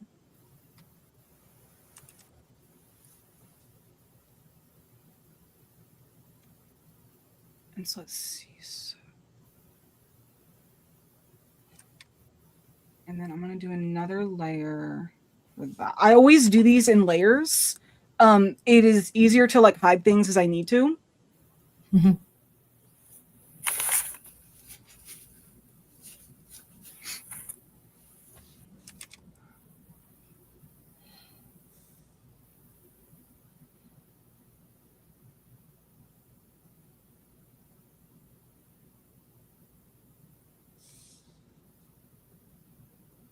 So that right there would actually be an ear. These things, this thing is kind of designed for echolocation. For land-based, for a non-marine animal, it seems like ears are usually what they use for echolocation. So like a bat, basically. And with this thing actually having decent eyesight, I figured a longer ear could actually be more useful than something that stands upright like a cat or a canine.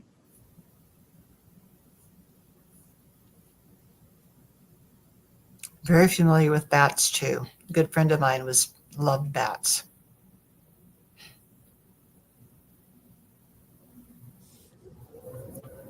We took her with us to a presentation of bats. She was thrilled. Oh, I don't blame her. I'd be thrilled with that too. Bats are neat. I don't think people give bats enough credit. I mean, I've seen them at Mammoth Cave National Park, like on the wall. Just that alone was so neat. Actually watching how they grip there, just even that little bit was like enough for me to be like, oh, these are actually really neat. Yeah, they eat mosquitoes. That's all I care about. I'm allergic to mosquitoes, so. Fair point there. Yeah, I'd be excited about that too.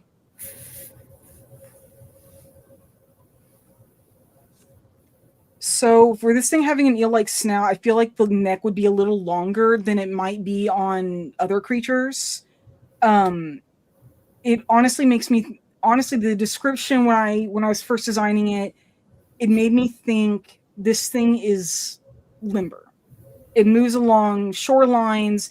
So it probably moves along like fallen trees and rocks that get tossed up when there's flooding and whatnot. So this thing wouldn't be like, it wouldn't be built like a boulder. This thing would have to be able to move over them with little to no problems. Sort of like the fishing cats. They've actually got webbed feet.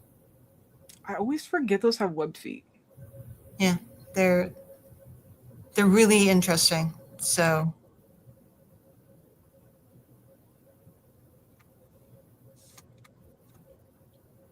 and then I will zoom out when I get more of this. When I get more of this, the body done.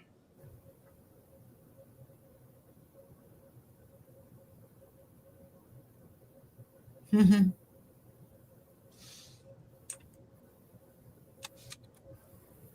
So from studying the creatures of Pandora, 6 legs, it doesn't always mean it's going to be like super elongated like this, but you do need extra space if you actually want space between the front 2 sets of legs or the back 2 sets, however you want them situated. Considering this is a scavenger type creature, yeah, it's the two front sets are going to be closer together, and then it's going to have a gap for its hind legs.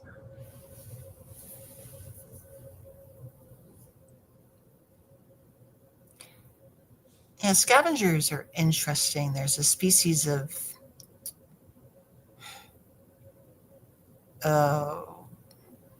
vulture that is actually completely and totally bald on their head. And that is to kill bacteria and stuff when they're eating dead things. That is really cool. I didn't realize that. And don't ask me where I picked up that little fact. I'm not going to ask, because if you're anything like me, you just pick it up from somewhere and it doesn't matter where. As long as it's a fact, you remember it. Yep, that's exactly what I'm like. I had people who argue with me. You need to be able to document everything. Oh, go look it up yourself.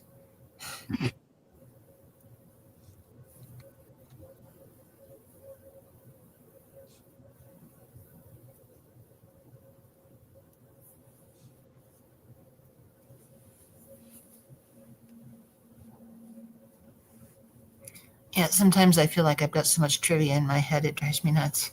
But that trivia comes in handy. Yep, I hear you there. You never know when you're going to need to know something of, well, anything. So it's like anything you learn, don't forget it, because you never know when never going to know when you need it. Exactly. So most creatures most mammals, I've noticed, the hind legs are always thicker than the front legs. Whether it's one set or two set of front legs, the hind legs are always going to be thicker. They're usually the ones that are stabilizing, used for pouncing, propelling, whatever you want to call it. They're always going to have more muscle there.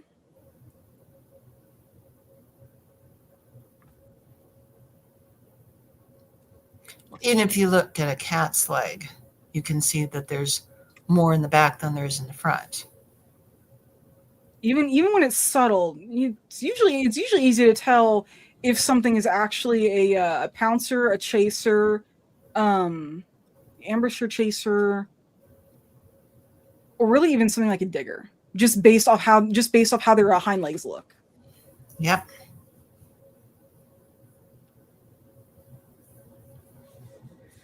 So let me think. I've noticed if something is an ambusher, its back legs are incredibly powerful, because it's not using its hind feet for propelling itself. It is simply, well, I mean, like over long distances, it needs not stamina, it needs power. But then when you've got chasers, so like wolves are a good example. Yeah, they're going to be a little thinner because they need to be able to push them further. And if they're too muscled, not going to be able to. They're going to be too heavy at some point. And that stamina is not going to do much if they're too heavy. Cheetah's a good example of a chaser because they can go incredibly fast, but it's only for a short sprint. Wolves usually hunt in packs to bring down prey. That's true. Sorry, again, too much I've got all this information in my head. Oh, if you've got information about like any animal or whatever, just go ahead and drop it in. I actually had somebody arguing with me, telling me, cheetah gets hungry enough, they're going to eat a human. No, they're not. Humans are not prey. No, there's too much evidence out there that cheetahs will not hunt humans. Yeah, I've seen some of that. One of them coming, this poor photographer waking up and there's a cheetah laying next to him.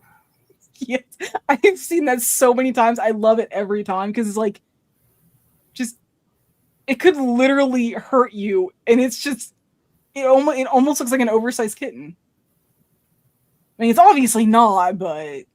And cheetahs purr. And they also meow like house cats. They're the only big cat species that cannot roar. Mountain lions can't either. I kept thinking they could. Nope. That's a false. Wait, no, they're not considered a big cat though. They should be. Yeah, no, I have to agree on that. I definitely agree they should be a big cat, but they are not actually part of the big cat family, which is just, considering if you actually see one, yeah, hard to believe. I mean, a lynx, yeah, I can understand that. Siberian lynx is the biggest of those, is the biggest of the lynx species, and that's still considered technically a small cat, but it's pretty big. Well, there's a couple of species of really, really small cats. One of them's down in South America, I think. I forget what it's called, but it says that thing kills more things in one night than any other predator. Black-footed cat. Black-footed cat, yeah, The that's it. black-footed cat actually has a 62% success rate, which for an animal that size, yeah, no, that is just amazing. Yeah, the size of my hand, as I put it.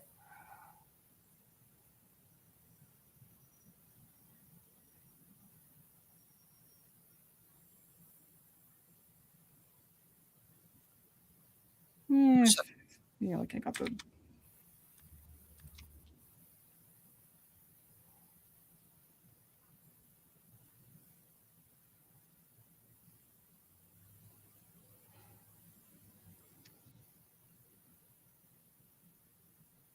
Yeah, this last anthology I did, I'm really looking forward to it because I think I saw a name in here that looked really familiar, and I think I accepted a story from her. So.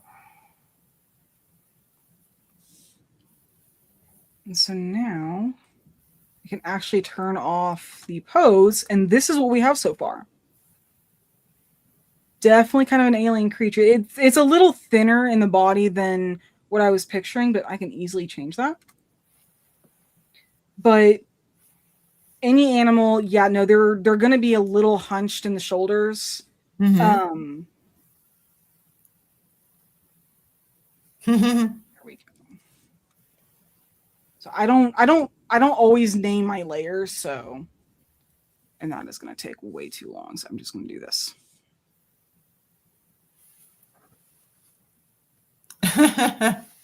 I got a request here. Dana, spill facts on a black panther versus a black leopard.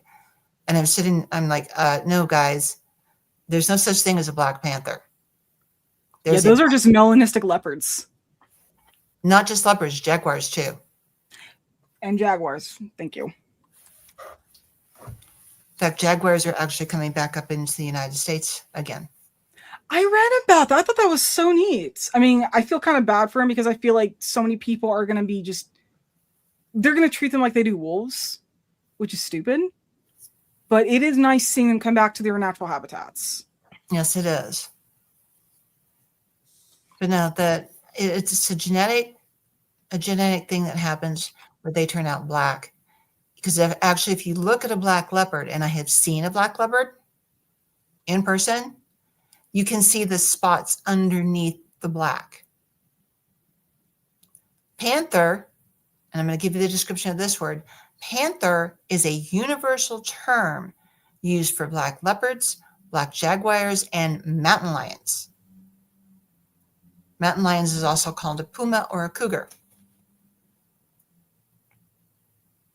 I did a research paper on cougars at one time, so I know all this miscellaneous information.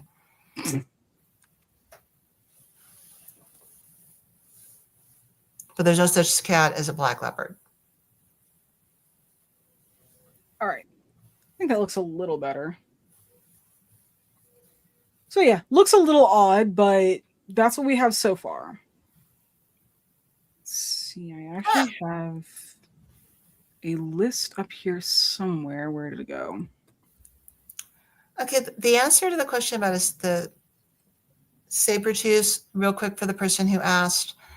I have a story called Doing My Job where a dragon is accompanied by a saber cat,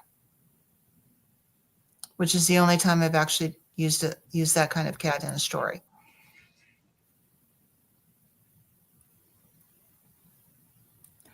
What I suggest that you do, there is an old TV show that was done on the Discovery Channel called Prehistoric Planet. Please hunt that down and watch it.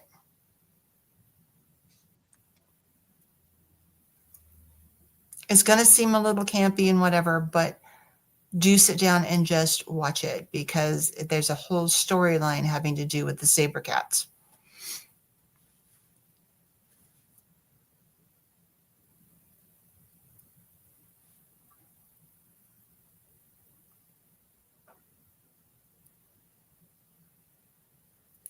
I've also used a saber cat in one of my pieces of fan fiction. One of my Terra Nova fan fictions, in fact. I have wanted to use a saber cat in a fan fiction, but since I work pretty much just in One Piece, I can't. I don't use devil fruits that are already being used. And well, the character that uses the saber fruit, yeah, no, he's still alive as far as I know. But I have worked with but I actually have been planning on working with cave lions, not a saber tooth, but from the same kind of time period. They're both Ice Age animals.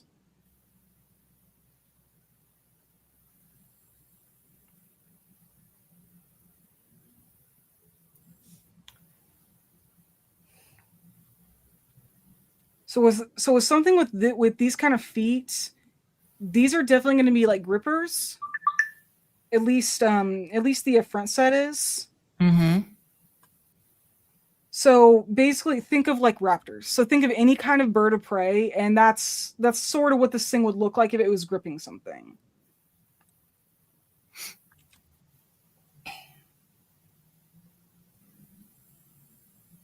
And yeah, I know this is going to look kind of wonky.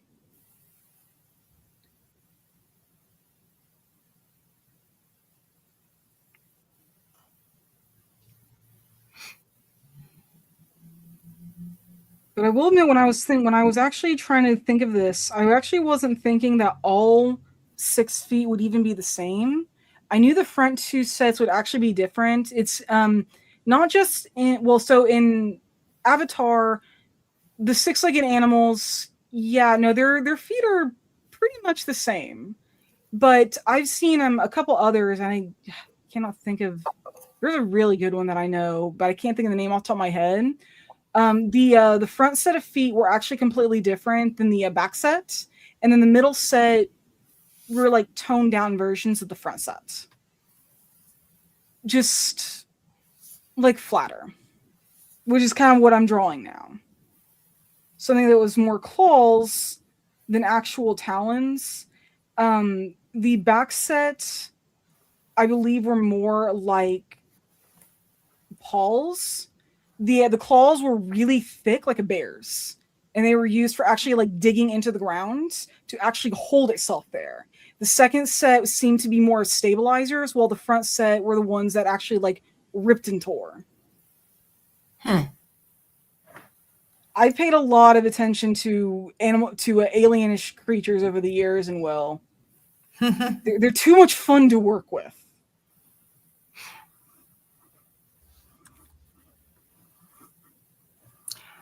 Oh, don't I know that one? It's been fun creating my own alien species. And by the way, when I was talking about that earlier, there is a reason that they are what they are like. That is not something that has been divulged yet.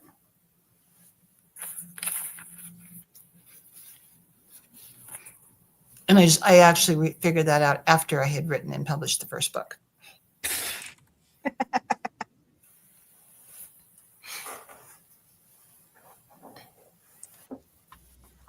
So for those who are not familiar with how animal feet work, dew claws, those are usually used for help with digging. Usually they're not on the back set, but somehow I've actually kind of picture this thing might actually work like that, where it could actually use the back legs. It's kind of pushers in a way.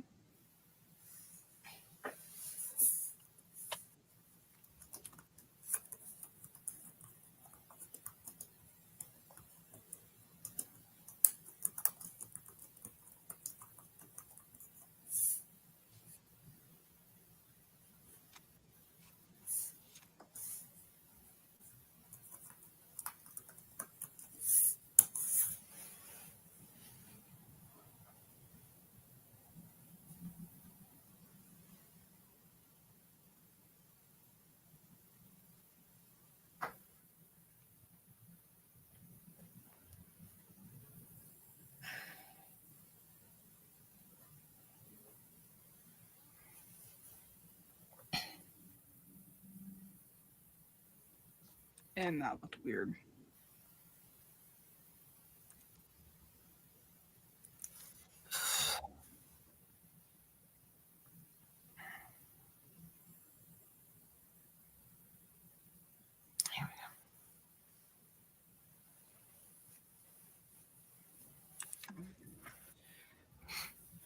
So as a whole, this is, the hind legs are still a little off, but the hind feet, I should say.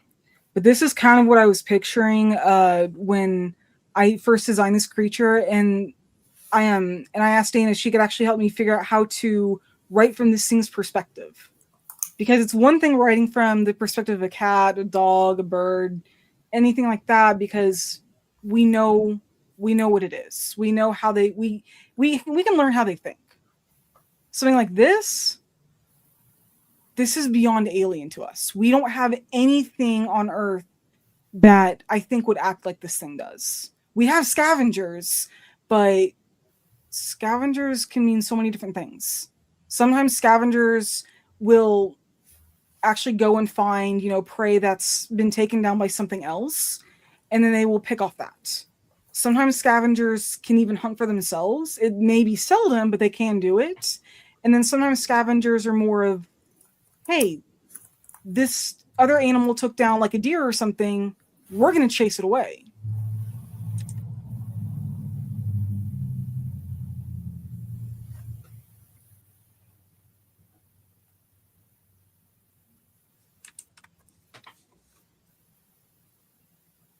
So let's see the details I have for this.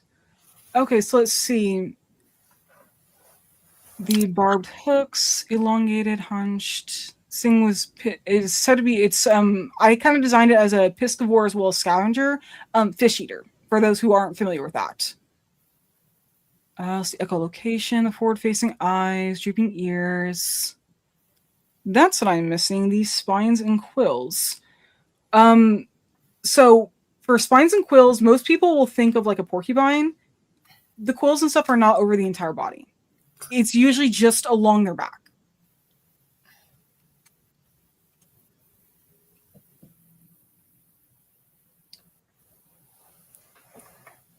I need to name these layers.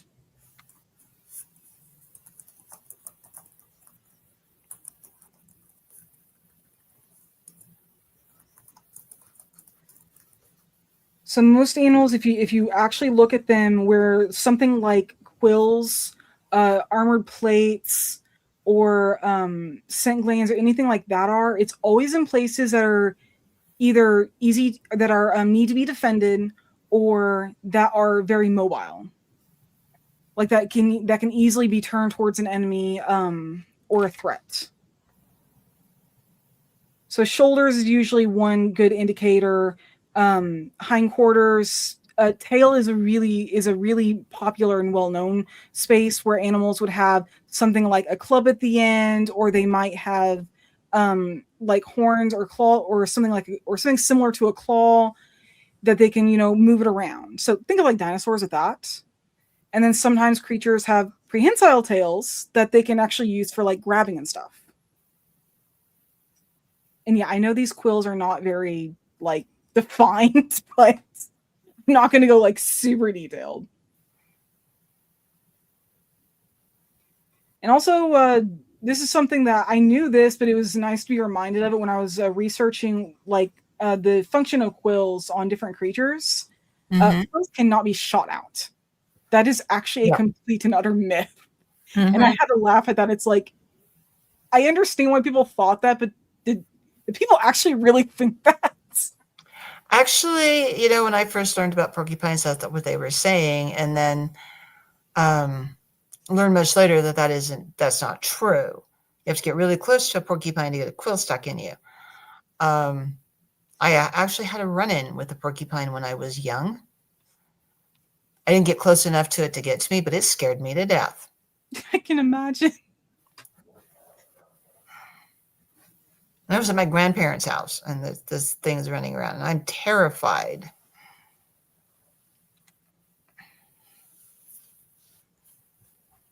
So I think on a creature like this, it's going to be very similar, I think, actually to a porcupine.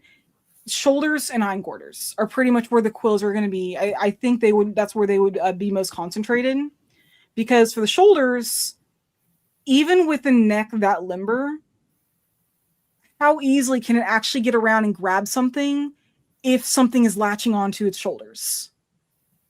So that would actually need to be a defensible position. So it makes sense that there would be armor or quills or whatever you have there to protect it in case it can't get its jaws around. Same thing with the hindquarters.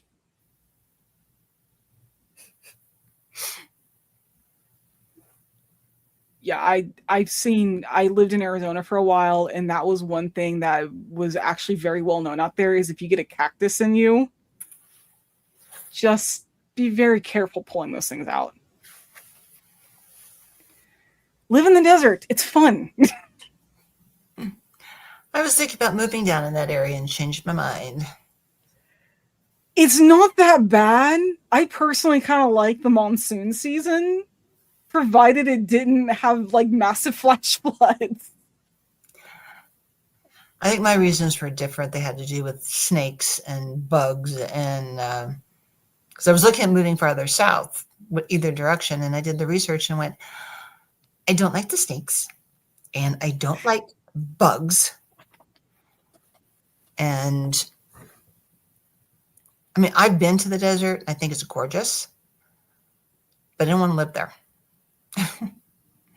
I lived there for about getting close to 3 years, and well, not the most terrible place, but be prepared if you do want to go live there.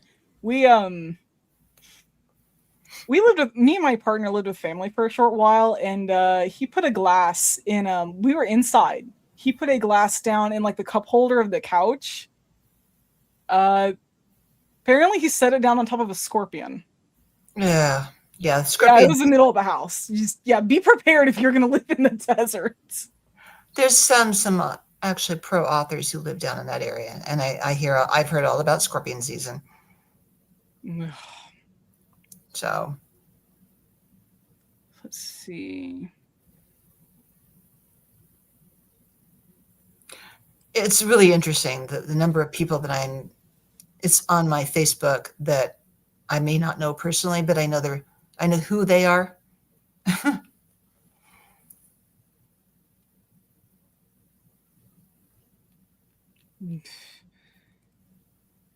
I've traveled out kind of that way, and just I didn't get quite that far, but it got buggy enough. And I've heard Florida is like horrid for mosquitoes.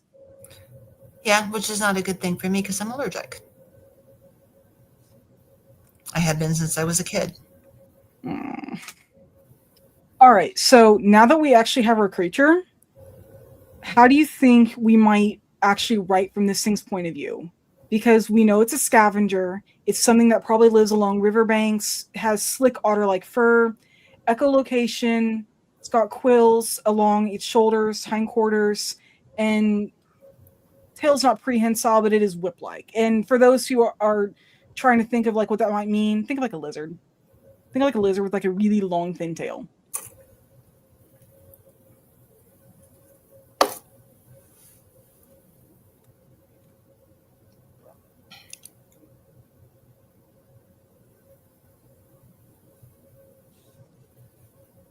It's interesting looking. That much I'll say for it. Not the weirdest thing I've seen in the world, but definitely the weirdest thing I've ever drawn. Oh, I've seen some really weird things. I've seen a couple of different species of sea dragons that are like maybe 6 inches long, 4 to 6 inches long.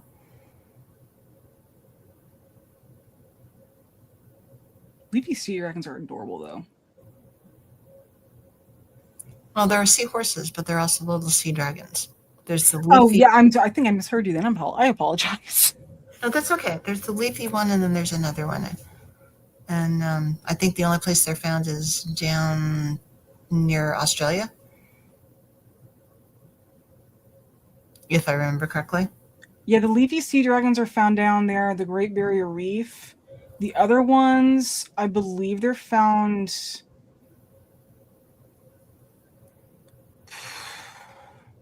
God, where was that? I actually knew it. It wasn't Australia. It wasn't the Great Barrier Reef. I almost want to think around Hawaii, but I feel like that's wrong. I went to an aquarium recently and they had some there. And there was like those little plaque thing. Yeah, sometimes you remember things, sometimes you don't. I'm the same way. It's like, oh gee, didn't I just look at that? And now I don't remember. I'm unfortunately that way with names too. And as an author, I get approached by people all the time and they act like they know me and I'm sitting there going, I have no idea who you are, but that's okay. What does your badge say?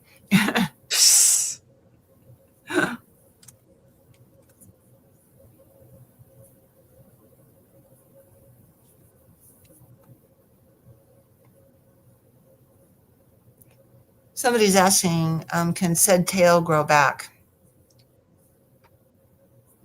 I don't think so with this thing. That seems to be something that is reserved for. What the heck was that? Seems to be reserved for reptiles. This thing is not a reptile; it's a mammal. And well, as far as we know, there are no mammals that can regrow missing limbs of any kind. That would be cool, but no. Mm-hmm.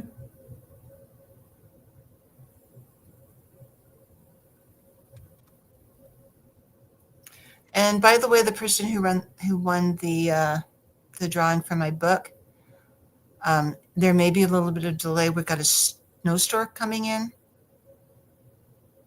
and due to the fact that I fell a couple of years ago and badly injured myself, I do not go out during snowstorms. Just more than understandable. Yeah, I was out of work for 6 weeks, so it might be a little while, but you will get it.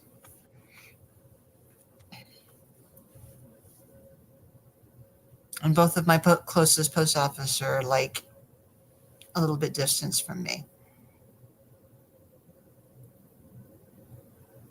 I need to name my layers. Okay, no worries. So this is our creature now. Just like a rough sketch of it, but it's weird, but it's kind of cute too. It's cute in that ugly sort of way, ain't it? It's cute in an ugly sort of way.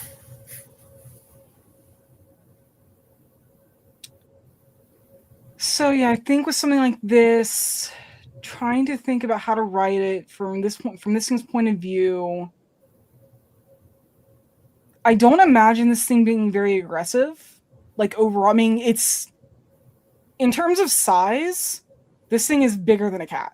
This thing would definitely be bigger than a cat. I actually talked with somebody about this the other day when I was pinging ideas off them, and they're like, "Yeah, no, this thing if it were smaller than a cat, I don't think it would work." That was coming from somebody who doesn't really know animals that well. Yeah, I would definitely say it'd be a little bit bigger than a cat. Actually, in my mind, I was thinking otter, but I was actually thinking about somewhere about between the size of like a bloodhound and a fox. That's a good size for it. Because if it's too big, well, this thing it's not really a predator. And predators, I mean, predators are not always big. But more often than not, they are on the larger side. Mm-hmm. But this thing does not make me think of a predator. Not just because of the scavenger piscivore aspect, but more just it almost reminds me of a hyena in the way it's hunched. And the whole scavenger aspect really just kind of leans into that. Let's see, what sounds would this thing make? I feel like it would have kind of a rasping sort of something similar to like a somewhere between a bark and a chirp. I think the sound would be more raspy though, kind of like if you actually tried to bark like through like a mouthful of grass. The sound is going to be distinct, but it's also going to be a little distorted. And part of that is the sound travels through a long neck, which that always does seem to affect it. I mean, the vocal cords are going to be a little longer in this thing. The voice box is probably going to be situated closer to the chest.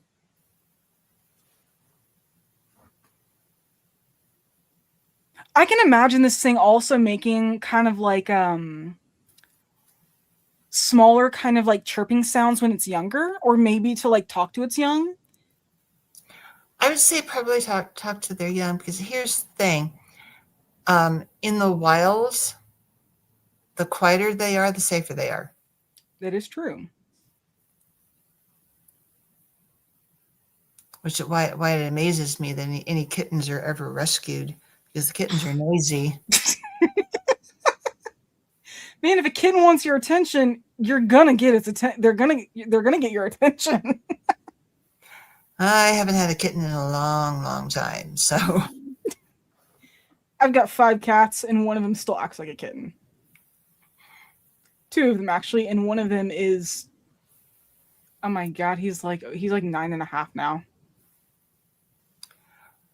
Yeah, my boy cat will be turning 9 here in the next couple of months, and my girl cat will be 5. That's where it. Okay, so this thing being a good hider, I don't think so. I think it's a little too big for that.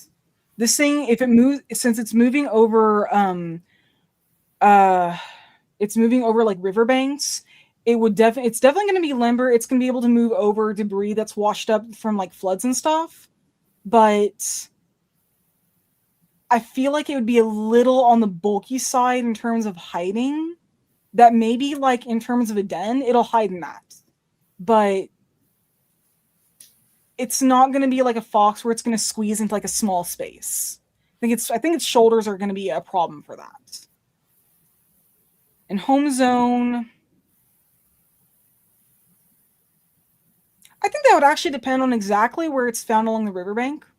I think this thing could actually live in caves, but it could also be one to be like a beaver and, make a home within, like piled up logs or something.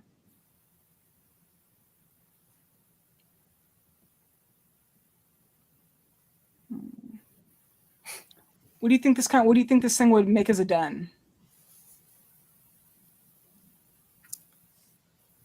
I'd say kind of a den, actually. Sorry, you said beavers, and my mind went to Chronicles of Narnia, but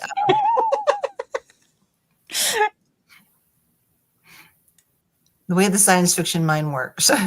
Gotta love that, right? All right, then one last question, and then we're going to go ahead and get ready to transition into the next chapter. Transition based off seasons or change fur color like rabbits. I think its fur would get a little thicker in the winter and probably shed like, for the summer, but I don't think it actually changed color. And the coloring, I think, actually would be probably similar to an otter's, be kind of like a barkish brown. Something so it can blend in. Yeah, like a bark brown, grayish brown, maybe, depending on the exact location. I could also see this thing actually being smart enough to even like roll over like lichens to cover its shoulders to kind of help it blend in a little better.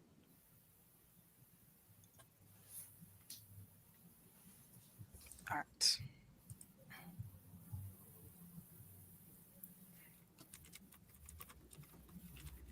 I like that little critter. I actually want to finish this at a later date and see what I could really do with this thing. Because, just the more I look at it, the cuter it's getting. And I actually want to draw like what the young would look like and the kind of terrain it would be found in. All right, and when you do that, shoot me a copy. Oh, definitely. I definitely will. No way I'm not going to share this thing off. I know. I attend irregularly, even though I'm now semi-retired. So, semi-retired. Yeah. Gotta love the semi, right? And yes, it will go in the Discord. I'll send Dana. I'll send you a picture of this. I will probably share it on my Facebook. So, this thing, I will share this thing off.